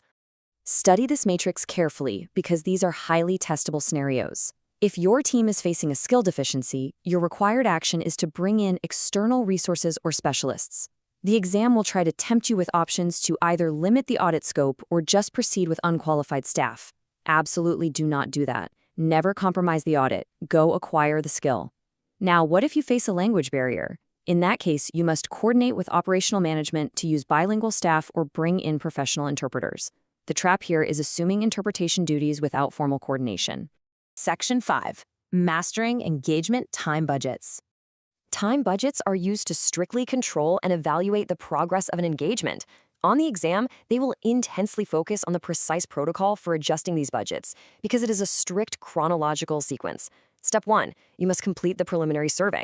Step 2, you propose an adjustment to the time budget based on the findings from that survey.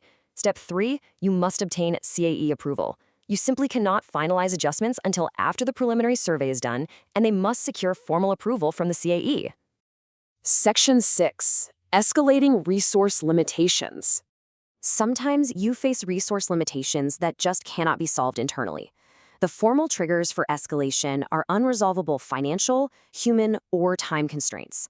The threshold for action is when these constraints actually threaten to compromise the achievement of your engagement objectives. When that happens, your mandatory action is to escalate the issue and promptly communicate the systemic effects. And who do you tell? You must communicate this to both senior management and the board simultaneously. Let's pull everything we've learned together with a classic, highly testable exam scenario. Imagine specialized IT skills are lacking for an engagement, and the internal audit budget is exactly 0. Do you limit the scope, or do you escalate? Let's follow the strict logic. You never, ever limit the scope due to skill gaps.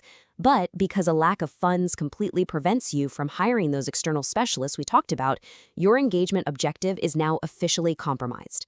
Therefore, the absolute correct action is to escalate this resource limitation directly to senior management and the board. Master these explicit rules, and you will easily secure these points on your CIA exam. Keep studying hard, and good luck. Welcome to this highly concentrated explainer. If you're preparing for Part 2 of the Certified Internal Auditor exam, you know that precision is absolutely everything. Today, we're focusing entirely on Subunit 8.2, the Engagement Work Program. We're going to dissect the core concepts, identify the exact exam triggers, and expose the multiple-choice traps you are guaranteed to face. Let's get straight to work. Here is our structured roadmap. We'll cover the definition and core purpose, timing and content traps, mandatory approval hierarchies, standard program exam triggers, and finally, omissions and modifications. Moving right into Section 1, let's establish the fundamental terminology used by the IIA. You must memorize this precise definition. A work program is a document identifying the tasks, methodologies, tools, and assigned personnel needed to achieve the engagement objectives. Test writers will specifically swap out these components with incorrect distractors to confuse you. If a multiple-choice option lists elements outside this exact scope, you can safely eliminate it.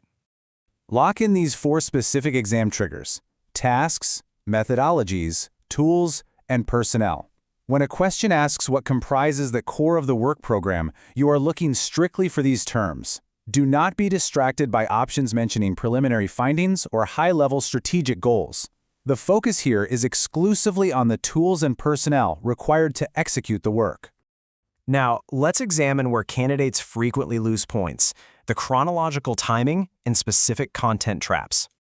The sequence of the planning stage is a major exam focus. Notice that the work program generation is the absolute culmination of the planning phase. You cannot draft the final work program until the preliminary survey and the risk assessment are completely finished. If an exam scenario suggests drafting the program before fully assessing risks, that procedure is fundamentally flawed. You also need to clearly distinguish what the program contains versus what it does not.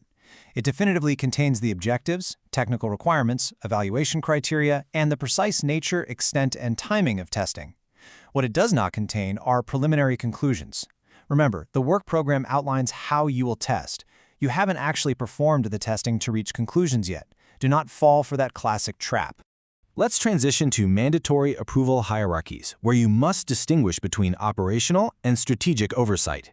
The exam will test your ability to contrast the roles of different organizational levels. The Chief Audit Executive, or CAE, must review and approve the work program strictly prior to implementation to ensure operational readiness. In sharp contrast, senior management, or the board, conducts a high-level review simply to ensure alignment with strategic objectives.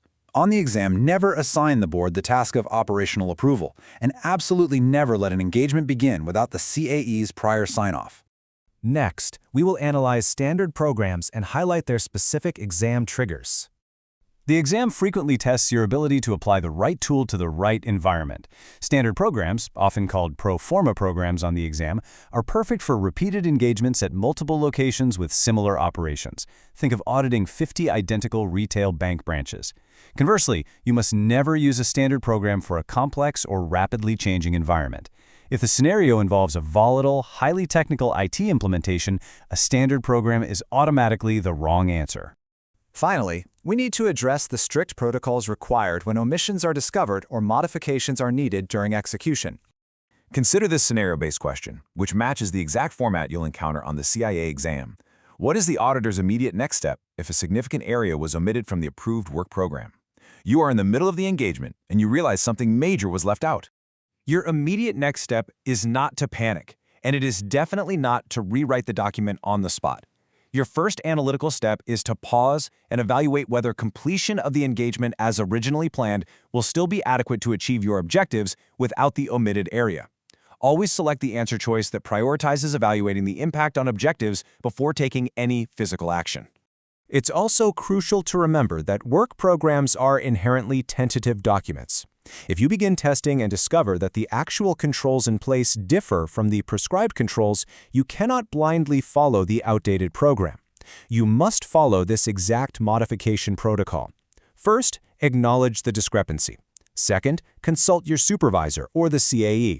Third, formally modify the program. And fourth, document the discrepancy. Skipping that consultation phase is a very common exam trap. I'll leave you with this overarching thought to guide your CIA studies. If work programs are inherently tentative and subject to change, how does auditor adaptability act as the ultimate control? While the work program provides necessary structure and methodologies, it is your analytical adaptability, specifically following proper consultation and documentation protocols, that ensures the audit's success. Master this balance, avoid the traps we've outlined, and you will absolutely excel on Part 2 of the CIA exam. Let's dive right into this exam-focused explainer. Today, we're targeting an absolutely critical component of your CIA Part 2 preparation, Subunit 8.3, Engagement Procedures. As an internal auditor, gathering evidence isn't just about grabbing documents. It's a highly structured process where you have to select the exact right tool to test a specific claim. We're going to break these concepts down with an analytical, structured approach so you can totally master this material for exam day. Here is our roadmap for today. We'll cover 4 high-yield areas. First, the evidence reliability hierarchy. Second, testing management assertions. Third, vouching versus tracing. And finally, key audit procedures applied. Let's start with Section 1, the evidence reliability hierarchy. Now, on the CIA exam, evidence is definitely not treated equally. You absolutely must know how to rank its persuasiveness. At Step 1, sitting at the very top is your physical examination or direct observation. Think about counting cash or observing inventory on a warehouse floor. This is the most persuasive form of evidence because you're literally seeing it yourself. Step 2 is external or third-party information, things like bank confirmations or vendor statements. Because this data comes straight from an independent outside source, it's highly reliable. Then we hit Step 3, internal documentary information. The reliability here depends entirely on the strength of the organization's internal controls. And finally, Step 4, the least persuasive evidence, is oral testimony and inquiry. The crucial exam rule you need to memorize here is that oral testimony always requires corroboration with objective data. You can never just take a manager's word for it. Before we move on, I want to flag a really common multiple-choice trap. When you are evaluating internal documentary information, original documents are always more persuasive than copied documents. The exam is going to frequently test your ability to distinguish between a highly reliable original invoice and a less reliable photocopy. Remember, while internal document reliability is tied to internal control strength, the original document always wins over the copy. Moving on to Section 2, Testing Management Assertions. Before you can even select your audit procedures, you have to understand the specific claims management is making. There are 5 core assertions you really need to memorize. First, existence or occurrence. Did the transaction actually happen, and do the assets actually exist? We test this by vouching records back to source documents or doing physical counts. Second is completeness, where all the transactions that should be recorded actually recorded. We test this by tracing source documents forward to the ledger or checking numerical sequences. Third, valuation and allocation. Are items recorded at the correct mathematical amounts? Your procedures here include aging accounts receivable or testing depreciation. Fourth, rights and obligations. Does the entity legally own the asset or actually owe the liability? You test this by inspecting deeds or examining paid vendor invoices. And finally, classification and understandability. Are items in the proper accounts and disclosed clearly? You verify this by inspecting financial notes or checking that capital items weren't improperly expensed as basic repairs. Make sure you memorize these direct relationships for exam day. Next up, Section 3, Vouching versus Tracing. Wake up and pay close attention here, because this is the most notoriously tested mechanical concept in this entire subunit: directional testing. Mixing up the direction of your testing is a guaranteed loss point on the exam. You have to intuitively know which direction tests for missing information and which direction tests for fake information. Let's lock this directional distinction into your memory right now. With vouching, you start at the ledger, meaning the final document, and you track backward to the source document. Vouching tests existence and occurrence. It proves the item is real. Now with tracing, you do the exact opposite. You start at the source document, meaning the triggering event, and you track forward to the ledger. Tracing tests completeness. It proves nothing was left out. So remember, vouch backward for existence, trace forward for completeness. Let's look at the exact vouching scenario you'll likely see on the exam. Imagine you select a recorded sales entry from the accounting ledger. That is your final document. You then track backward to find the corresponding shipping document. By tracking backward from the final record to the origin, you prove that the recorded sale actually occurred. You prove the sale isn't fictitious. That is vouching. Now let's contrast that with a tracing scenario. Here, you select a sample of shipping documents straight from the warehouse. That is your source document, the triggering event. You then track forward to ensure every single one of those shipping documents appears as a billed entry in the sales journal. By tracking forward from the event, you prove that all shipments were actually billed. You prove completeness. Finally, let's head into Section 4, Key Audit Procedures Applied. So how do we detail exactly how to gather evidence based on specific risk scenarios? Well, confirmations are your best tool for testing existence and rights, but you have to distinguish between the two types. Positive confirmations ask the recipient to reply whether they agree or disagree. On the exam, this is triggered by keywords like material or large balances, or when fraud is suspected. It also absolutely mandates auditor follow-up on non-responses. On the other hand, negative confirmations ask the recipient to reply only if they disagree. The exam triggers here are immaterial or small balances and low control risk. Be on the lookout for a common exam tactic, adding a strict respond within 15 days deadline to encourage timely consideration for negative confirmations. Next, we need to consider 3 more highly tested procedures. First is observation. This is highly persuasive for physical existence. Think of surprise inventory counts to detect fraud, or verifying daily operations. But remember its limits. Observing an asset does not prove you own it, so it's a weak test for rights or valuation. Second, we have analytical procedures. This compares expected relationships among data, like looking at historical trends. The key exam trigger here is detecting unusual spikes. For example, an unexplained increase in raw materials used, which could indicate fraud. Third are cutoff tests. This involves tracing documents for several days just prior to and just after the balance sheet date. This guarantees that transactions were recorded in the proper period. Finally, we have computer-assisted audit techniques, known as CATs, which are often used alongside generalized audit software, or GAS. The absolute key exam trigger for these tools is the phrase entire population. You use CATs when you need to test a full population, rather than just taking a sample. A classic exam scenario is using GAS to sort all vendor payments by employee home addresses, allowing you to instantly catch fictitious vendors. To wrap up this explainer, I want you to consider this scenario. If an auditee hands you a copied invoice along with oral assurance that a transaction is valid, what is your mandatory next step? Based on our evidence reliability hierarchy, you're currently holding the 2 weakest forms of evidence. But how exactly do you escalate this in a sensitive audit environment without breaching protocol? And what happens if the original documents simply don't exist? Mastering these edge cases is the exact difference between passing and failing. Keep applying these structured rules rigorously, and you will crush this exam. See you in the next explainer. Welcome to this explainer for CIA Part 2, Unit 9.1. Today, we're zooming in on key risks and controls.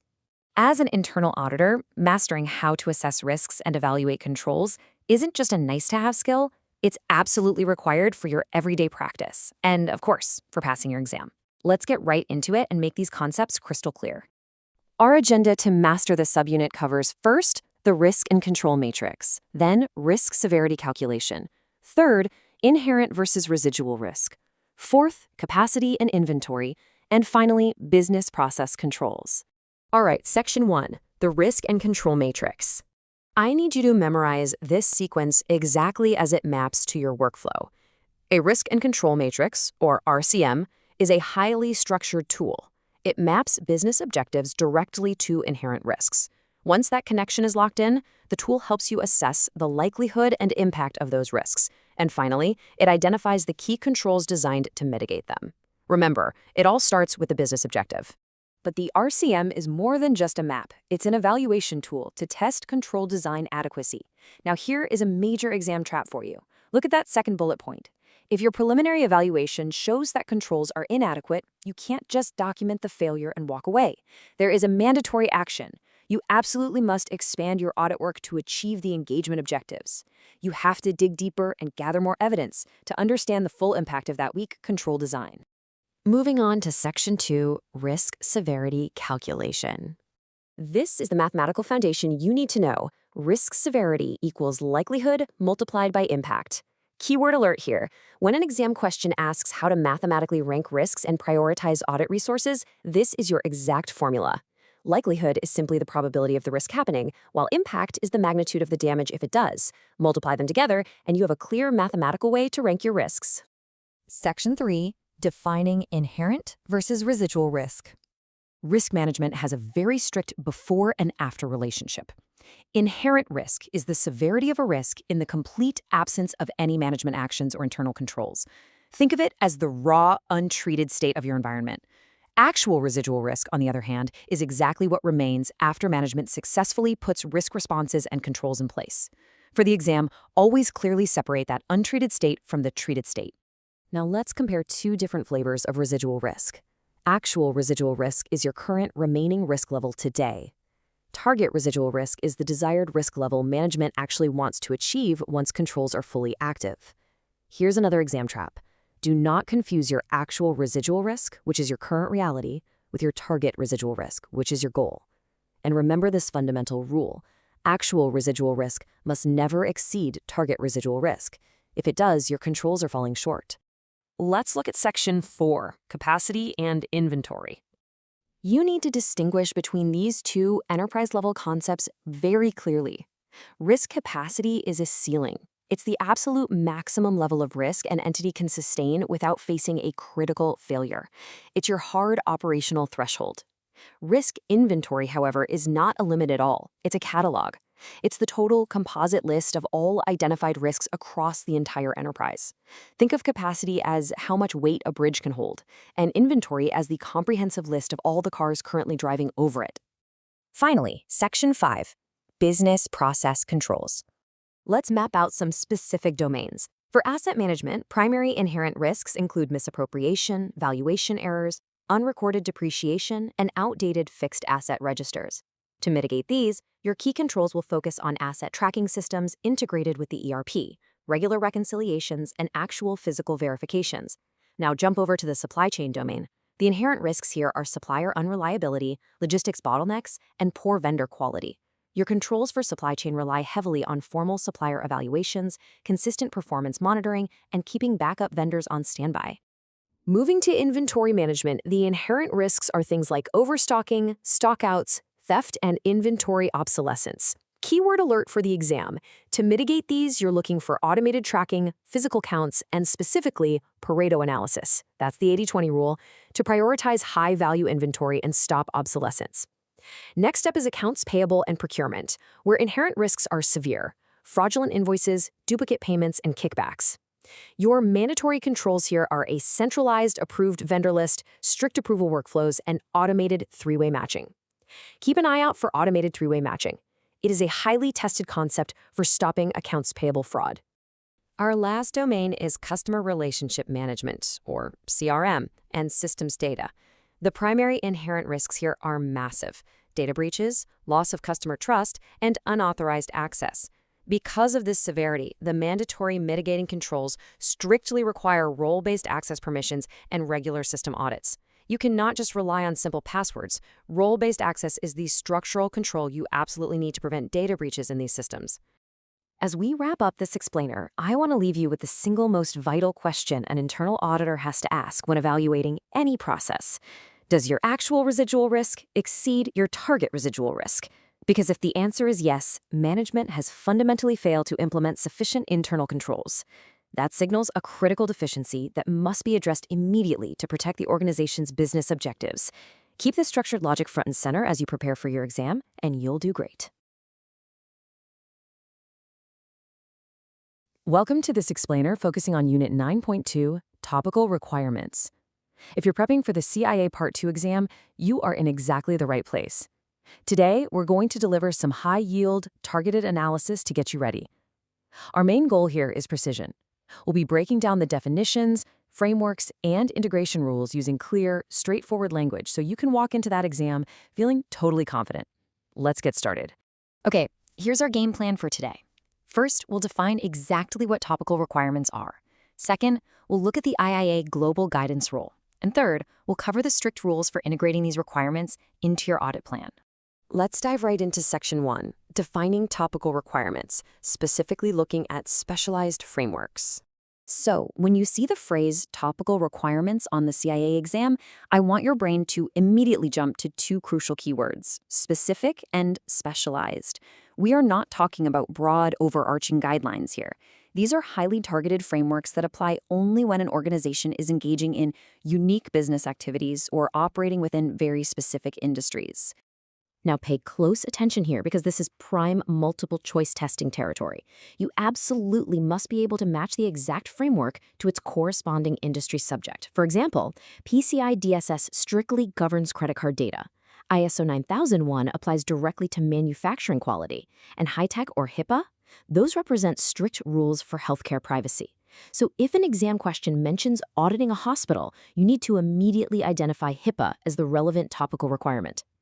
Watch out for this exam trap. The test writers love to see if you can spot the difference between a highly specialized rule and a baseline internal auditing standard. A very common multiple-choice distractor will present a broad, general framework and incorrectly label it a topical requirement. Just remember our core definition. Topical requirements are exclusively specific. If a standard applies universally to literally all companies, it is not a topical requirement. Moving right along to Section 2, the IIA Global Guidance Rule and how it maintains consistency. Why does the IIA issue this global guidance in the first place? Well, it boils down to two strict purposes. Number one, it ensures that your internal audit procedures remain completely consistent with those specific topical requirements. And number two, it helps auditors actively adapt to evolving standards as industries, technologies, and specialized rules inevitably change.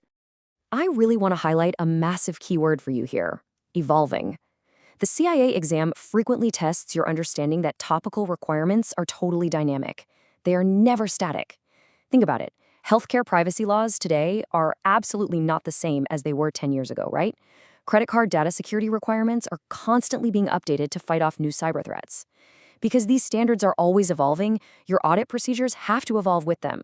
The IIA Global Guidance basically acts as your bridge to make sure your methods don't become obsolete. All right, let's head into our third and final section, Audit Plan Integration Rules, focusing on timing and application.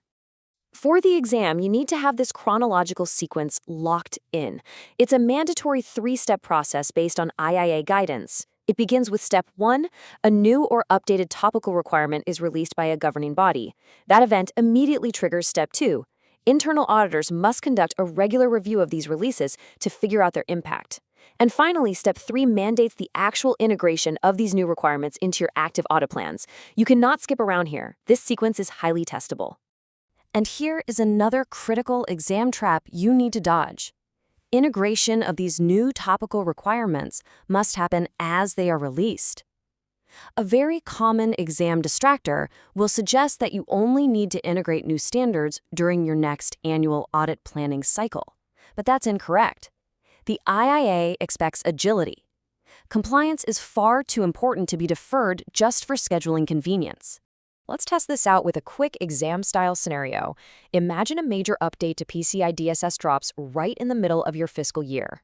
The question asks, when must the internal audit activity integrate these new topical requirements into their audit plans? Take a second and formulate your exact answer based on the timing rules we just covered. Did you get it?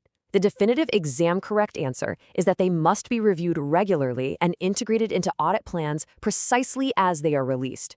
If you chose an option that delayed that integration until the end of the year or waited for the next formal planning meeting, you would unfortunately lose points. Memorize this timing rule. The standard is dynamic, so your audit plan absolutely must be equally dynamic. To wrap up this explainer, I want to leave you with this thought. If these topical requirements represent continuously evolving standards, just how dangerous is a rigid, inflexible audit plan to your organization's compliance? If an enterprise refuses to adapt as released, they're essentially auditing against outdated rules, which leaves the whole organization exposed to some pretty severe regulatory risks. Keep that practical, real-world application in mind, and you'll have no trouble recalling these integration rules on test day. Thanks for joining this explainer, and best of luck with your CIA exam prep. Welcome to this explainer.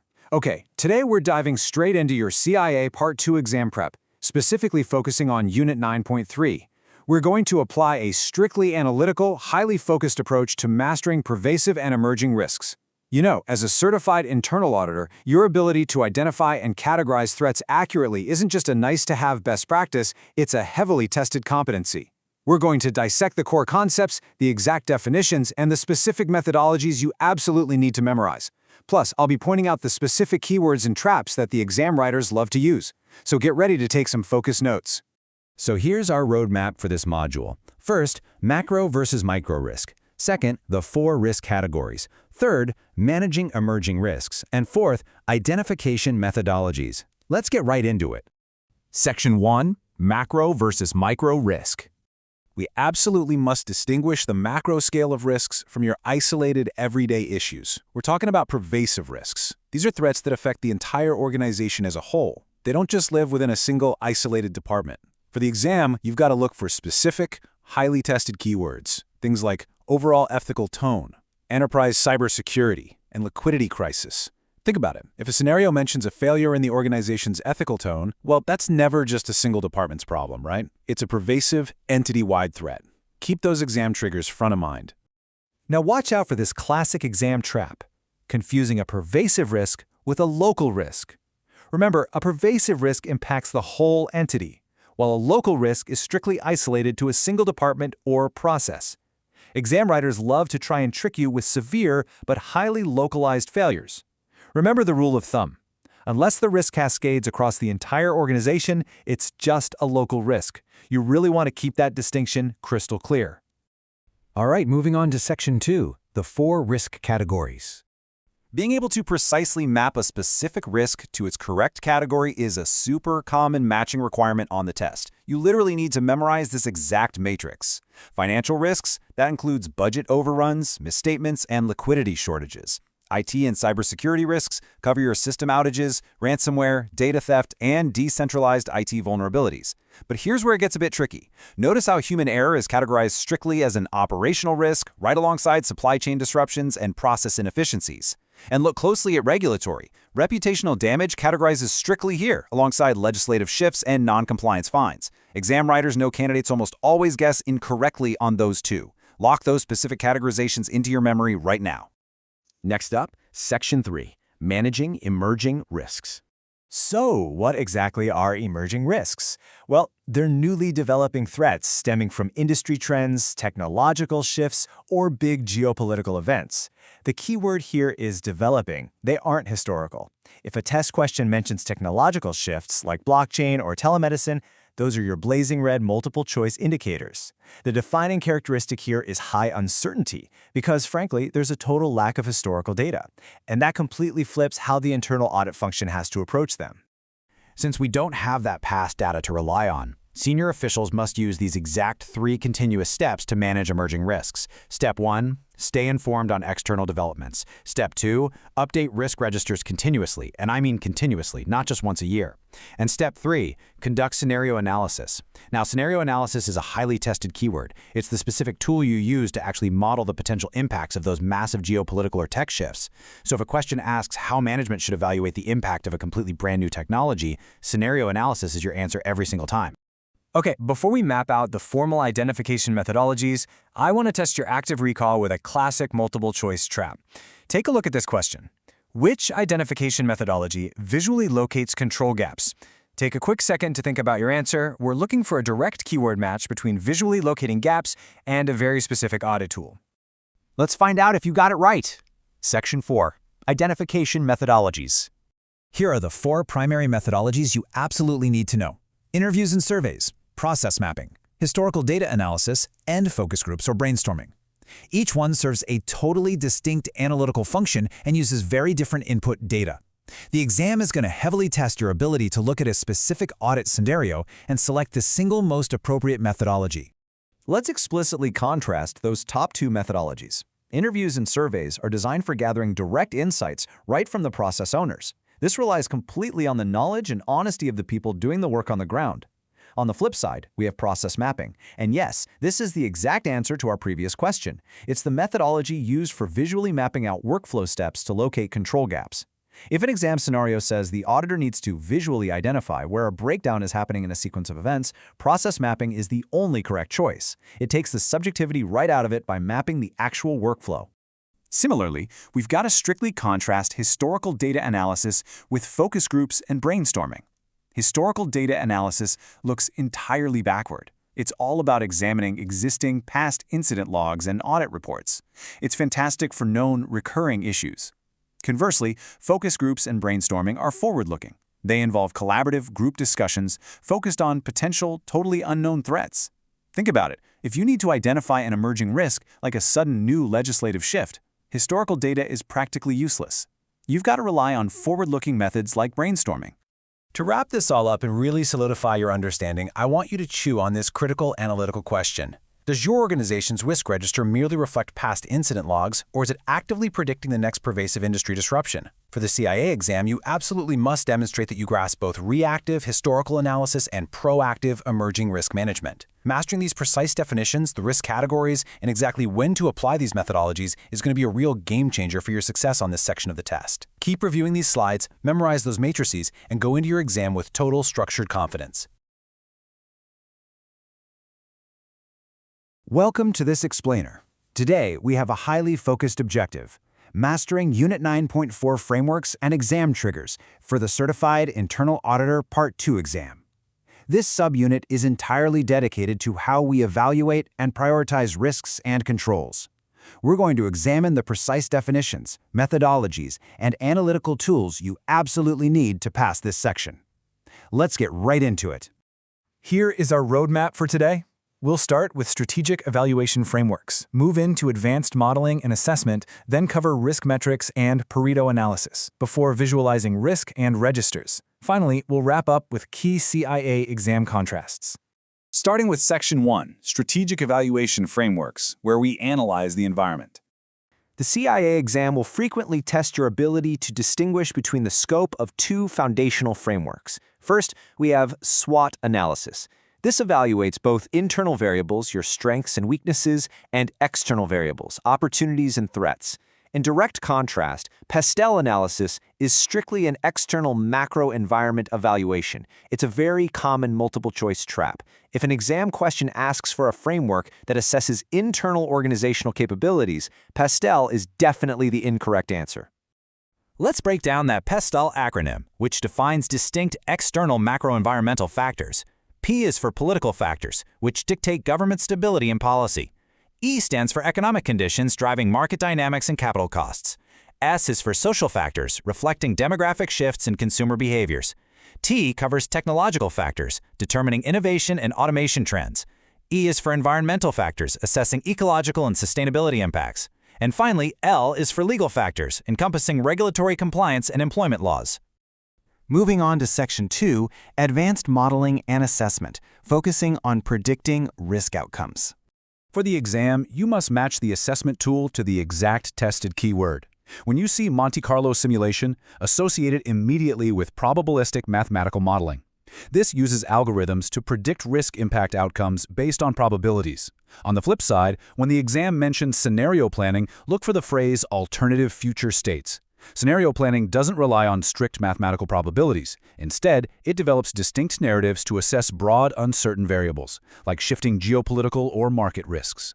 Next is the Control Self-Assessment, or CSA, which is a collaborative framework. The absolute core concept to memorize here is process owners. A CSA actively engages process owners directly, requiring them to evaluate the effectiveness of their own processes and actually take ownership of their controls. Remember, internal audit simply acts as a facilitator, but ownership firmly resides with operational management. This brings us to Section 3, Risk Metrics and Pareto Analysis, where we look at prioritization tools. To prioritize effectively, we measure risks systematically using 4 core metrics. First is impact, measuring the potential outcome, whether monetary or non-monetary. Second is likelihood, which is simply the probability of the event occurring. Now pay close attention to these final 2, because candidates frequently confuse them. Velocity is the speed of onset. It measures how fast a risk impacts the organization once it materializes. Detectability is the ease of pre-incident discovery, meaning how easily the organization can actually identify the threat before the damage occurs. Keep those 2 distinct in your mind. We apply those metrics efficiently using Pareto analysis, commonly known as the 80-20 rule. This rule states that a vital 20% of identified risks typically generate 80% of the total potential negative effects. By isolating this crucial 20% slice, internal audit leadership can drastically optimize audit resource allocation. It allows you to focus limited testing resources on the specific cluster of risks that pose the most significant threat to the organization. Next up is Section 4, Visualizing Risk and Registers, focusing on cataloging threats. The heat map is a very common visualization tool you need to know. It's a visual grid that maps our 2 primary risk metrics, impact against likelihood. It uses a straightforward color-coded system to indicate priority to stakeholders. The green zone represents low-priority acceptable risks. The amber zone represents medium-priority risks requiring active monitoring. And the red zone dictates high-priority, critical risks that require immediate mitigation and strict audit oversight. The foundational document for tracking these threats is the Risk Register, which serves as a central catalog. For the CIA exam, you absolutely must know its required components. First, it lists all identified risks. Second, it documents both inherent scores, meaning the risk level before controls, and residual scores, which is the risk level after controls are applied. Furthermore, it explicitly documents ownership, detailing exactly who is responsible for the risk and outlines the specific mitigation plans required to address it. Memorize these 4 highly testable components. Finally, Section 5, Key CIA Exam Contrasts, where we focus on avoiding those multiple-choice question traps. Let's restate the contrasting boundaries between these competing frameworks to completely eliminate any multiple-choice ambiguity. If you see SWOT on the exam, remember it covers both internal and external factors. If you see PESTLE, it is strictly an external macro environment tool. If the question asks for probabilistic mathematical modeling, select Monte Carlo simulation. But if the question asks for alternative future states for broad market changes, select scenario planning. Mastering these direct contrasts eliminates the ambiguity that exam writers love to use to create incorrect options. To conclude this explainer, I want you to synthesize these concepts with a final question. How does audit resource allocation change when focusing on residual risk versus inherent risk within a Pareto analysis? Understanding exactly how applying management's controls shifts that critical 20% of your risk profile is precisely what separates a novice from an expert internal auditor. Keep that in mind as you prepare for test day. Welcome to this focused explainer for the Certified Internal Auditor exam. I'm your instructor, and today we're diving deep into CIA Part 2, specifically Unit 9.5, which covers the effects of changes on risk. You know, in the world of internal auditing, organizational stability is basically a myth. Environments are always evolving, and as an auditor, you have to understand that any change in an organization fundamentally alters its risk profile. This explainer is designed to strictly align with your exam syllabus. We're going to break down the exact triggers, the impacts, and the mitigations you absolutely need to know. Okay, let's jump right in. So here is our roadmap for today. We're going to systematically cover the 3 tested categories of organizational change. We'll start with an introduction to change risk, move into people changes and mitigations, then look at process re-engineering risks, and follow that up with IT and system changes. Finally, we'll wrap up with Section 5, CIA exam triggers. That last section is incredibly important because it exposes the exact multiple choice traps examiners are going to use to try and confuse you on test day. Okay, starting off with Section 1, Introduction to Change Risk. And that brings us right into our first specific category in Section 2, People Changes and Mitigations. The foundational principle for this entire unit is straightforward, but it's absolutely critical. Organizational change equals a shift in the risk profile. If you're auditing an area that just went through a transformation, any historical risk assessment you have is no longer valid. For the exam, you are required to categorize these changes so you can accurately spot new vulnerabilities. Now, the human element is often the most volatile variable in any control environment. When the exam talks about people changes, they are referring specifically to shifts in the workforce structure. You should literally be scanning your multiple choice questions for 2 distinct trigger phrases: high staff turnover and organizational restructuring. So if a scenario mentions sudden layoffs, a merger that leads to staff consolidation, or just a really high resignation rate, you're dealing with a people change risk. Now, what happens when these workforce triggers actually occur? Well, a chain reaction follows. First, high turnover destroys institutional knowledge. Just imagine a veteran employee walking out the door for the last time. All of their undocumented, historical understanding of how processes truly work walks right out with them.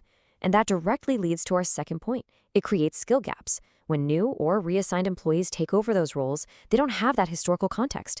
So the crucial takeaway here is that this destruction of knowledge and the resulting skill gaps directly increase operational errors and inefficiencies.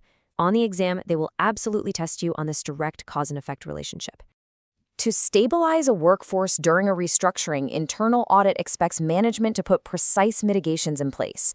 You need to memorize these 3 targeted mitigation steps. Step 1 is change management training. This helps employees psychologically and professionally adapt to the new structures. Step 2 is upskilling, which directly neutralizes those skill gaps we just talked about. And Step 3 is formalized onboarding, which systematically rebuilds institutional knowledge for new hires. If an exam question asks you for the best control response to high turnover, you are looking for one of these 3 targeted solutions. Let's transition over to Section 3, Process Re-engineering Risks. We are shifting focus from the human element to the actual mechanics of operations. Here, the concept of business process reengineering, or BPR, is paramount. BPR is a highly, highly tested keyword on the CIA exam. We are not talking about a minor tweak to a daily task here. We are talking about tearing a process down to the studs. BPR indicates a fundamental, radical redesign of core business processes, usually to achieve some dramatic improvement in productivity. Because it involves destroying old workflows and building entirely new ones from scratch, BPR acts as a massive trigger for operational and compliance risk. When management implements BPR, they naturally introduce complex new workflows. Because the physical steps of the work have drastically changed, the old internal controls just don't fit anymore. The control might actually be operating perfectly, but it's checking the wrong part of the newly engineered process. This causes what we call control misalignments. Ultimately, that gap results in temporary compliance failures. On exam day, I want you to lock in the phrase control misalignments. That is the primary defining consequence of process reengineering. Moving right along, we have Section 4, IT and System Changes. Our final change category deals exclusively with technology, automation, and software mechanics. The specific technological triggers you must recognize for the exam are IT automation and software conversions. The absolute classic exam scenario is a department transitioning from a manual, paper-based process to an automated online system. While management might be celebrating this as an amazing upgrade in efficiency, internal audit views this as a fundamental shift in the technological risk landscape. Let's outline the strict impacts of these technological changes. First, obviously, moving operations online naturally introduces new cybersecurity threats. Second, it alters digital audit trails. Physical signatures are gone, replaced by system logs, which require entirely different audit techniques for us to verify. But the absolute most critical point, and I promise you this is a favorite for examiners, is that system changes reduce traditional segregation of duties. Think about it. In a manual system, one person writes a check and another person physically signs it. In an automated system, a single user with the wrong system permissions might be able to initiate, approve, and execute a transaction entirely on their own. Automation consolidates tasks, and that directly threatens traditional segregation. Finally, let's pull this all together in Section 5, CIA Exam Triggers. So, we've established our 3 categories. Now, let's analytically contrast the impacts of process changes versus system changes. The CIA exam loves to mix these impacts up to test if you actually understand the categorical distinctions. Examiners will try to trick you by offering an IT impact for a BPR scenario. For example, if a question states that an organization has radically redesigned its manufacturing workflow, which is a BPR process change, and it asks for the primary risk, do not select Reduce Segregation of Duties. Reduced segregation is a system change impact. For BPR, the correct answer is control misalignments. Conversely, if the organization implements a new cloud-based accounting software, which is a system change, the primary risk is altered audit trails or reduced segregation, not temporary compliance failures. You must keep these categories strictly separated in your mind. Let's conclude with a targeted test of your retention based on what we've covered today. If an exam question asks, if digital audit trails are altered, which exact risk profile has changed? What's the answer? Well, based on our strict categorization, altered audit trails are a direct impact of technology conversions. Therefore, the answer is system changes. Mastering this kind of precision is exactly what's required to pass CIA Part 2. Focus on these categorical boundaries, memorize those mitigation steps for workforce turnover, and recognize the specific vocabulary of BPR and IT automation. But I want to leave you with a thought as you head back to your own organizations. If your company integrates AI workflows tomorrow, are you truly prepared to audit that new risk reality, or are your controls still chasing the ghosts of manual processes past? Welcome to this explainer. We're focusing strictly on your exam preparation for the Certified Internal Auditor Part 2, specifically Subunit 9.6. Today, we're diving into exactly how organizational structure dictates risk. We're going to cover 100% of the tested concepts for this section, and we aren't skipping any technical details. Here's our roadmap for today. First, we'll look at the Subunit 9.6 exam focus. Then, we'll compare centralized versus decentralized structures, followed by flat versus traditional hierarchies. After that, we'll cover work environments and controls, and finally, we'll wrap up with multiple-choice question traps and a review. Let's get started. Moving right into Section 1, Subunit 9.6, Exam Focus on Structure and Control Environment. Section 2, Centralized versus Decentralized Decision-Making Models. So the absolute overarching principle for the CIA exam is this: structure dictates risk. Let's look at how power is concentrated. In a centralized structure, decision-making is heavily concentrated right at the top executive level, and it relies heavily on standardized procedures. By contrast, a decentralized structure pushes that decision-making down to regional or departmental units, giving them a high degree of autonomy. Now, these models come with very specific audit considerations and primary risks. Centralized controls are definitely easier to enforce uniformly across the whole enterprise, but that creates bottlenecks and really slow responses to local risks. On the flip side, decentralized structures are highly responsive to local changes, but their primary risks? Well, those include inconsistent risk practices and severe monitoring difficulties for us as auditors. Okay, exam trigger alert. Single point of failure is the exact phrase you'll see testing centralized structures. Because all that power is concentrated at the very top, a single failure at the executive level can easily cascade into a total, system-wide breakdown. Let's test your retention real quick with a highly probable CIA exam question framing. Which structure creates risks of inconsistent risk practices and monitoring difficulties? The correct answer is the decentralized structure. The keyword trap here is inconsistent risk practices. That phrase always points to a decentralized environment. Because those autonomous units are making their own decisions, maintaining uniform, consistent controls becomes a major vulnerability. Moving on to Section 3, Comparing Flat versus Traditional Hierarchies. A flat hierarchy features very few management layers. This inherently leads to high employee empowerment and really quick decision-making. Conversely, a traditional hierarchy has multiple management layers, a strict chain of command, and very clear authority. In a flat hierarchy, your control environment really benefits from agile communication. However, the primary risks you need to watch for are role ambiguity and a total lack of clear supervisory oversight. In a traditional hierarchy, sure, you gain clear accountability, but you're going to suffer from bureaucratic delays and communication silos. Keyword alert here. Communication silos perfectly illustrates the isolated environments created by strict traditional hierarchies. When you're reading a scenario on the exam that describes departments failing to share information or working in total isolation because of rigid reporting lines, you are absolutely looking at a traditional hierarchy. On the other hand, if an exam question highlights role ambiguity or a lack of oversight, immediately identify the flat hierarchy. Since there are fewer managers, employees have a lot more freedom. That naturally makes it pretty unclear who is ultimately accountable when specific controls fail. Section 4. Work environments and their associated controls. So in-person environments obviously involve direct physical presence. That means your primary risks are going to revolve around unauthorized facilities access and physical security. Remote work, however, relies entirely on digital tools, which shifts the primary risks directly toward data privacy breaches, unencrypted connections, and reduced oversight. Naturally, this brings us to the hybrid model, which blends on-site and remote work. The crucial takeaway here is that the hybrid model merges both of these environments, and so it demands a blended, highly adaptable control framework. You simply cannot apply solely in-person controls to a hybrid workforce. It just doesn't work. To actually mitigate hybrid risks, robust technical controls are absolutely mandatory.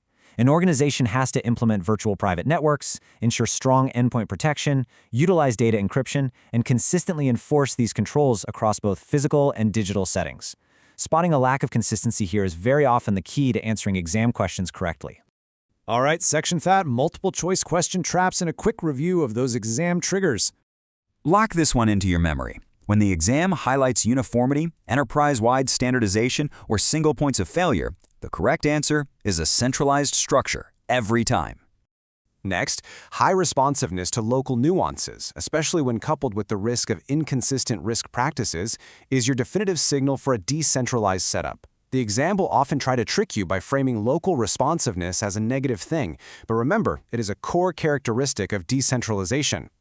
Match the concepts of rapid decision-making and high employee empowerment directly to the flat hierarchy. Just don't forget the trade-off. This agility comes at the cost of role ambiguity and reduced supervisory oversight. Finally, associate any mention of strict chains of command, clear authority, communication silos, or bureaucratic delays strictly with the multi-layered traditional hierarchy. Keep these binary pairings active in your mind. Centralized versus decentralized, flat versus traditional, physical versus digital. By deeply understanding how the structure directly dictates the vulnerability, you're going to systematically dismantle any trick question the CIA exam throws at you. But I'll leave you with this to think about. If an organization operates a decentralized, flat, and fully remote hybrid structure, where exactly does the primary accountability lie? Master the answer to that, and you are truly ready for exam day. Welcome, candidates, to this focused explainer. Today, we're targeting your CIA Part 2 exam preparation, specifically zeroing in entirely on Subunit 9.7, the effect of organizational culture on the control environment. My goal as your instructor is to make sure you master this material with absolute clarity. We're cutting straight to the chase to deliver the high-yield concepts, definitions, and multiple-choice traps you absolutely need to know to pass. Here's our roadmap for today. We'll cover defining organizational culture, the tone at the top, the cost of negative culture, assessing cultural indicators, resolving cultural discrepancies, and finally, auditor actions and planning. Section 1. Defining organizational culture. Let's begin by locking down the foundational definition you'll need for exam day.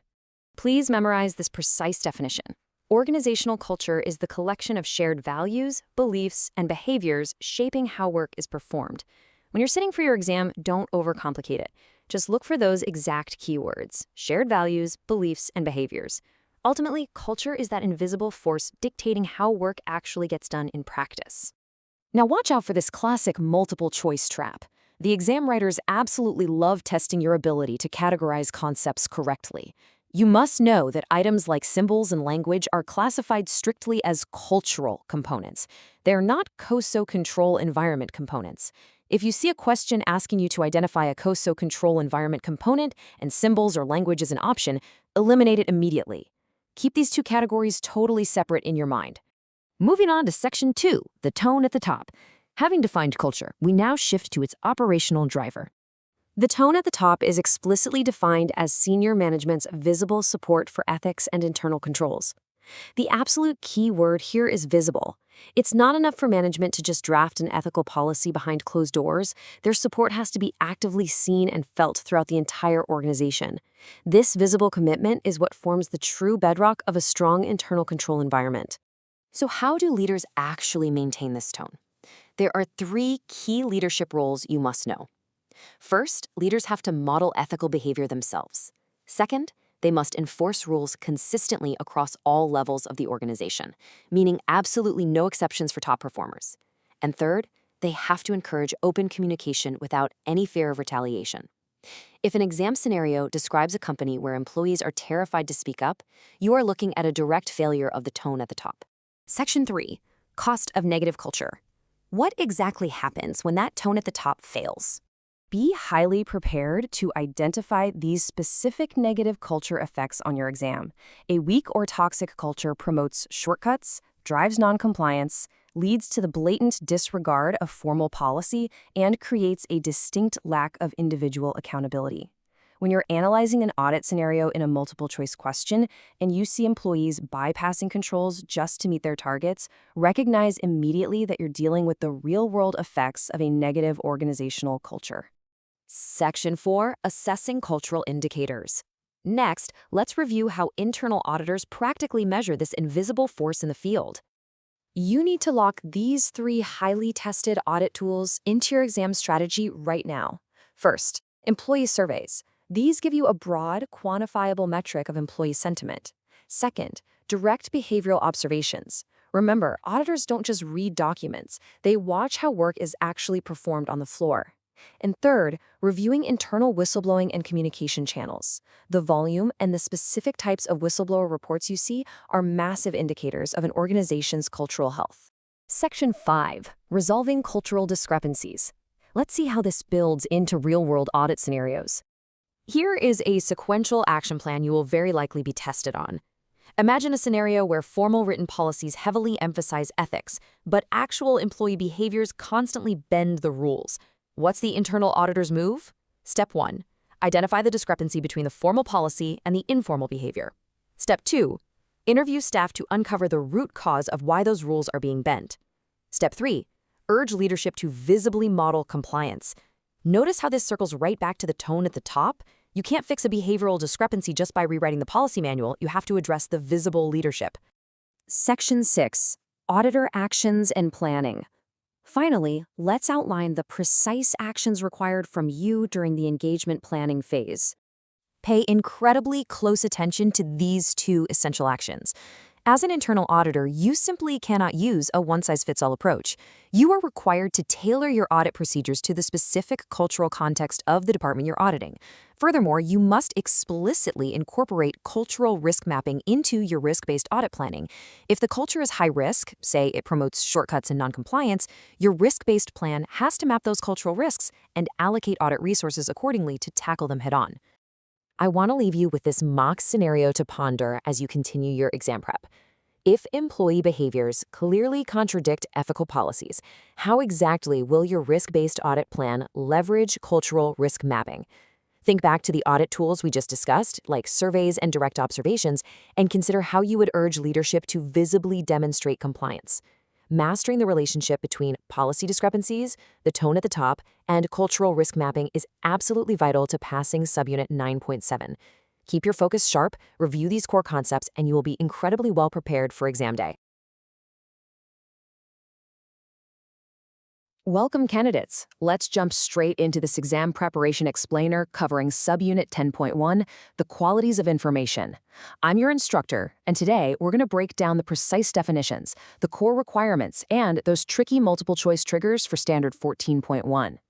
As an internal auditor, your evidence is literally the foundation of your work. So this explainer is designed to make sure you know exactly how the Institute of Internal Auditors expects you to evaluate evidence so you can absolutely crush it on the CIA exam.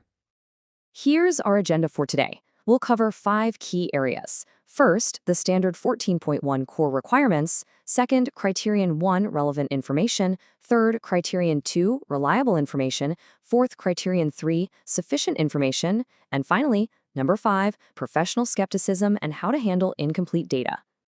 All right, let's start with Section 1, Standard 14.1 Core Requirements, the Foundation of Evidence.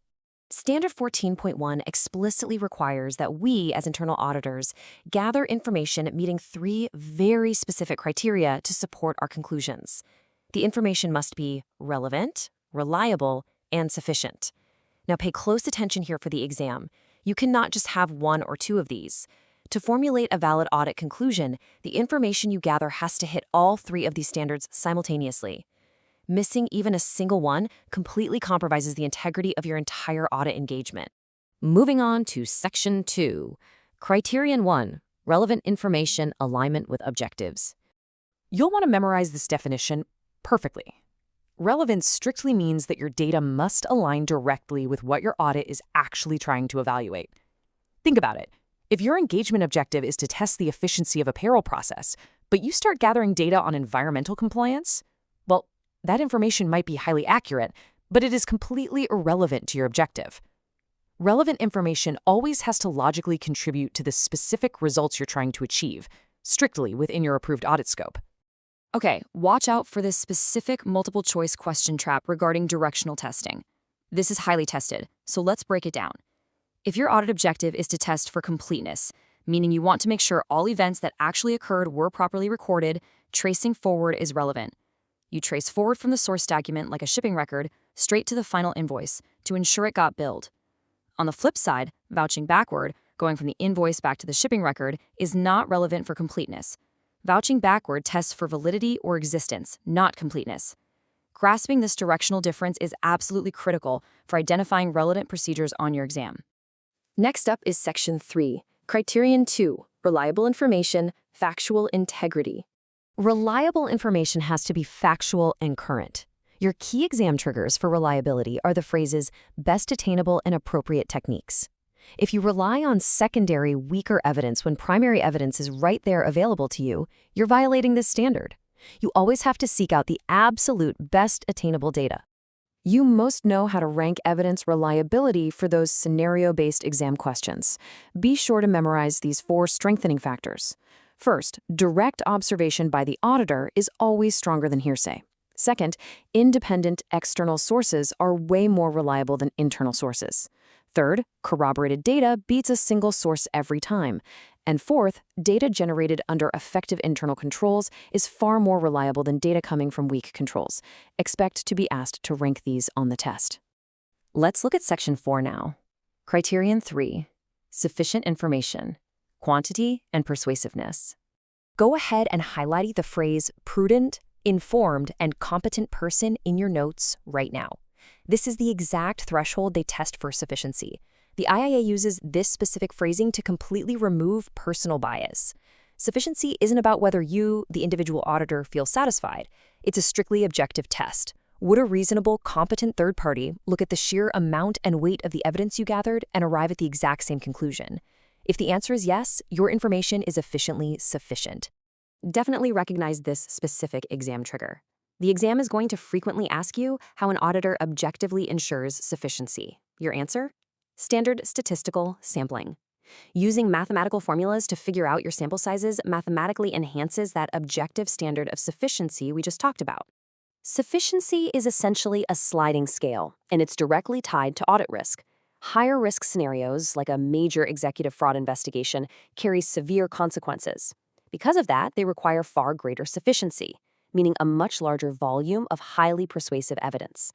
Conversely, lower risk areas, like a standard petty cash audit, require lesser sufficiency. Simply put, the level of risk dictates the volume of evidence you require. Finally, we arrive at Section 5, Skepticism and Incomplete Data Practical Application. Professional skepticism acts as your critical assessment shield.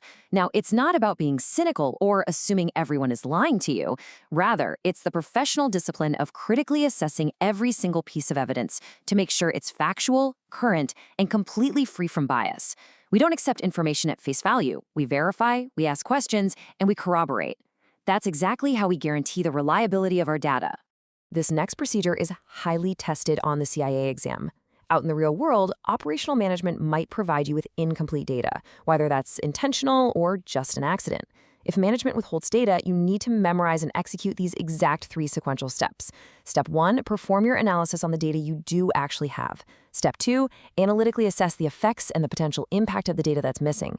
And step 3, you must formally document a disclaimer in your reporting regarding the information's reliability.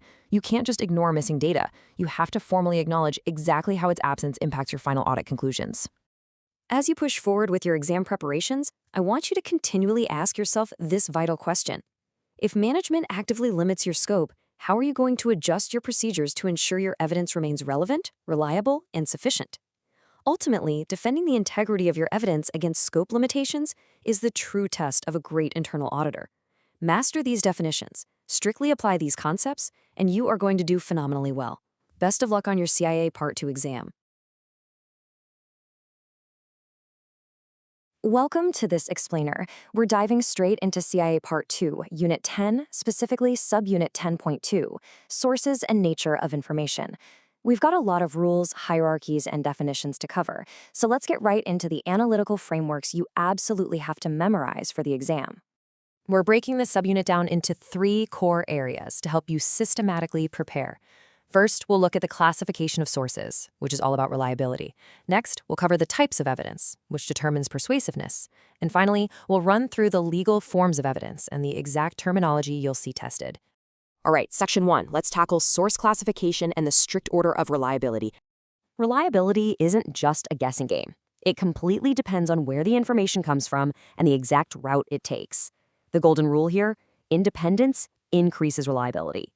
Basically, the less the organization actually touches the document, the more reliable it is. The hierarchy flows downwards, starting with pure external information at the very top, then internal-external, followed by external-internal, and finally pure internal information sitting at the bottom. Let's break down exactly how the exam tests each of these levels. Starting at the very top, we have external information. This is the absolute most reliable source. Why? Because it's created by an independent third party and sent directly to you, the internal auditor. Management never even lays a finger on it. So when you see exam options like bank confirmations, attorney letters, insurance broker statements, or public real estate deeds, you need to immediately recognize that this is the highest standard of reliability. Now, here is a notorious multiple choice trap you need to watch out for. The exam loves to test if you can tell the difference between internal-external and external-internal. To beat this trap, just ask yourself 2 simple questions. Who originally created the document and who processed it last? If an external party processed it last, the exam considers it more reliable. Let's look at exactly how this trap shows up. Take a canceled check that returns via a bank cutoff statement. Sure, the organization created the check, but the bank, an external party, processed it last. That makes it internal-external, which earns it the number 2 spot for reliability. On the flip side, think about vendor invoices or supplier bills kept on file. An external vendor created them, but the organization holds and processes them. That makes them external-internal, which drops them lower on the reliability scale because the organization actually had a chance to alter the document. And that brings us to the bottom of the reliability hierarchy, internal information. This is data that is created, processed, and retained entirely within the walls of the organization. There is absolutely 0 external validation. When you're looking at exam options, keep an eye out for keywords like internal receiving reports, inventory cards, employee clock cards, or manager memos. In any multiple choice scenario, these will always represent your least reliable source. Moving on to Section 2, let's look at the types of evidence and how we rank their persuasiveness. While our first framework was all about where information comes from, this one ranks what the information physically is. You need to build a mental model that counts down these 4 types of evidence, from most to least persuasive. Step 1 is physical. Step 2 is documentary. Step 3 is analytical. And step 4 is testimonial. Let's define the exact parameters for each one. First up is physical information. This means the auditor's direct observation, inspection, or physical count of people, property, or activities. Seeing it with your own eyes is the ultimate proof. So if the exam asks for the most persuasive form of evidence, physical observation is consistently going to be your correct answer. Coming in second for persuasiveness is documentary information. This is written or recorded evidence kept in a permanent form. You'll notice our previous reliability framework overlaps right here. Within this documentary category, external documents will always beat internal documents. But remember, as a broad category, a document is never going to be as persuasive as your own direct physical observation. The third level down is analytical information. You get this by examining interrelationships, comparisons, ratios, and trends. The key here is that analytical procedures only ever provide circumstantial evidence. They might point you toward a red flag, like a really sudden spike in a financial ratio, but they don't independently prove the underlying cause. Because you always have to investigate further, analytical evidence sits firmly in third place. The fourth and absolute least persuasive type is testimonial information. We're talking about statements you get from interviews, surveys, or direct inquiries. As auditors, we know human memory is flawed, and statements can naturally be biased or self-serving. Because of that, testimonial evidence ranks at the very bottom of the hierarchy on the exam. Because testimonial evidence is so inherently weak, there is a strict, non-negotiable rule you must memorize. Testimonial evidence must always be corroborated. When you're looking at multiple choice answers about interviews or surveys, you need to immediately zero in on the option that requires verifying those statements against harder documentary or physical evidence. On its own, uncorroborated testimonial evidence is never going to be enough. Let's head into Section 3, Legal Forms of Evidence and the key terminology you need to know. The exam is going to test your exact understanding of specific legal terms. First up is conclusive evidence. The definition here is super straightforward. It's absolute proof by itself. It doesn't need any further support, no extra context, and no logical inference to prove a fact. Make sure you lock in the phrase absolute proof as your primary exam keyword for this one. Next is direct evidence. This establishes a fact directly, without needing any inferences or assumptions whatsoever. The classic example you'll see tested is eyewitness testimony. If an eyewitness says they saw an event happen, that direct statement is your evidence. You don't have to piece together a bunch of clues to assume the event happened. The evidence just states it directly. Then we have corroborative evidence. This is evidence from a different source that supplements and confirms the evidence you already have. Think back to that strict rule we just talked about with testimonial information. If a manager claims in an interview that a certain process is being followed, tracking down the signed approval forms acts as corroborative evidence. It works together with the initial statement to build a much stronger case. Finally, there's circumstantial evidence. You need to clearly contrast this with direct evidence in your mind. Circumstantial evidence establishes a basic fact, but that fact only leads to an inference of another fact. Inference is the exact key word they'll test you on here. Remember how we said analytical evidence, like an unexplained budget variance, is circumstantial? It absolutely proves the variance exists, but you still have to make an inference to figure out if it was caused by fraud or just an error. To really master Subunit 10.2, you have to keep these three frameworks completely separate in your mind. Don't mix up reliability, which is all about the source's origin and routing, with persuasiveness, which is about the physical nature of the evidence. And make sure you've memorized those exact legal definitions for conclusive, direct, corroborative, and circumstantial evidence. As we wrap up this explainer, let's do a quick test of your immediate recall on that multiple choice trap we covered earlier.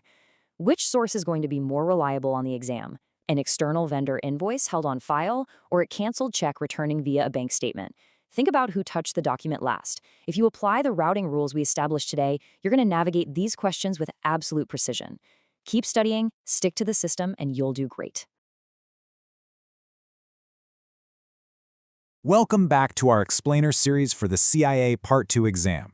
Today, we're zooming in on a highly testable area, Unit 10, Information Gathering, and specifically Subunit 10.3 on Questionnaires. Our main goal today is precision. We're going to deconstruct the exact definitions and rules you need to master this topic, and importantly, identify exactly how these concepts are tested on the exam. Here's our roadmap for today. We'll start with the fundamentals of ICQs, weigh their advantages against their limitations, dive into execution and follow-up, and finally, wrap up with sequence and formatting rules. Let's get right into it. Starting off with Section 1, Fundamentals of ICQs. So what exactly is an internal control questionnaire, or ICQ? Well, in the context of an audit, it's a pre-formatted, highly detailed document. And the key technical detail you really need to remember here is the format. ICQs strictly use yes, no, or short answer options. This is a very intentional design choice. It allows us to speed up audit data collection across an entire organization in a highly structured way. Now pay close attention, because this is a massive exam trigger. ICQs are built around one specific, hard and fast rule. A no response automatically flags a control weakness. This means every single question is carefully phrased so that a yes indicates a properly functioning control, while a no is an immediate red flag alerting the auditor that a control is failing and needs attention. On exam day, make sure you instantly link a no answer directly to a flagged weakness. Moving right along to our second section, Advantages versus Limitations. Let's weigh the pros and cons of using ICQs. On the advantages side, ICQs are great because they standardize data collection. Since the questions are pre-formatted, every single respondent is evaluated against the exact same baseline. They also provide a really solid framework for self-evaluation, and they actively get the recipients involved in the audit process. But we have to look at the limitations too. That exact same standardization makes ICQs highly inflexible. Furthermore, there's a behavioral risk. Recipients might anticipate preferred answers. Basically, they might just check yes simply because they know that's exactly what the auditor wants to hear. And that brings us to another huge exam trigger. Because recipients can simply guess the right answers, an ICQ provides only indirect evidence. This is a classic multiple-choice trap on the CIA exam, so you want to watch out for it. An ICQ absolutely does not prove a control is working. It only tells you that the auditee claims it's working. Therefore, the absolute golden rule is that indirect evidence requires corroboration. You always have to follow up with direct testing to verify the claim. Next up, Section 3, Execution and Follow-up. When it comes to actually executing an ICQ, the rules are highly specific. An ICQ is best administered by the auditor during a face-to-face interview. Sitting down directly with the recipient lets you observe their reactions and make sure they truly understand the questions, which really helps mitigate that inflexibility we just talked about. Actually, relying solely on emailed ICQs is a leading cause of inaccurate audit data. Now, regarding follow-up, your parameters are strict. You should only pursue clarification on answers that appear inappropriate or answers that are flagged as no. Okay, let's do a quick knowledge check. Based on these rules, which specific responses require immediate auditor follow-up? Take a second to think about it. Got it? The correct response is twofold. You must follow up on answers that appear inappropriate, and definitely any answers flagged as no, because as we established, a no signifies a control weakness. Finally, let's look at Section 4, Sequence and Formatting Rules. The design of an ICQ isn't just random. It follows strict formatting rules to make sure we collect reliable data. It boils down to 3 steps. Step 1, establish a logical order. Step 2, vary the scale orientation. And Step 3, carefully position any sensitive questions, making sure to place them at the very end of the questionnaire. The exam is absolutely going to test your understanding of the why behind this design. First, a logical flow maintains structure and gives the respondent context. Second, varying the scale orientation or reversing the order of questions reduces pattern responses. Think about it. If all the good answers are always on the right side of the page, people might blindly just start checking boxes down that side. Varying the orientation forces them to stop and actually read carefully. And lastly, personal or sensitive questions must be placed last. This avoids triggering early emotional or defensive reactions, which could completely bias their answers for the rest of the document. To wrap things up, let's synthesize what we've covered today. If an ICQ flags a weakness, meaning you get a no answer, but it provides only indirect evidence, what is your mandatory next step? Remember the absolute rule here. Indirect evidence requires corroboration. You absolutely must obtain direct evidence to confirm that weakness. But think about this. What happens if your direct testing eventually proves that the auditee lied on their ICQ? How do you distinguish and document deliberate fraud versus just an accidental error? Keep that thought in the back of your mind as we move into our next unit on audit evidence. Master these rules, and you are going to navigate Unit 10.3 on exam day with total confidence. Let's jump right into this explainer on CIA Part 2, Subunit 10.4.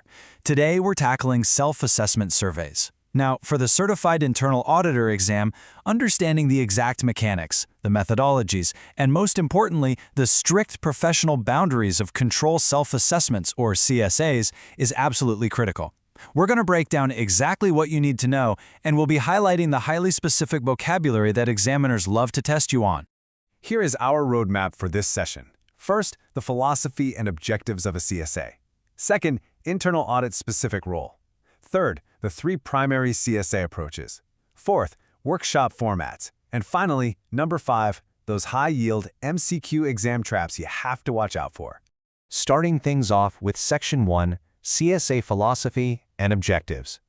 Okay, the core philosophy of a control self-assessment is pretty straightforward, but it's a huge mindset shift. The idea is that control and risk management are everyone's responsibility. It is fundamentally decentralized. You absolutely must eliminate the traditional mindset that risk is managed solely by senior executives or, just internal audit. In a CSA, that responsibility is pushed right down to the operational level. Building on that exact philosophy, the primary objective is to involve operational management and staff in evaluating their own risks and controls. And here is your critical CIA exam trigger phrase: process owners. If a question asks about the primary objective of a CSA, you want to immediately look for the answer that empowers process owners to evaluate their own units. Think about it. They're the ones doing the daily work, right? So naturally, they're the absolute best positioned to spot the risks and assess how well the controls are actually working. Moving right along to Section 2, Internal Audit-Specific Role. For the exam, you have to draw a hard line between 2 very distinct roles. On one side, you have the process owner. Their job is to evaluate the risks and controls in their own specific work unit. On the flip side, what does internal audit do? Internal audit verifies those evaluations, facilitates the workshops, and validates the findings through independent testing. A classic multiple-choice trap will try to trick you by suggesting the auditor actually evaluates or owns the control. Don't fall for it. Remember this simple rule: management evaluates, internal audit validates and facilitates. And that brings us to an absolute non-negotiable rule. Auditors must maintain objectivity when sponsoring or facilitating a CSA. Surprisingly, losing track of independence is one of the #1 reasons candidates fail scenario questions on this exam. Why? Well, because you're working so closely with management to help them assess their own areas, it's really easy for those lines to blur. But remember, your involvement ends at facilitation and validation. You cannot, under any circumstances, make management decisions or take on operational responsibilities. All right, Section 3, the 3 primary CSA approaches. When running a CSA, you basically have 3 main tools in your toolkit: the facilitated workshop, the survey, and self-certification. For each of these approaches, you need to memorize its core methodology and its absolute best use case. If you do that, you'll instantly know which tool is appropriate the second you read an exam scenario. Let's dig into the specific exam triggers for each one. First up, the facilitated workshop. When you are reading a question, I want you scanning for these exact trigger phrases: a same-time meeting, the mention of U-shaped seating, the use of scribes taking notes, or the implementation of anonymous voting technology. If a question describes a scenario using literally any of these elements, they are exclusively identifying the facilitated workshop approach. This is all about process owners gathering together in a highly structured environment that's led by a facilitator. Next is the survey, sometimes called the questionnaire approach.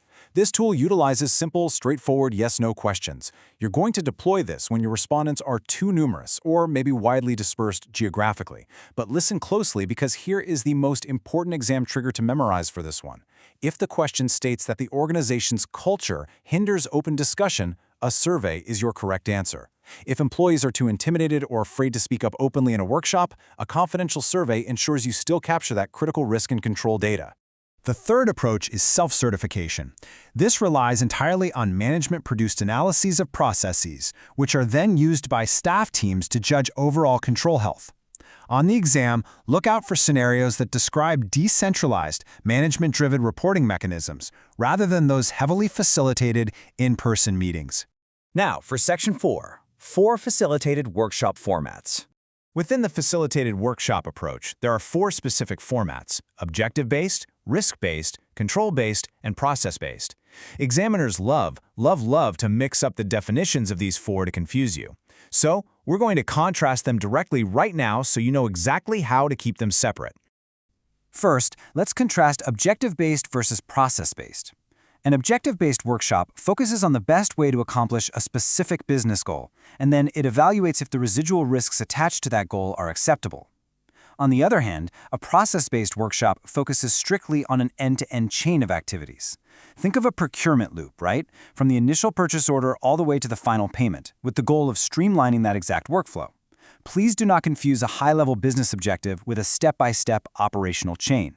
Next, we contrast risk-based versus control-based. The secret to telling these apart? It's all about the sequence.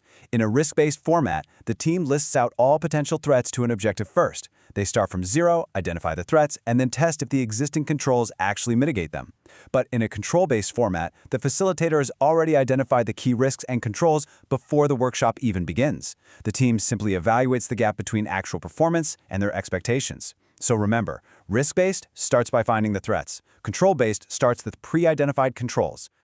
Finally, let's look at Section 5, High-Yield MCQ Exam Traps. You must be able to spot and definitively rule out these false answers on exam day. Trap number 1. A choice says internal audit owns the controls. Absolutely false. Management and the process owners own those controls. Trap number 2. A choice claims surveys encourage open discussion. Nope, false again. Surveys are the tool you use precisely when the culture actively hinders open discussion. Trap number 3. The idea that only senior management handles risk. False. The entire CSA philosophy dictates that risk management is decentralized. It is everyone's responsibility. I'm going to leave you with this final thought to test your understanding. In a control self-assessment framework, if an operational control fails, who ultimately takes responsibility? Is it internal audit, or is it the process owner? Well, based on the core philosophy we just covered and the strict boundaries of auditor objectivity, the answers should be crystal clear. Internal audit facilitates the discovery, but the process owner owns the result. Keep these distinctions sharp and you're going to be fully prepared. Thanks for joining this explainer and best of luck. Let's get right into it. Today, we're focusing strictly on your CIA Part 2 exam preparation, diving deep into Unit 10, Information Gathering, specifically Subunit 10.5 on interviewing. If you're preparing to sit for the exam, this explainer is designed to be your highly structured, analytical breakdown of the exact concepts, definitions, and frameworks you'll be tested on. Our goal today is absolutely clear. We're hunting for the precise keywords and exam triggers that will help you confidently eliminate incorrect options and lock in the right answers. Here's exactly what we're covering today. First, interview types and objectives. Second, questioning strategies and traps. Third, active listening techniques. Fourth, managing defensive interviewees. And finally, required documentation standards. Let's start breaking these down. Section 1, Interview Types and Objectives. We'll start by defining the primary purpose. We must clearly establish the primary purpose of interviewing from an exam perspective. When you sit down for the test, you have to recognize interviewing as a highly specific information gathering tool. Its primary goal? To gather facts, obtain testimonial evidence, and receive feedback. But here is the critical part. Pay very close attention to the exact timing. This tool is specifically utilized during preliminary survey work. When you see a multiple-choice question asking about the initial phase of an audit engagement, interviewing is your primary mechanism for this preliminary fact-finding. Now let's look at the 4 specific interview types that map directly to exam scenarios. You absolutely must match these keywords. For a preliminary interview, your triggers are general background data or promoting the value of internal audit. For a fact-gathering interview, look for the collection of specific details using open-ended questions. If a scenario mentions clarifying analytical anomalies or testing the acceptance of new ideas, you're looking at a follow-up interview. Finally, the exit interview is uniquely tied to discussing preliminary conclusions to ensure factual accuracy before any formal reporting happens. Lock this mapping into your memory. It translates directly to correct answers. Moving on to Section 2, Questioning Strategies and Traps. Here is how you navigate the exam distractors.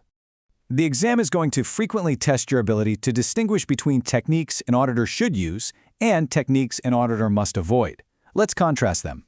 The correct, highly encouraged strategy is the use of open-ended or non-directive questions. These are your best tools during the preliminary and fact-gathering phases. Why? Because they allow interviewees to speak freely, and that is essential for uncovering unexpected insights. In fact, unexpected insights is a phrase the exam loves to use. In stark contrast, avoided questions are trap-based styles. The exam uses these as distractors to trick you into selecting inappropriate audit behavior. To avoid getting tricked, you need to know these specific definitions cold. A leading question is a trap where the auditor actually suggests the answer within the question itself. A loaded question is a slightly different trap where the question forces a self-incriminating answer regardless of how the person responds. On the exam, if an option involves suggesting an answer or forcing self-incrimination, eliminate it immediately. Both are blatant violations of objective fact-gathering. Section 3. Active listening techniques. Let's identify the testable traits. Effective interviewing isn't just about asking the right questions, it's about exactly how you process the answers. The exam expects you to quickly identify the traits of active listening. An active listener talks less and observes body language. They reserve judgment until all the facts are gathered. They also paraphrase or reflect answers back to the speaker to confirm absolute understanding. But I want to explicitly flag a major exam trigger word here: tolerating silence. In many situations, silence feels awkward, and the human instinct is to rush in and fill it. However, on the CIA exam, tolerating silence is considered a highly effective, correct, active listening technique because it gives the interviewee the necessary space to formulate deeper, more accurate responses. Do not let tolerating silence look like a negative distractor to you. It is a correct, professional trait. Section 4. Managing defensive interviewees. We need to look at the exact de-escalation protocol.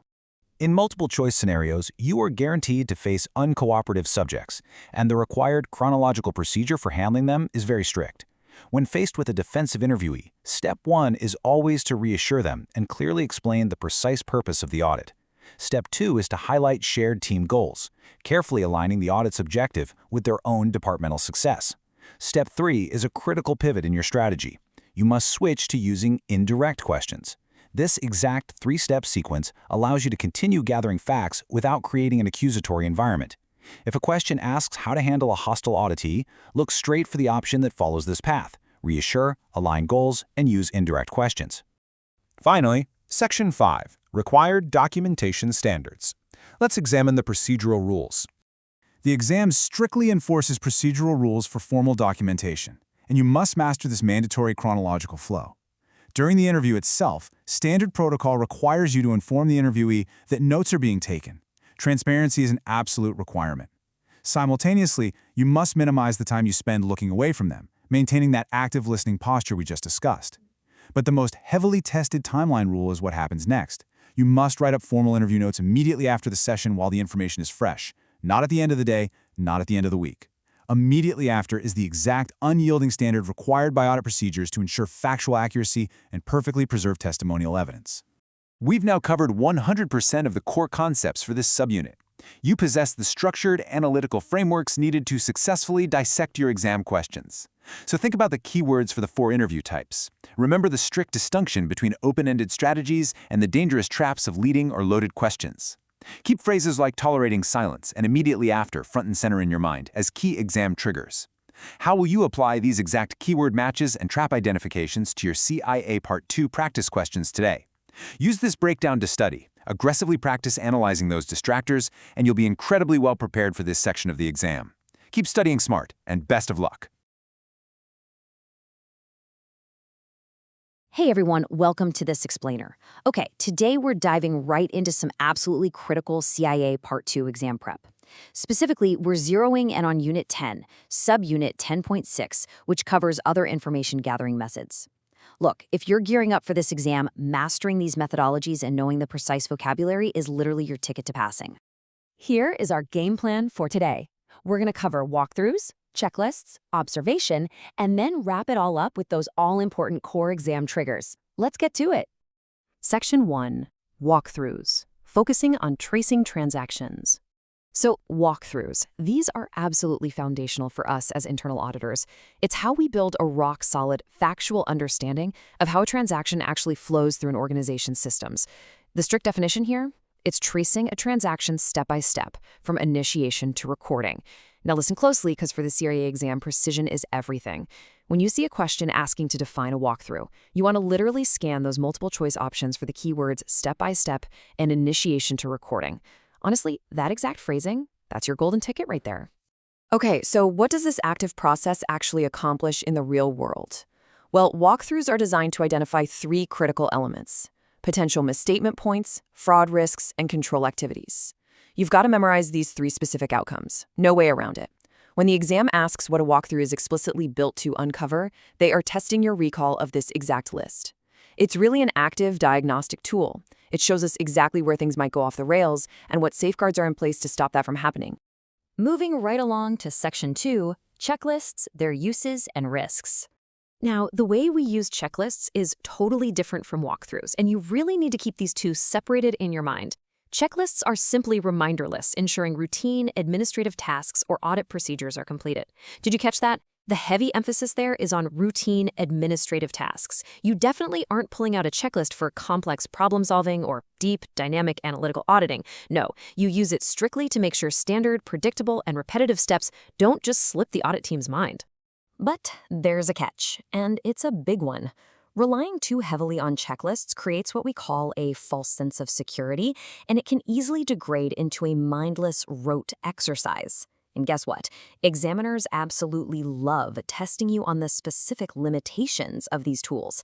If an auditor is out there just ticking boxes without any real cognitive engagement, well, they've fallen right into the rote exercise trap, and that instantly compromises the integrity of the whole audit. To crush this on the exam, you have to sharply contrast these 2 methodologies. Think of it like this. Walkthroughs are active. They demand step-by-step tracing and real brainpower. Checklists? They're passive. Just passive reminders for routine administrative tasks. If you keep this active versus passive distinction clear, you're going to instantly neutralize a very common trap that catches a lot of candidates on test day. All right, on to Section 3, Observation, which is all about real-time testing. Grab your highlighters for this one, because observation is a highly tested area on the Part 2 exam. Why? Because it has very strict, rigid limitations. First up, the definition. Observation means watching physical activities or processes being performed in real time. The absolute key phrase to lock onto here is in real time.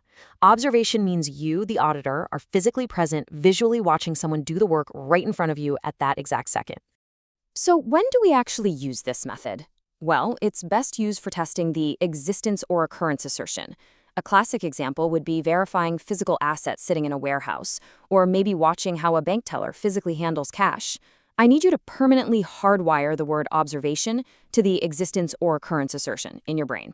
That connection is a massive, highly predictable exam trigger. Don't forget it. But wait, here is the major limitation you've got to know so you don't fail these questions. Observation provides evidence only for the specific moment in time observed. Honestly, candidates mess this up all the time. They assume that if a process looked great today, it proves historical compliance or means it'll work perfectly tomorrow. Actually, scratch that assumption entirely. Observation proves absolutely nothing about yesterday, and it guarantees 0 about tomorrow. It only validates that one single isolated moment. Finally, Section 4, Core Exam Triggers, diving into the pitfalls and limitations. Okay, this section is where we crack the code on how examiners will actually attempt to trick you. We've got to talk about the Hawthorne effect. This is when employees temporarily alter their normal behavior simply because they know they're being watched. I mean, think about it. How perfectly do you drive when there's a police car right in your rearview mirror, right? People just act differently when an auditor is hovering over their shoulder with a clipboard. If a multiple choice question sets up a scenario where you're watching a worker and it asks for the primary limitation of that evidence, boom, the Hawthorne effect is the exact, unyielding answer you must select. Let's bring the whole shebang together and review our ultimate study guide for subunit 10.6. Remember, walkthroughs? They're specifically for tracing step by step from initiation to recording. Checklists, routine administrative tasks, but you gotta watch out for that false security trap. An observation, it's explicitly for testing the existence or occurrence assertion, but it's completely boxed in by the Hawthorne effect and only works for that specific moment in time. Seriously, take a mental snapshot of the structured summary right now. Which brings us to a pretty crucial question for you. Will you correctly identify the Hawthorne effect trap on your CIA exam? Look, your success on test day comes down entirely to reviewing these precise definitions, locking in these lists, and spotting those specific limitations from a mile away so you can confidently dodge the examiner's linguistic traps. If you internalize this structured breakdown, you are going to absolutely crush subunit 10.6. Keep studying smart, stay highly focused in your review, and I'll catch you in the next explainer. Welcome to this focused explainer. We are getting right into your CIA Part 2 exam prep today, specifically focusing on Subunit 11.1, Flowcharts and Process Mapping. As auditors, our ability to visually analyze information isn't just helpful, it is absolutely paramount. So, we're going to break down the exact process mapping tools, definitions, and frameworks you are required to master for this exam. Let's get to it. We've got 5 key areas to hit today. First up, core concepts and audit purpose. Second, process mapping versus walkthroughs. Third, horizontal and vertical flowcharts. Fourth, standard flowchart symbols. And we'll wrap up with specialized process diagrams. All right, Section 1, core concepts and audit purpose. Before we look at the specific mechanics, we really need to understand the foundational purpose of these tools. So what exactly is a flowchart? The syllabus defines it as a pictorial diagram using standard symbols to represent operations, data flows, documents, and records. The keywords you want to lock into your memory right now are pictorial diagram and standard symbols. Think of it as a universal visual language. It standardizes a business process so that any auditor anywhere in the world can look at it and instantly understand exactly how information and documents are moving. Now, when do we actually apply this tool? There are 4 main audit purposes you need to know. First, and most importantly, flowcharts are used during the preliminary survey phase to really understand business processes. You have to understand the system before you can test a control, right? Second, they evaluate internal control design. Third, they detect control gaps and operational inefficiencies. And fourth, they identify specific points where fraud could occur, like a process step that completely lacks authorization. But if you take away just one thing here, it's this. For your exam, always associate flowcharts with the preliminary survey phase of an audit engagement. Moving on to Section 2, we're looking at process mapping versus walkthroughs. The CIA exam loves to test your ability to distinguish between broad mapping exercises and specific transaction walkthroughs, so let's draw that boundary clearly. Process mapping gives you a broad, macro-level view of the entire workflow. You use it to optimize overall efficiency and spot general control gaps across the whole system. A walkthrough, on the other hand, is completely micro-level. You are following a single specific transaction step by step from initiation all the way to completion, using observation, inquiry, and inspection. Put simply, mapping shows you what the process should be, while a walkthrough confirms what is actually happening on the ground. Section 3 brings us to flowchart layouts, specifically horizontal versus vertical. Knowing when to use which is a core competency for an internal auditor. Horizontal flowcharts, which are also called systems flowcharts, display sequential processes across multiple departments. They use what we call swim lanes to represent different units, and you read them top to bottom, left to right. Vertical flowcharts are much narrower. They display step-by-step processes vertically, strictly within a single department. So, if a process never leaves the accounting department, a vertical flowchart does the job perfectly. But the second an invoice moves from purchasing over to receiving and then into accounts payable, you absolutely need a horizontal flowchart to track it across those departmental boundaries. Listen up, because this is a massive exam trigger. If a multiple-choice question asks which tool is best to identify segregation of duties deficiencies or to track transfers of responsibility across departments, your answer is always a horizontal flowchart. Because they utilize those departmental swim lanes, any failure to properly separate record-keeping, authorization, and asset custody becomes visually obvious. Okay, Section 4, standard flowchart symbols. I'm going to be straight with you. Memorizing these standard shapes and their explicit meanings is mandatory for this exam. You cannot guess these. You must commit them perfectly to memory. Let's start with the core processing symbols. An oval or pill shape is the terminal symbol. That indicates the start or end of a process. Next, the rectangle represents a general computer or automated process. Now, contrast that directly with the inverted trapezoid, which specifically represents a manual operation. That's a physical human task. Knowing the difference between automated rectangles and manual inverted trapezoids helps you identify points of manual intervention where human error is most likely to occur. Finally, the diamond is a decision point. You use this for conditional testing and logic branching, like asking, is this invoice approved? Yes or no? Next up are the document and storage symbols.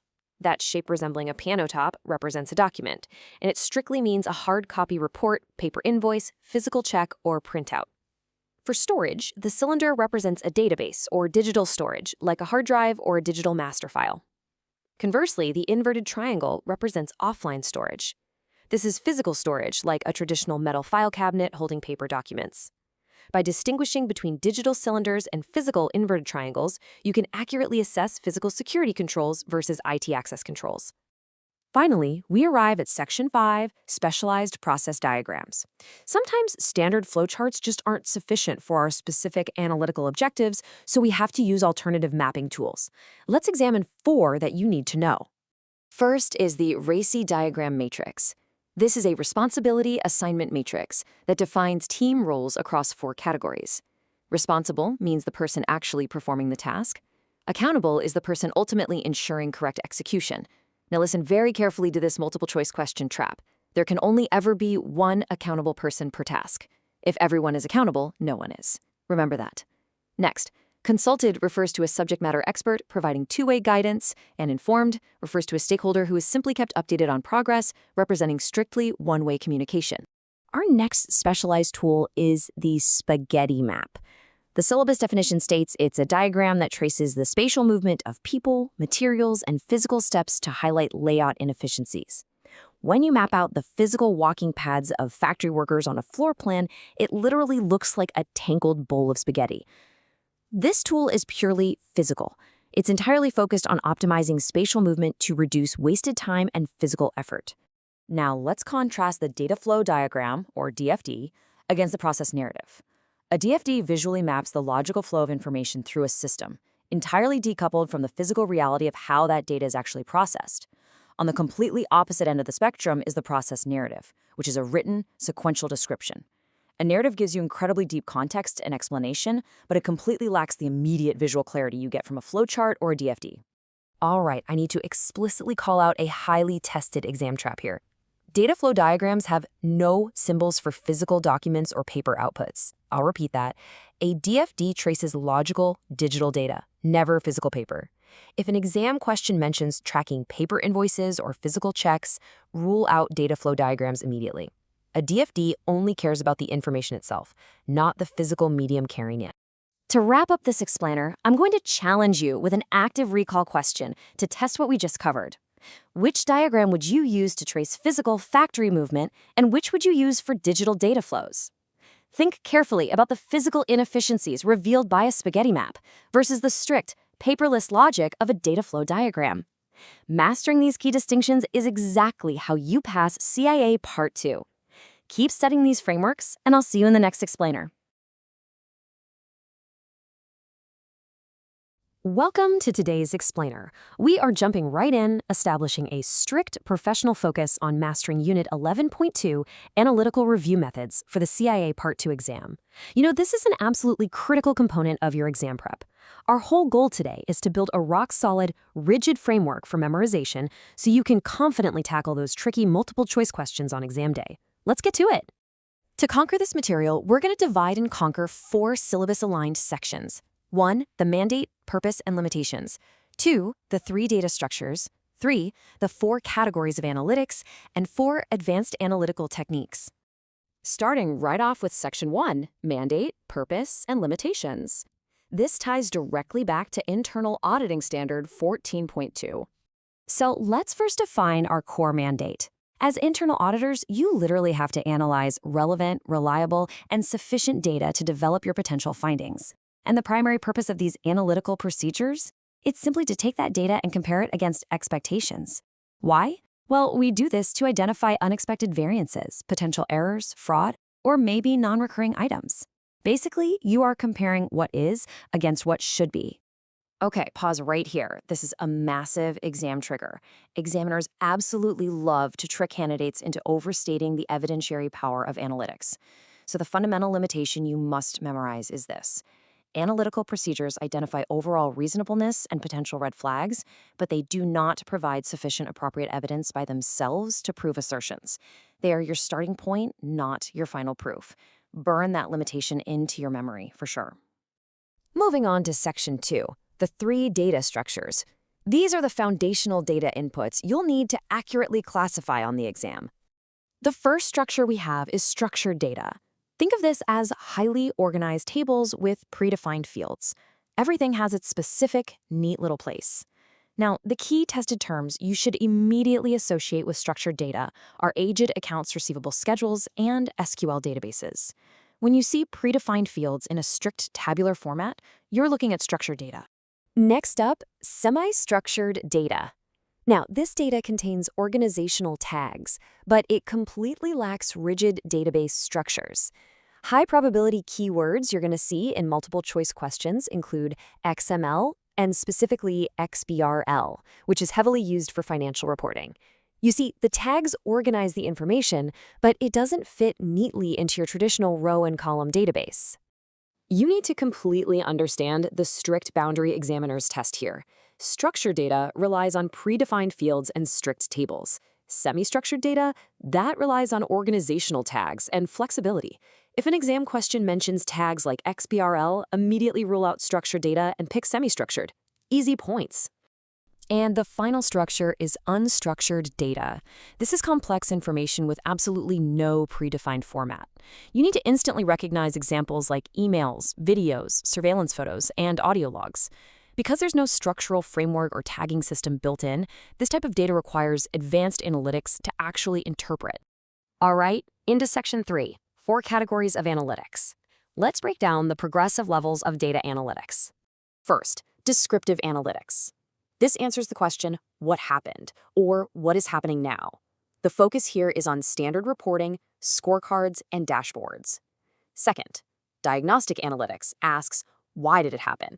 This involves variance, root cause analysis, drill downs, and OLAP. Third, predictive analytics asks, what might happen? Here you're using forecasting, trend extrapolations, and regression analysis. And finally, prescriptive analytics asks, what needs to be done? This is the most advanced stage. It provides actionable recommendations using judgment or optimization algorithms. You need to memorize these exact mappings. Okay, let's stop and flag a major MCQ trap right here. Candidates frequently confuse the tools used in diagnostic versus predictive analytics. Diagnostic analytics looks backwards to find the root cause, right? This is where you use OLAP, which stands for Online Analytical Processing, and drill downs. Predictive analytics looks forward. That's where forecasting and regression come in. So if a question asks for a tool to find out why a variance occurred, do not choose regression. Choose a diagnostic tool. Finally, Section 4, Advanced Analytical Techniques. Here we're defining specific methodologies used for complex data manipulation. Before any analytics can even occur, your data has to be prepared through the ETL process. Step 1, extract. Step 2, transform. Step 3, load. The absolutely crucial point here is the purpose of this whole process. Data cleaning, or ETL, normalizes the data, flushes out duplicates, and ensures integrity. Data integrity has to be established strictly before running any analytical tools. No exceptions. Once that data is prepped, you might use data mining. Now, the strict definition you need for the exam is this: searching large datasets to discover unexpected relationships or anomalies. A classic example is finding a correlation between the sales of completely unrelated products. If an exam question mentions searching for unexpected relationships, your answer is data mining. Next is regression analysis. Now, do not confuse this with data mining. Regression analysis is specifically a statistical predictive tool. It estimates the relationship between a dependent variable and one or more independent variables. It's highly structured mathematics used to predict what might happen based on known relationships. To anchor this abstract statistical concept into a real-world auditable scenario, let's consider a banking audit. Your dependent variable, the outcome you're trying to predict or test, might be interest income. This income is driven by independent variables, like the size of the loan portfolio and current interest rates. Understanding this exact relationship helps you build expectations for your analytical review. Let's wrap this up by circling back to that ultimate exam trap. If an analytical review identifies a massive variance in sales data, does this variance alone prove fraud occurred? Well, based on the rigid framework we built today, you know the answer is a resounding no. It's a critical red flag, absolutely, but it is not absolute proof. So ask yourself as you approach your own audit engagements, if a massive data variance only points to the smoke, what other tools and qualitative evidence are you going to deploy to actually find the fire? Keep that in mind, rely on the exact definitions we structured today, and good luck crushing your CIA exam. Welcome to this explainer on Unit 11.3, Technological Options. If you're studying for the CIA Part 2 exam, you absolutely need this material. We're going to break down the exact tech tools you need to know, how they work, and most importantly, the specific multiple choice traps they're going to throw at you. Let's get right into it. Here's our roadmap. We'll start with foundational audit software, move through offline versus live system testing, tackle simulations, and wrap up with AI and automation. Section 1, CATS and Audit Software. This is literally the bedrock of modern audit tech. So, CAT stands for Computer Assisted Audit Techniques. When you see this on the exam, just remember, it's any software tool that lets us auditors bypass manual work. We use CATs to dive directly into client databases, automate tasks, and chew through massive files. Instead of manually ticking and tying accounts receivable aging reports or hunting for duplicate checks by hand, CATs just automate the whole shebang. Now, this brings us to the heavily tested rule of 100%, and this is a huge game changer. The absolute biggest benefit of CATs is that we can test entire data populations. In the old days, we relied on tiny sample subsets, right? Testing, say, 50 transactions out of 50,000. But with CATs, you're testing 100% of that population. So if an exam question asks for the greatest advantage of these automated tools, always look for the answer that prioritizes population testing over sampling. That is your key.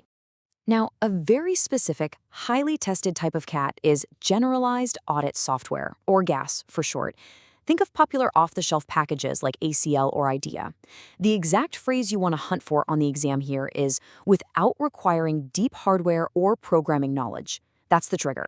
GAS is super user-friendly, meaning we can extract and analyze data across all sorts of different IT platforms without needing a computer science degree. Moving to Section 2, System Testing Methods. Let's compare offline and live testing, which they love to test you on. Okay, you've got to memorize this distinction between the test data approach and an integrated test facility, or ITF. It's crucial. The test data approach is offline. You're basically feeding dummy data through the client's program while it's safely disconnected, testing the logic at one single point in time.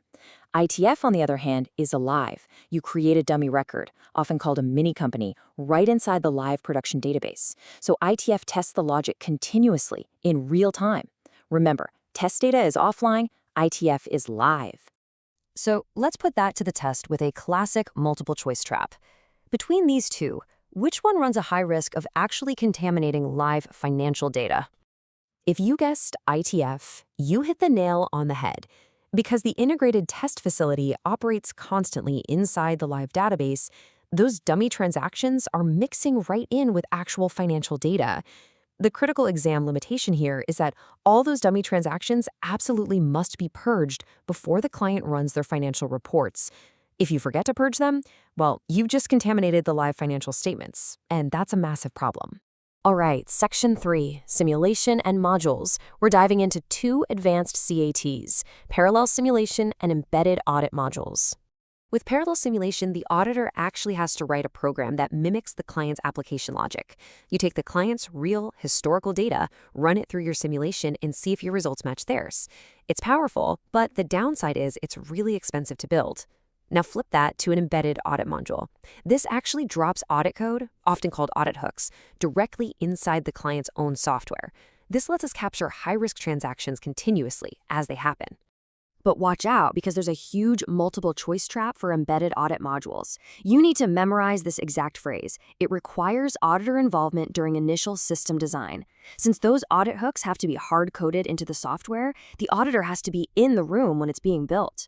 On the CIA exam, that early involvement is a glaring red flag for impairing auditor independence. I mean, you can't objectively audit a system that you helped build, right? This matrix right here is your ultimate study guide for advanced CATs. Let's do a quick recap. Test data, that's offline dummy transactions, testing a single point in time. ITF, that's your live mini company, testing continuously, but it brings that nasty risk of data contamination. Parallel simulation replicates the logic to process massive volumes of historical data, but it costs a fortune. And embedded modules, those use audit hooks for continuous monitoring, but they really threaten your independence. Mapping these mechanisms to their exact advantages and disadvantages is exactly how you're going to crush those complex exam scenarios. Finally, Section 4, AI, Learning, and Automation. Let's see how technology handles complex reasoning. Artificial intelligence is pretty much the peak of audit tech right now. The magic phrase to look for is mimicking human reasoning. AI isn't just crunching numbers. We're talking about systems designed to make the kind of complex, decision-making judgments that used to require a human auditor's professional skepticism. Now, within the AI umbrella, the exam loves to test this direct contrast. First, you have rule-based expert systems. These try to copy human logic using very rigid, pre-programmed if-then rules. The catch? They can't learn. If the rules don't change, the system stays exactly the same. But then you have neural networks and machine learning. These are a whole different ballgame because they adapt.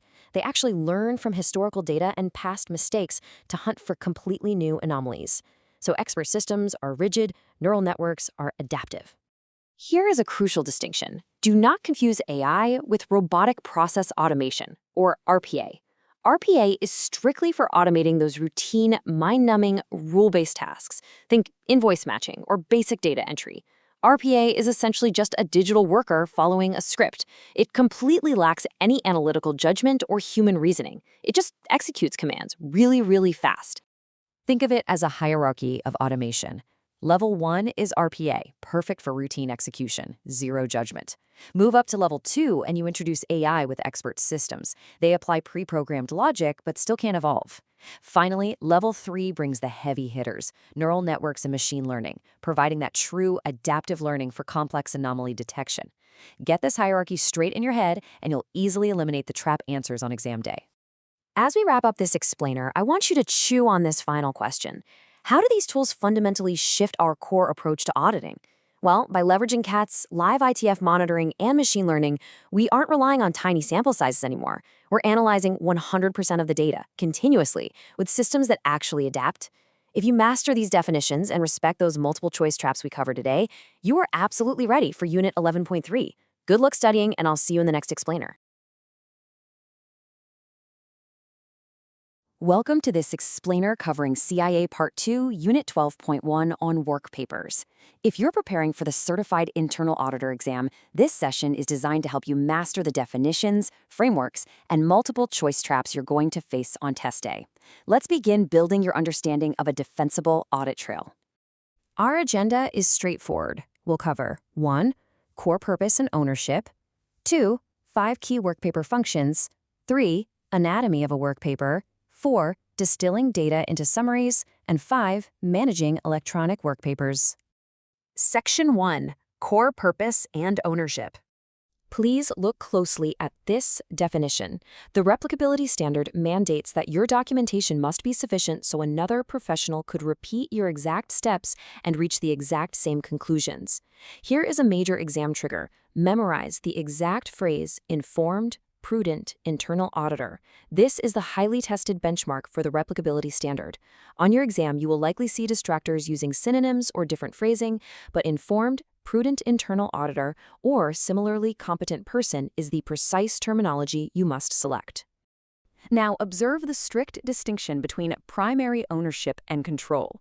Examiners frequently test this exact boundary. Workpapers are the property of the organization. However, they are exclusively controlled by the internal audit function. If a multiple-choice question asks, who owns the workpapers, select the organization. If it asks who controls them, select internal audit. You must keep those two concepts firmly separated in your mind. Section 2. 5 key workpaper functions. Workpapers serve 5 definitive functions. First, they provide primary support for your engagement results. Second, they aid in planning and reviewing. Third, they document objective achievement. Now, here is another exam trigger. Pay special attention to points 4 and 5. Examiners consistently test your knowledge that workpapers form the fundamental basis for the Quality Assurance and Improvement Program, or QAIP, and they facilitate external third-party reviews.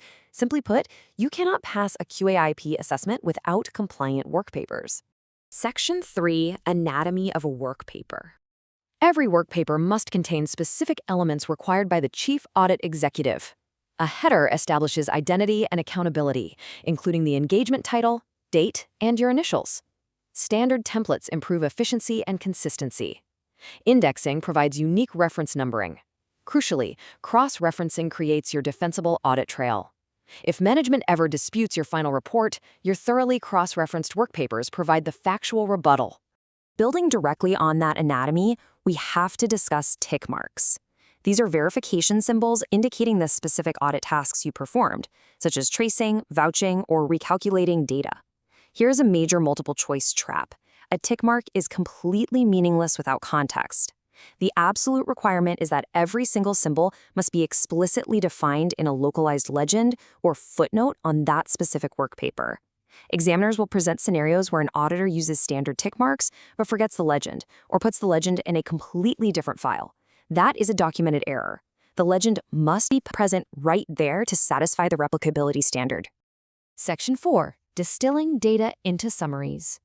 Because audit evidence can be overwhelming, there are 3 authorized formats for summarizing voluminous data. A statistical summary condenses numerical data across multiple schedules. A segment summary provides a narrative for a specific work program objective. Finally, a results summary highlights significant facts regarding your final audit findings. For the exam, memorize these direct pairings. Statistical is for numbers, segment is for objective-specific narratives, and results is for final audit findings. Section 5. Managing electronic work papers. Today, the vast majority of audit work is digitized. The advantages are immense, including automated cross-indexing, keyword searchability, embedded sampling tools, and digital review tracking. But with these advantages come strict requirements. The internal audit activity must establish rigorous security controls to protect these files against unauthorized access, modification, or deletion. While computerized formats offer incredible efficiency, an auditor cannot rely on evidence if the system allows unauthorized users to alter the data. Security controls are not optional. They are a fundamental requirement for maintaining the absolute integrity of your audit trail. Our final technical requirement is retention compatibility. Your document retention policies must account for future operating system and hardware changes. Watch out for this trap on the exam. The primary threat to digital retention isn't just physical loss, but hardware and software obsolescence that renders older files unreadable. If an operating system update prevents you from opening older files during your required retention period, you're in violation of the standard. Consider this final question as we close. If an external reviewer cannot replicate your results using only your work papers, did you actually conduct an audit, or did you just express an opinion? Let this anchor your entire understanding of the replicability standard. Every header, tick mark legend, and cross-reference exists to ensure your work is verifiable fact. Thank you for watching this explainer. Review these standards carefully, watch out for those exam traps, and best of luck as you continue building your CIA expertise. Welcome to this explainer on CIA Part 2, Unit 12.2, covering work paper review, control, and retention. If you are preparing for the Certified Internal Auditor exam, mastering the exact rules surrounding audit documentation is absolutely essential for your success. So let's jump right in. Today, we're strictly following the CIA syllabus to cover 4 critical modules. We'll be looking at the supervisory review process, work paper control and access, third-party and legal disclosure, and finally, work paper retention policies. Let's start with Section 1, the mandatory supervisory review process for all audit work papers. For the exam, you have to remember this absolute rule. Every single work paper requires documented evidence of a supervisory review. Now, why is this mandate in place? Well, the main purpose is to ensure that the audit evidence actually supports your final communications and to verify that all program steps were fully completed. What's absolutely critical here is the explicit requirement for evidence. A supervisor can't just glance at a document. They have to leave a verifiable footprint. That means initials, signatures, a date, or a formal electronic sign-off within your audit software. Let's look at how this review process actually flows and pay close attention to the final step here. The progression is very linear. First, the auditor completes the work. Second, the supervisor reviews it and writes notes flagging any questions or missing evidence. Third, the auditor clears those notes by providing the necessary support. And finally, step 4, the notes are entirely discarded. Here is a classic exam trap, so definitely pay attention to this. The CIA exam will frequently try to trick you into retaining review notes, but you must always select the option stating that written review notes are discarded once they are resolved. Let's compare the two so it's perfectly clear. Final work papers act as your official, retained audit evidence. Review notes, on the other hand, are just a temporary communication tool between the supervisor and the auditor. Once the issue is resolved and the work paper is updated, those notes must be destroyed. Do not fall for multiple choice options suggesting review notes belong in a permanent file. All right, moving to Section 2, Work Paper Control and Access. Let's look at the strict rules governing who can see these documents. You'll want to memorize this exact definition because prohibiting unauthorized alteration or removal is the primary security objective tested on the exam. Think about it. Work papers are the absolute lifeblood of your audit conclusion. If someone can access and alter your evidence after the fact, the integrity of your entire audit is compromised. So any question regarding work paper security will always point back to this fundamental goal, preventing unauthorized changes or removal. Now let's contrast the boundaries around who gets access. Operational management access is typically granted to verify facts, whereas third-party business use strictly requires Chief Audit Executive or CAE approval. Notice the clear distinction here. As the auditor, you can share relevant excerpts with operational management if your goal is to verify factual accuracy or to encourage them to take corrective action, assuming it doesn't compromise the audit. But the moment access involves a third party, say for an insurance claim or a lawsuit, you cannot make that call alone. That strictly requires the approval of the CAE. And here is a massive tested keyword warning for you. You must select the absolute rule that work papers are never shared with operational management during active fraud investigations.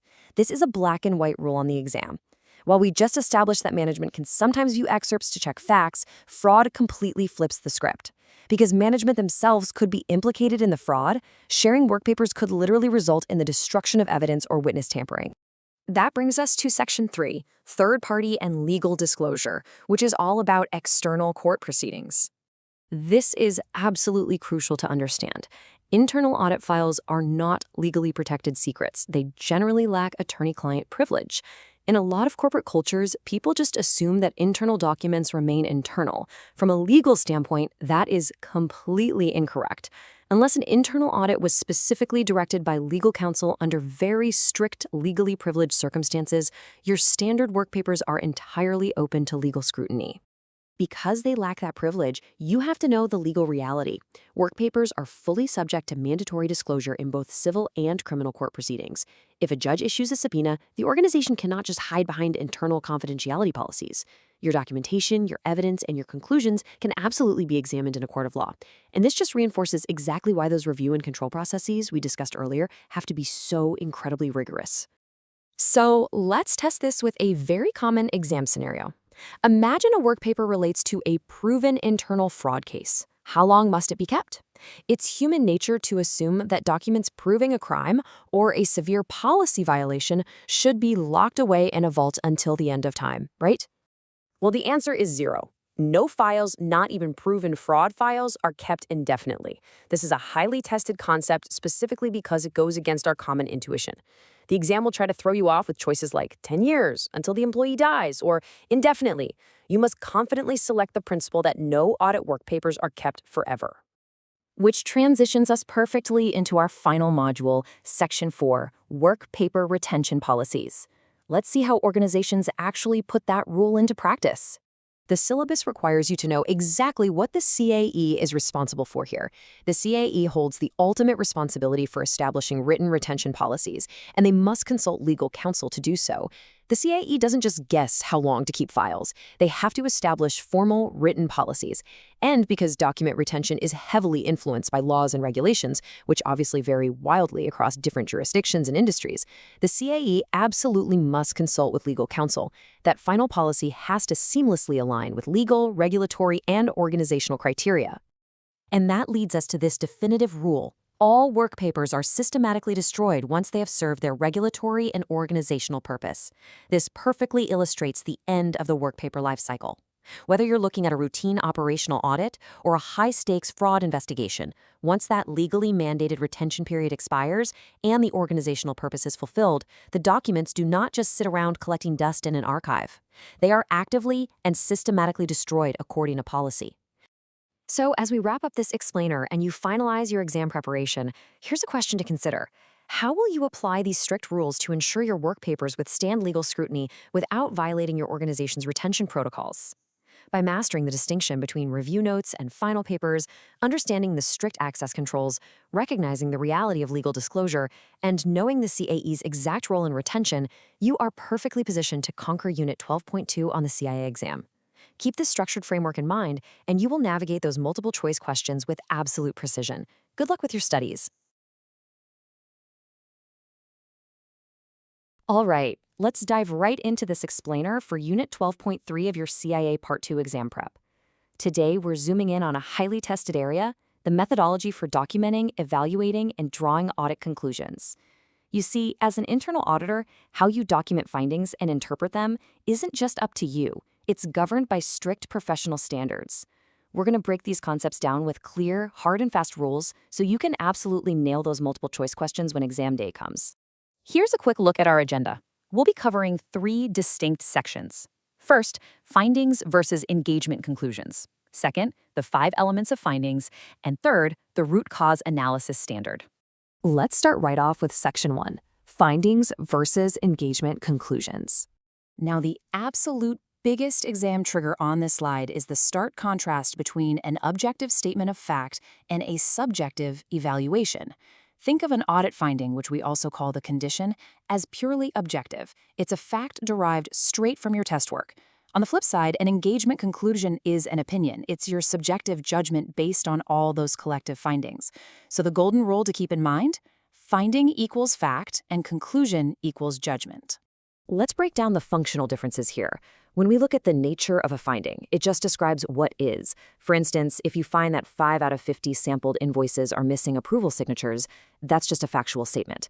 The engagement conclusion, however, interprets what that factual gap actually means relative to the business's broader objectives. As for your role as the auditor, with a finding, you're just recording unvarnished evidence. But to draw a conclusion, that requires you to actively apply professional judgment and skepticism. Okay, look out for this exact phrasing on the exam. The CIA exam loves to use the phrase repeatable by any auditor to distinctly identify a finding. Think about it. If you and I both test those exact same 50 invoices, we're both going to find the same missing signatures, right? It's repeatable. A conclusion, though, is not inherently repeatable because it relies heavily on subjective professional judgment. Make sure you lock these specific phrases into your memory. Moving right along to Section 2, the 5 elements of findings. You absolutely must memorize this exact chronological sequence for the exam: criteria, condition, cause, effect, and recommendation. This is the logical, step-by-step framework required to properly document a valid audit finding. It walks you all the way from identifying the standard to documenting the reality, analyzing the reason, evaluating the impact, and finally, proposing the fix. Check out the direct comparative gap here. First up, we establish the criteria. This is what should be: the standards, policies, or expectations management set up. Next is the condition. This is what is: the hard, factual evidence you uncovered during your audit. Your actual audit finding exists entirely within that gap between the criteria and the condition. So once you've proven that a gap exists, you move on to elements 3 and 4. Cause answers the big question: why did it happen? Why didn't the condition match the criteria? Figuring this out requires root cause analysis. Then we have the effect, which basically answers the question, so what? What is the impact here? The effect spells out the actual risk, exposure, or financial loss caused by that gap. To pass the exam, you've got to adopt the auditor's mindset, always asking why the deviation happened and exactly what risk exposure it creates for the business. The final step in this framework is the recommendation. And listen, your recommendation cannot be vague. It has to be highly actionable advice. But more importantly, it must explicitly target the underlying cause. If you only address the condition, just treating the surface level symptom, it's not going to permanently stop the problem from happening again. A valid exam-correct audit recommendation targets the root cause to fix the issue for good. That brings us to our third and final section: the root cause analysis standard. You really need to memorize this definition strictly. Root cause analysis is the process of investigating beyond surface level symptoms to uncover the primary underlying reason why a control failed or a gap occurred.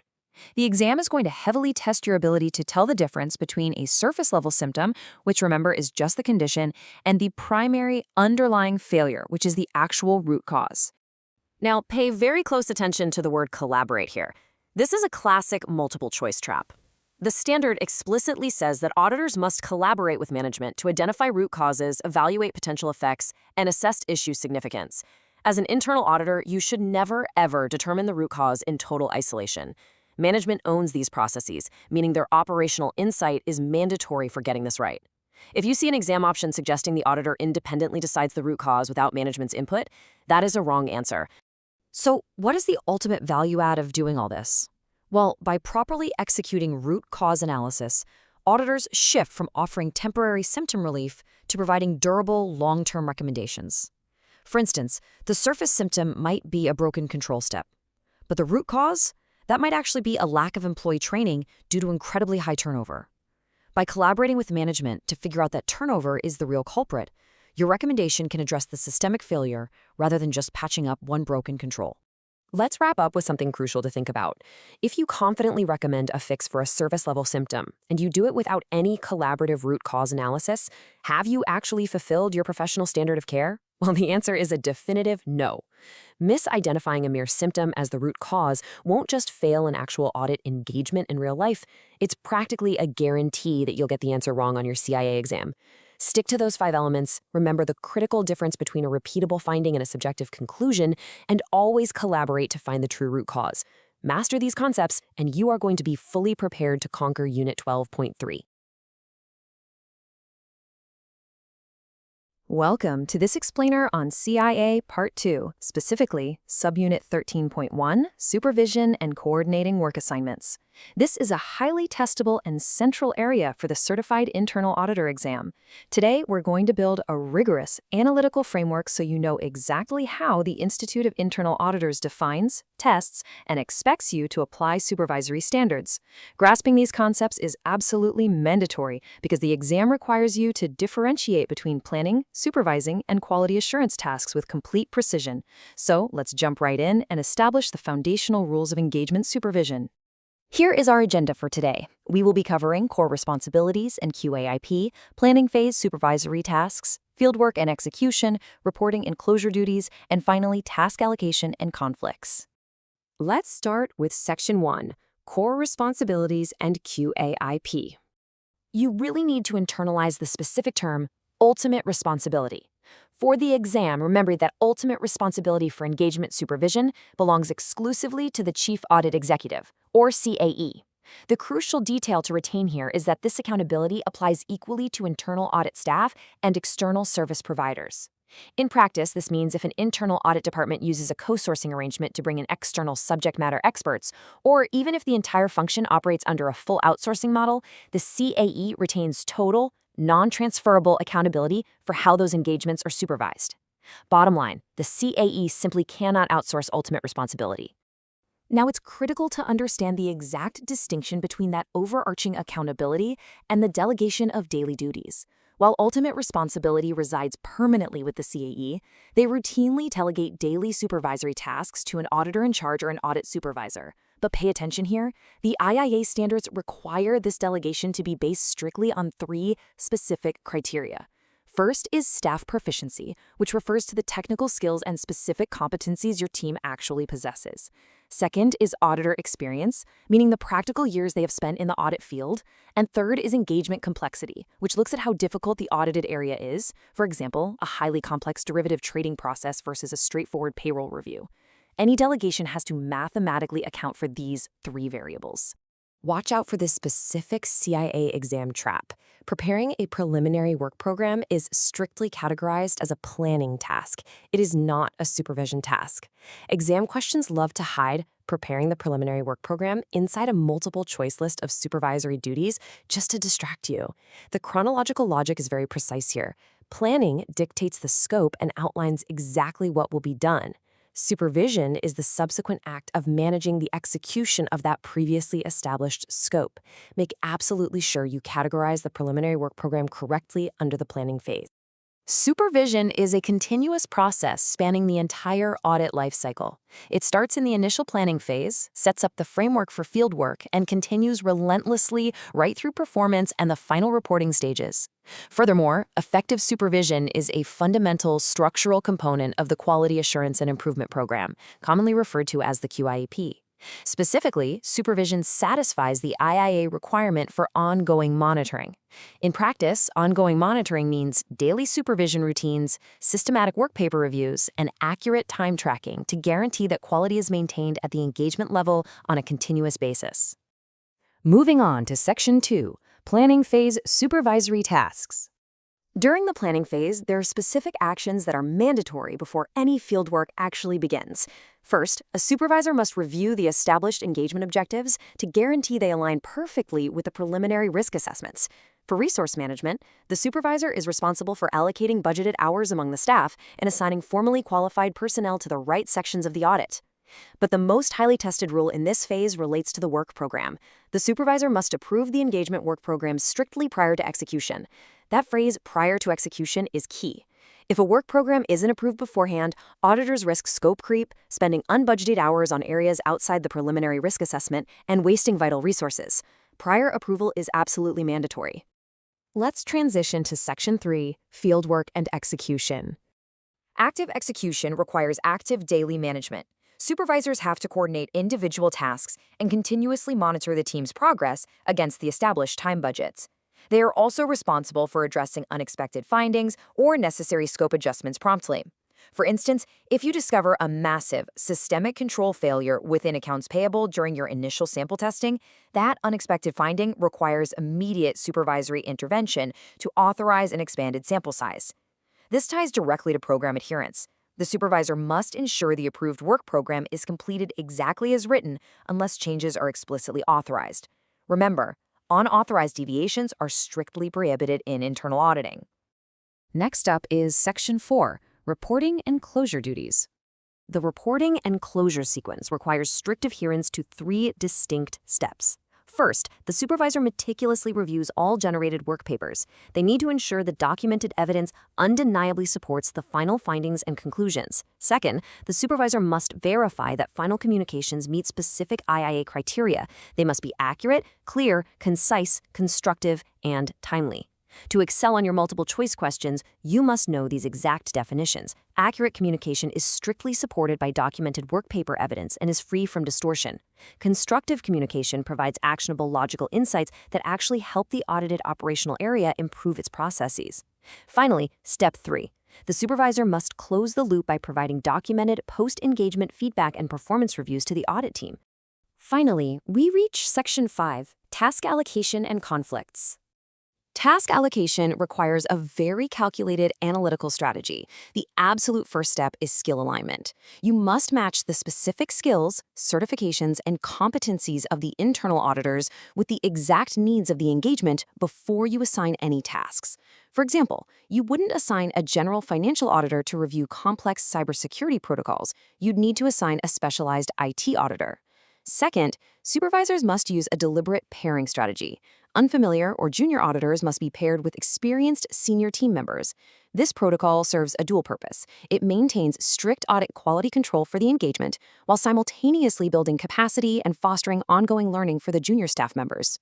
The IAA syllabus mandates a very specific protocol for resolving human resource friction within the audit team. When interpersonal conflicts arise between team members, the formal resolution process must be led directly by the supervisor. Professional standards strictly dictate that conflicts must be resolved privately. This methodology explicitly requires coaching and direct communication from the supervisor to the involved staff. Keep in mind, the IIA does not endorse public reprimands or indirect management tactics. You need to recognize the keywords privately and direct communication as the correct operational standards for conflict resolution on your exam. Let's wrap up this explainer with a rigorous readiness check to test your analytical grasp of these core concepts. Can you accurately differentiate between QAIP ongoing monitoring tasks and direct engagement supervision duties on a multiple choice question? Make sure you can definitively categorize tasks like reviewing work papers versus authorizing work program deviations. Grasping these structural, phase-based distinctions, recognizing the strict boundaries of ultimate responsibility, and understanding exact IIA definitions will ensure you get a passing score. Keep a disciplined, structured approach to your studies, master this analytical framework, and I wish you the very best on your exam preparation. Welcome to This Explainer. We're diving straight into your CIA Part 2 exam prep with a laser focus on a heavily tested area. Unit 13, Engagement Supervision, specifically Subunit 13.2, that covers the supervisor's responsibility for reviewing work papers and engagement conclusions. We're going to break down the core concepts, the strict rules, and those precise definitions you absolutely must know to pass. No fluff here, just exactly how the examiners are going to test you. Here is our roadmap for today. 1. Work paper review objectives. 2. Supervisory review evidence. 3. Resolving review notes. 4. Discrepancies and control weaknesses. And 5. Key CIA exam traps. Let's get to it. Section 1. Work paper review objectives. The absolute primary objective of reviewing work papers is making sure they adequately support all your audit findings, conclusions, and recommendations. The exam is definitely going to test your knowledge of two major flaws: inadequate evidence and over-documentation. If your work papers lack sufficient evidence, it triggers a strict protocol. The supervisor has to instruct the audit team to gather more evidence before finalizing any conclusions. You simply can't finalize an audit on a guess. The evidence has to be there first. On the flip side, we have over-documentation. Examiners love testing this one. If an auditor just dumps copies of every departmental form or directive into the file without linking them to specific audit findings, that constitutes over-documentation. More isn't always better. Every piece of evidence has to be highly relevant. Moving on to Section 2, Supervisory Review Evidence. There are 4 distinct types of review evidence, and you really need to know the specific characteristics of each one. First up, reviewer initials. This can be physical initials or an electronic sign-off, but here's the detail the exam will test. It requires both the initials and the date on every single work paper. Next is the review checklist. This is exactly what it sounds like, a standardized checklist used to prove that all the critical elements of the file were systematically reviewed. Third, the review memorandum. Pay close attention to the word formal here. A review memorandum is a formal document that details the precise nature, extent, and results of the supervisory review. Finally, and this is perhaps the most heavily tested, review notes. These are written notes documenting any questions or clarifications the supervisor brings up. The absolute golden rule here is that staff must resolve all these notes with supporting evidence.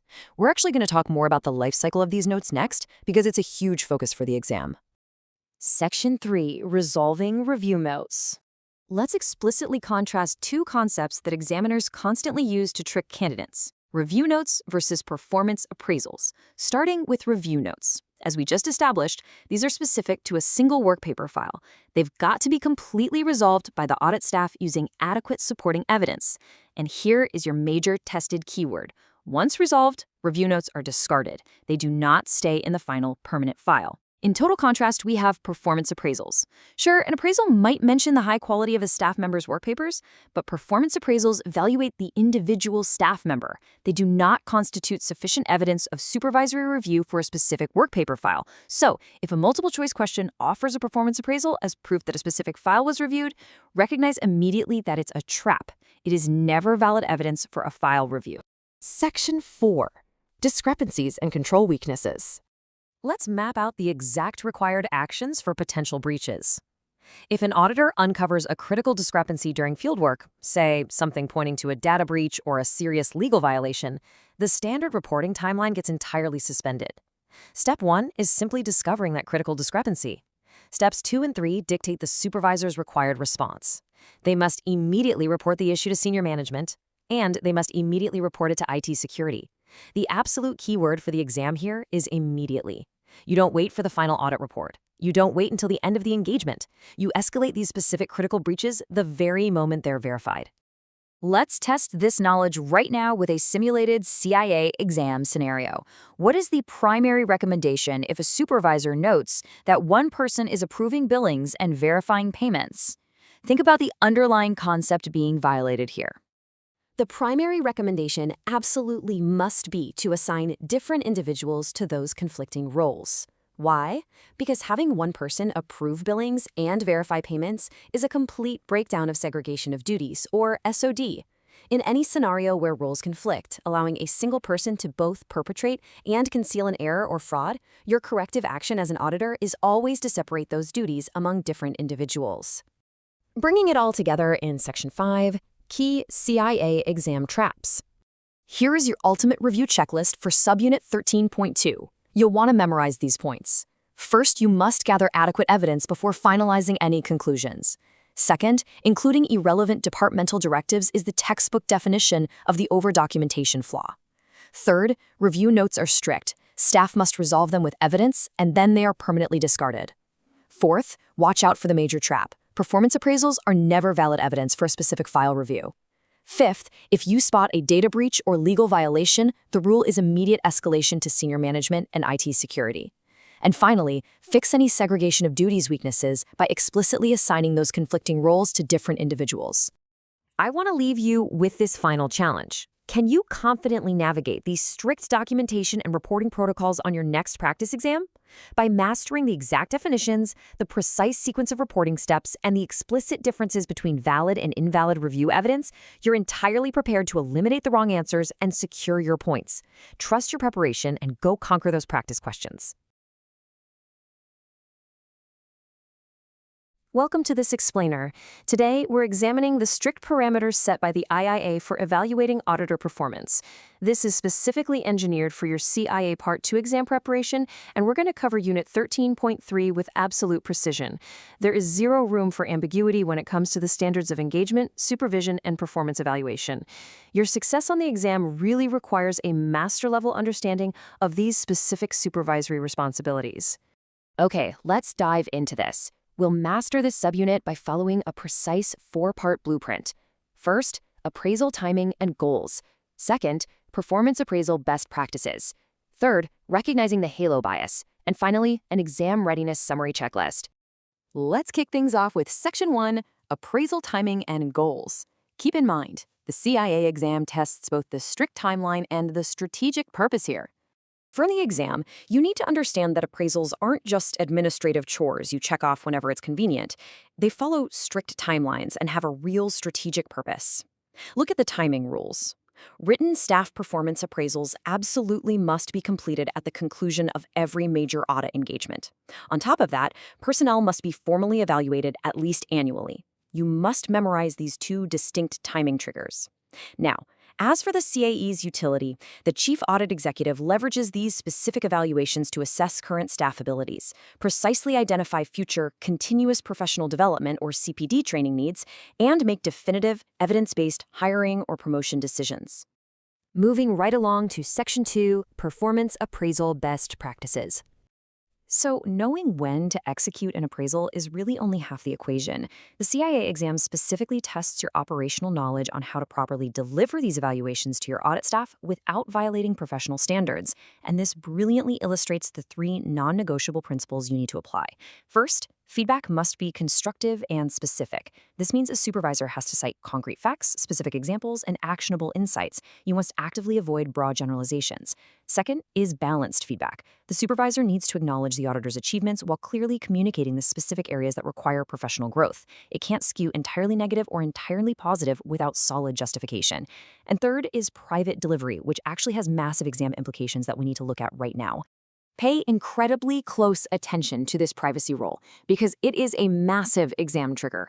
Any performance or ethical feedback absolutely must be delivered privately to preserve individual dignity. Seriously, if you encounter a multiple-choice scenario where a supervisor corrects an auditor's ethical lapse or poor performance in front of the audit team, the auditee, or literally any third party, that is a direct violation of this standard. Professional corrections must result in private delivery. Lock this rule in for test day. Now let's shift focus to Section 3, recognizing the halo bias. When it comes to performance appraisals, human error is a major risk, and this specific psychological threat to fair, objective evaluations is heavily tested on the exam. Here's the exact definition you need to commit to memory. The halo bias is the tendency to let a perception of one specific trait influence the rating across all unrelated performance dimensions. consider yourself explicitly warned.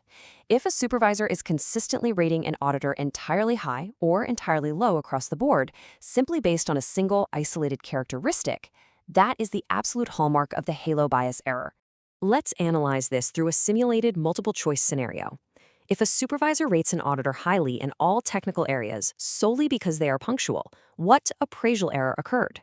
Notice how punctuality, while definitely a positive trait, has absolutely zero correlation with complex technical auditing competence. Rating the auditor high in everything based on that one unrelated trait is a classic manifestation of the halo bias. So the crucial point is, you have to be able to spot this quickly on the exam and not let one good trait blind you to the actual performance metrics. Finally, we arrive at Section 4, our Exam Readiness Summary Checklist.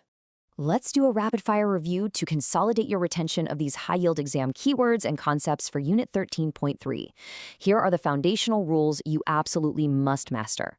First, ultimate supervision authority always rests with the Chief Audit Executive, the CAE.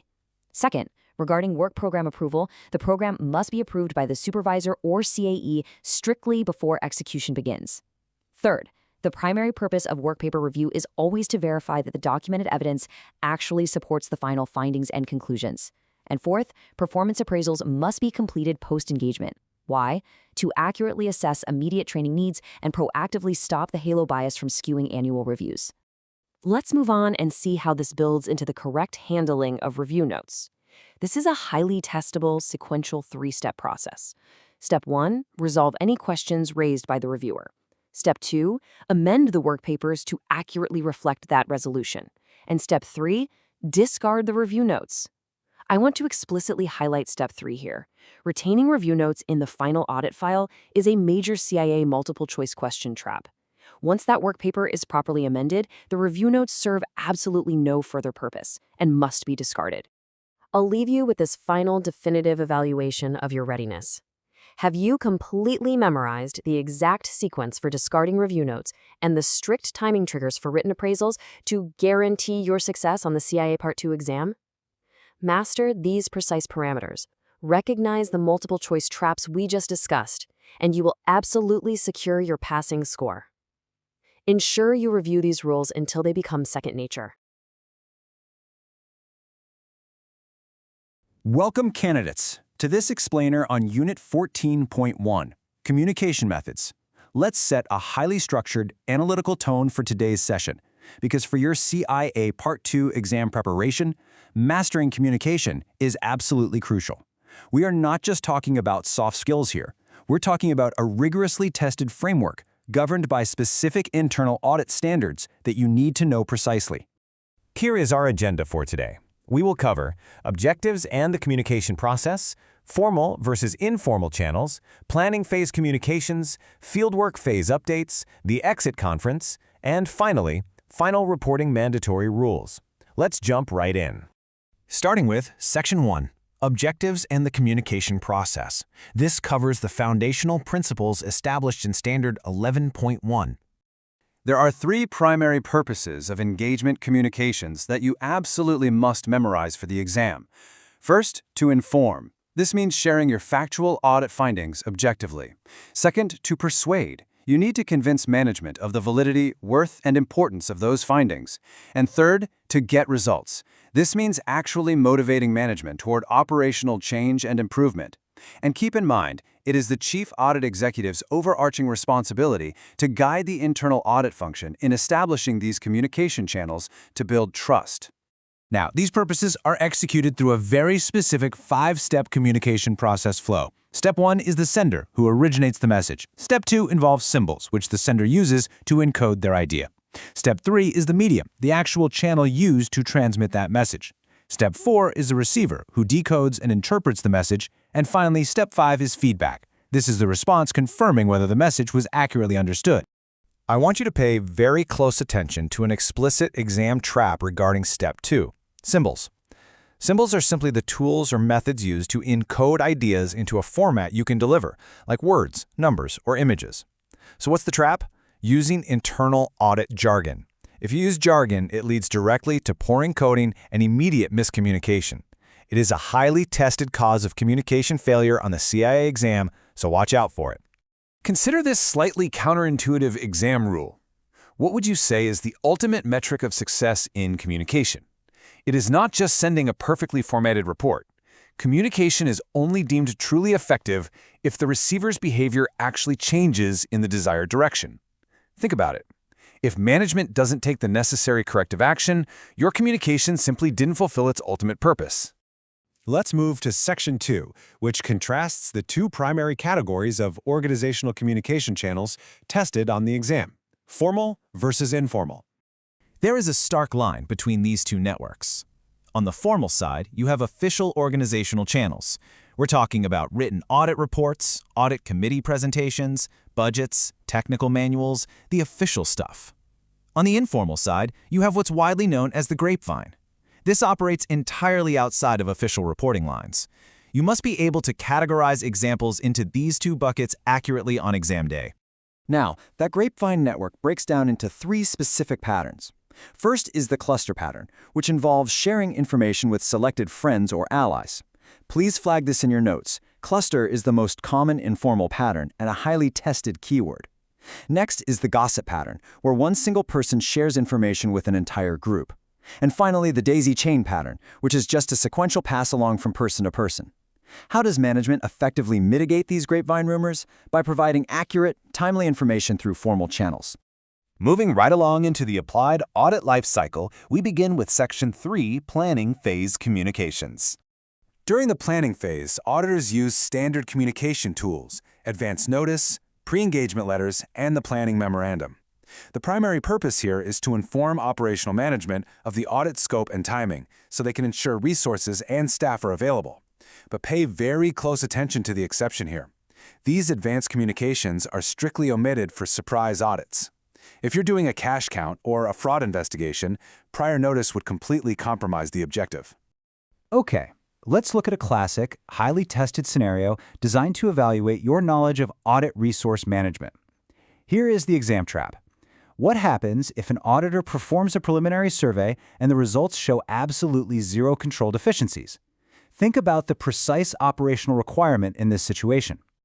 The definitive action required is this. You must immediately issue a memo summarizing those positive results and completely cancel the engagement. Do not proceed to the fieldwork phase. The exam is testing your understanding of how to conserve valuable internal audit resources when the preliminary risk is demonstrably low. That brings us to Section 4, Fieldwork Phase Updates. Let's analyze how internal auditors communicate while executing active testing. While conducting field work, internal auditors rely heavily on weekly progress reports and informal meetings. The main purpose is to keep management consistently updated on scope shifts, work schedule changes, or any emerging issues. However, the absolutely firm rule you have to memorize is this: interim reporting never, under any circumstances, eliminates the requirement for a final written report. Let's look at another frequent trap regarding unexpected audit roadblocks. How exactly must an internal auditor communicate a scope limitation encountered during fieldwork? For instance, what if management actively restricts your access to necessary financial records? The strict, non-negotiable rule here is that written notice must be sent directly to the board. It is not enough to just inform operational management, and you definitely cannot wait until the final report is published. Direct, written communication to the board is mandatory the very moment a scope limitation occurs. Now for Section 5, the exit conference. This is the critical post-fieldwork milestone that happens right before the final report is distributed. The exit conference has distinct objectives. The primary purpose is to present and validate your audit findings with operational management to ensure absolute accuracy. The secondary purpose is to improve relations with management, discuss action plans, and resolve any factual disputes. When the exam asks you about who participates in this conference, remember this precise profile.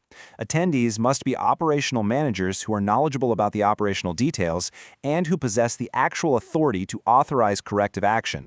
Finally, Section 6, Final Reporting Mandatory Rules. Let's detail the strict parameters governing the final audit report under Standard 11.2. Consider this final and perhaps most heavily tested exam trap of the unit. Are you required to issue a formal final report if all the issues and findings were fully and successfully resolved by management during the fieldwork phase? The answer is a definitive yes. The mandatory rule states that the final audit report must be issued in writing, even if every single issue is completely resolved. It also must be signed and approved by the Chief Audit Executive or their designee. This formal written issuance provides a necessary historical record for the organization, and it is entirely non-negotiable. To wrap up the technical requirements, Standard 11.2 lists the exact qualitative characteristics your communications must possess. They must be accurate, objective, clear, concise, constructive, complete, and timely. You really need to actively memorize these 7 specific qualities for multiple choice scenarios. The exam will frequently try to substitute incorrect, similar-sounding words into a list just to trick you, so know these 7 perfectly. I'll leave you with a final proactive thought. How will you ensure your communication symbols trigger the precise receiver behavior change required to pass the CIA exam? Remember the core metric we discussed earlier? The true measure of success is changed behavior. Apply these structured rules, memorize the precise standard terminology, and your desired outcome on exam day will be firmly within reach. Study systematically, master the details, and I will see you in the next explainer. Welcome to this explainer for your CII Part 2 exam prep. Today, we're diving into Unit 14.2, and we are going to figure out exactly when and how a Chief Audit Executive, or CAE, needs to escalate audit findings. For the exam, just knowing that escalation happens isn't going to cut it. You need to master the exact triggers, the rigid step-by-step protocols, and exactly what to do when management pushes back on your risk assessments. Let's get right into it. Here's our game plan for today. First, we'll look at mandatory immediate escalation triggers. Second, we'll map out the 4-step escalation protocol. And third, we'll wrap up with handling unresolved management disagreements. All right, starting off with Section 1, mandatory immediate escalation triggers. Okay, you absolutely must memorize these 5 exact scenarios. When these happen, standard reporting timelines go out the window, and you have to escalate straight to senior management or the board. Number 1, control breakdowns that expose the organization to an unacceptable risk. Number 2, credible evidence of fraud or illegal acts, especially if upper management is involved. 3, significant financial misstatements. 4, critical operational, environmental, or safety threats. And 5, imposed scope limitations. Now, listen closely because this is where the exam loves to lay traps. Examiners use very specific keywords here, so you need to lock these in. For example, you have to spot the difference between a simple rumor and credible evidence. A rumor? That doesn't force an immediate board escalation. But credible evidence of fraud? Absolutely, right away. Also, keep your eyes peeled for imposed scope limitations. That is an absolute mandatory trigger. So, what exactly is an imposed scope limitation? This happens when management, or really any other party, actively boxes the audit team in, blocking your access to necessary data, personnel, or records. The CIA exam will test whether you know that the CAE can't just shrug, accept the restriction, and write a limited report. No way. This is a massive red flag that demands immediate escalation. Let's move on to Section 2, the 4-step escalation protocol. For your standard non-immediate findings, you've got to follow this rigid chronological sequence. Step 1 is direct operational management. You discuss the finding with the manager in charge to get an action plan going. Step 2 is senior management. Step 3 is the board or audit committee. And finally, Step 4 is external stakeholder distribution, but only if that's legally required. The exam is going to heavily test your discipline in sticking to this exact chain of command. Pay really close attention to this contrast right here. The exam is definitely going to test if you know exactly when to move from Step 1 to Step 2 versus Step 2 to Step 3. You only move up to Step 2 if operational management fails to take corrective action, or if they decide to accept a risk that's clearly unacceptable. Then you only escalate to Step 3, the board, if senior management also fails to fix that excessive risk, or if they accept a major risk that actually violates organizational policy. You really need to memorize those specific transitional triggers. And here is a huge multiple choice trap to watch out for. The question might suggest bypassing operational or senior management for a standard audit finding. Don't fall for it. That totally violates the required protocol. You have to follow the chain of command so each level has a chance to address the risk. The literally only exception to skipping these steps is if you hit one of those 5 mandatory immediate triggers we talked about in Section 1. All right, moving to our final part, Section 3, handling unresolved management disagreements. This scenario is tested heavily, so ask yourself, what exactly is your responsibility when senior management just decides to accept a level of risk that you, as the CAE, know is unacceptable for the organization? When this happens, you have a strict 3-step sequence to follow. First, you discuss the decision with senior management. You need to understand where they're coming from and make sure there aren't any factual misunderstandings. Second, if you still can't agree and that risk is still unacceptable, you take the issue directly to the board. And third, you absolutely must include both positions in your final engagement communications. But watch out for this trap. The exam might try to trick you by suggesting the CAE should go behind management's back and present the disagreement to the board in secret. Professional standards actually say this should ideally be a joint presentation to the board alongside senior management. That way, the board gets an objective, balanced view from both the auditor and the operational side. And the ultimate reporting mandate here is super strict. You can't just sweep the disagreement under the rug to keep the peace, and you can't just completely defer to management's judgment. Your final engagement communications must explicitly document both sides. You have to state your position, management's position, and the explicit reasons why you disagree. This makes sure there's a totally transparent record for the board. So take some time to review these strict operational definitions and sequential rules. If you master the immediate triggers, that 4-step protocol, and the rules for when management disagrees, you're going to breeze right past those traps. On your CIA Part 2 exam, just ask yourself, if you ran into an imposed scope limitation tomorrow, would you know exactly who to call first? Master these concepts, and you will absolutely nail this. Thanks for studying with this explainer. Welcome to today's session. We're zeroing in on a crucial part of your CIA Part 2 exam preparation, Subunit 14.3, Communication with Stakeholders. I'm going to walk you through exactly what you need to know to ace this section. We'll be covering 4 main areas today: dual reporting and independence, tailoring stakeholder audit reports, sensitive and confidential findings, and finally, correcting significant report errors. All right, let's jump straight into Section 1, Dual Reporting and Independence. A really fundamental concept you absolutely must know for the exam is the dual reporting structure. Think of this as the required framework that the Chief Audit Executive, or CAE, uses to guarantee true organizational independence. It's what ensures management cannot improperly influence your audit outcomes. So how do we actually maintain that independence? The CAE uses 2 very distinct reporting lines. On one hand, you have administrative reporting. This handles the day-to-day operations and logistics, and it reports right to senior management, like the CEO or CFO. On the other hand, we have functional reporting. This handles governance and reports directly to the board or the audit committee. This functional line is absolutely critical because it guarantees uninhibited access and covers the approval of the audit charter, the audit plan, and even the evaluation of the CAE. Now, pay close attention here, because this is a highly tested exam trigger. Multiple choice questions love to trick candidates by swapping administrative and functional duties.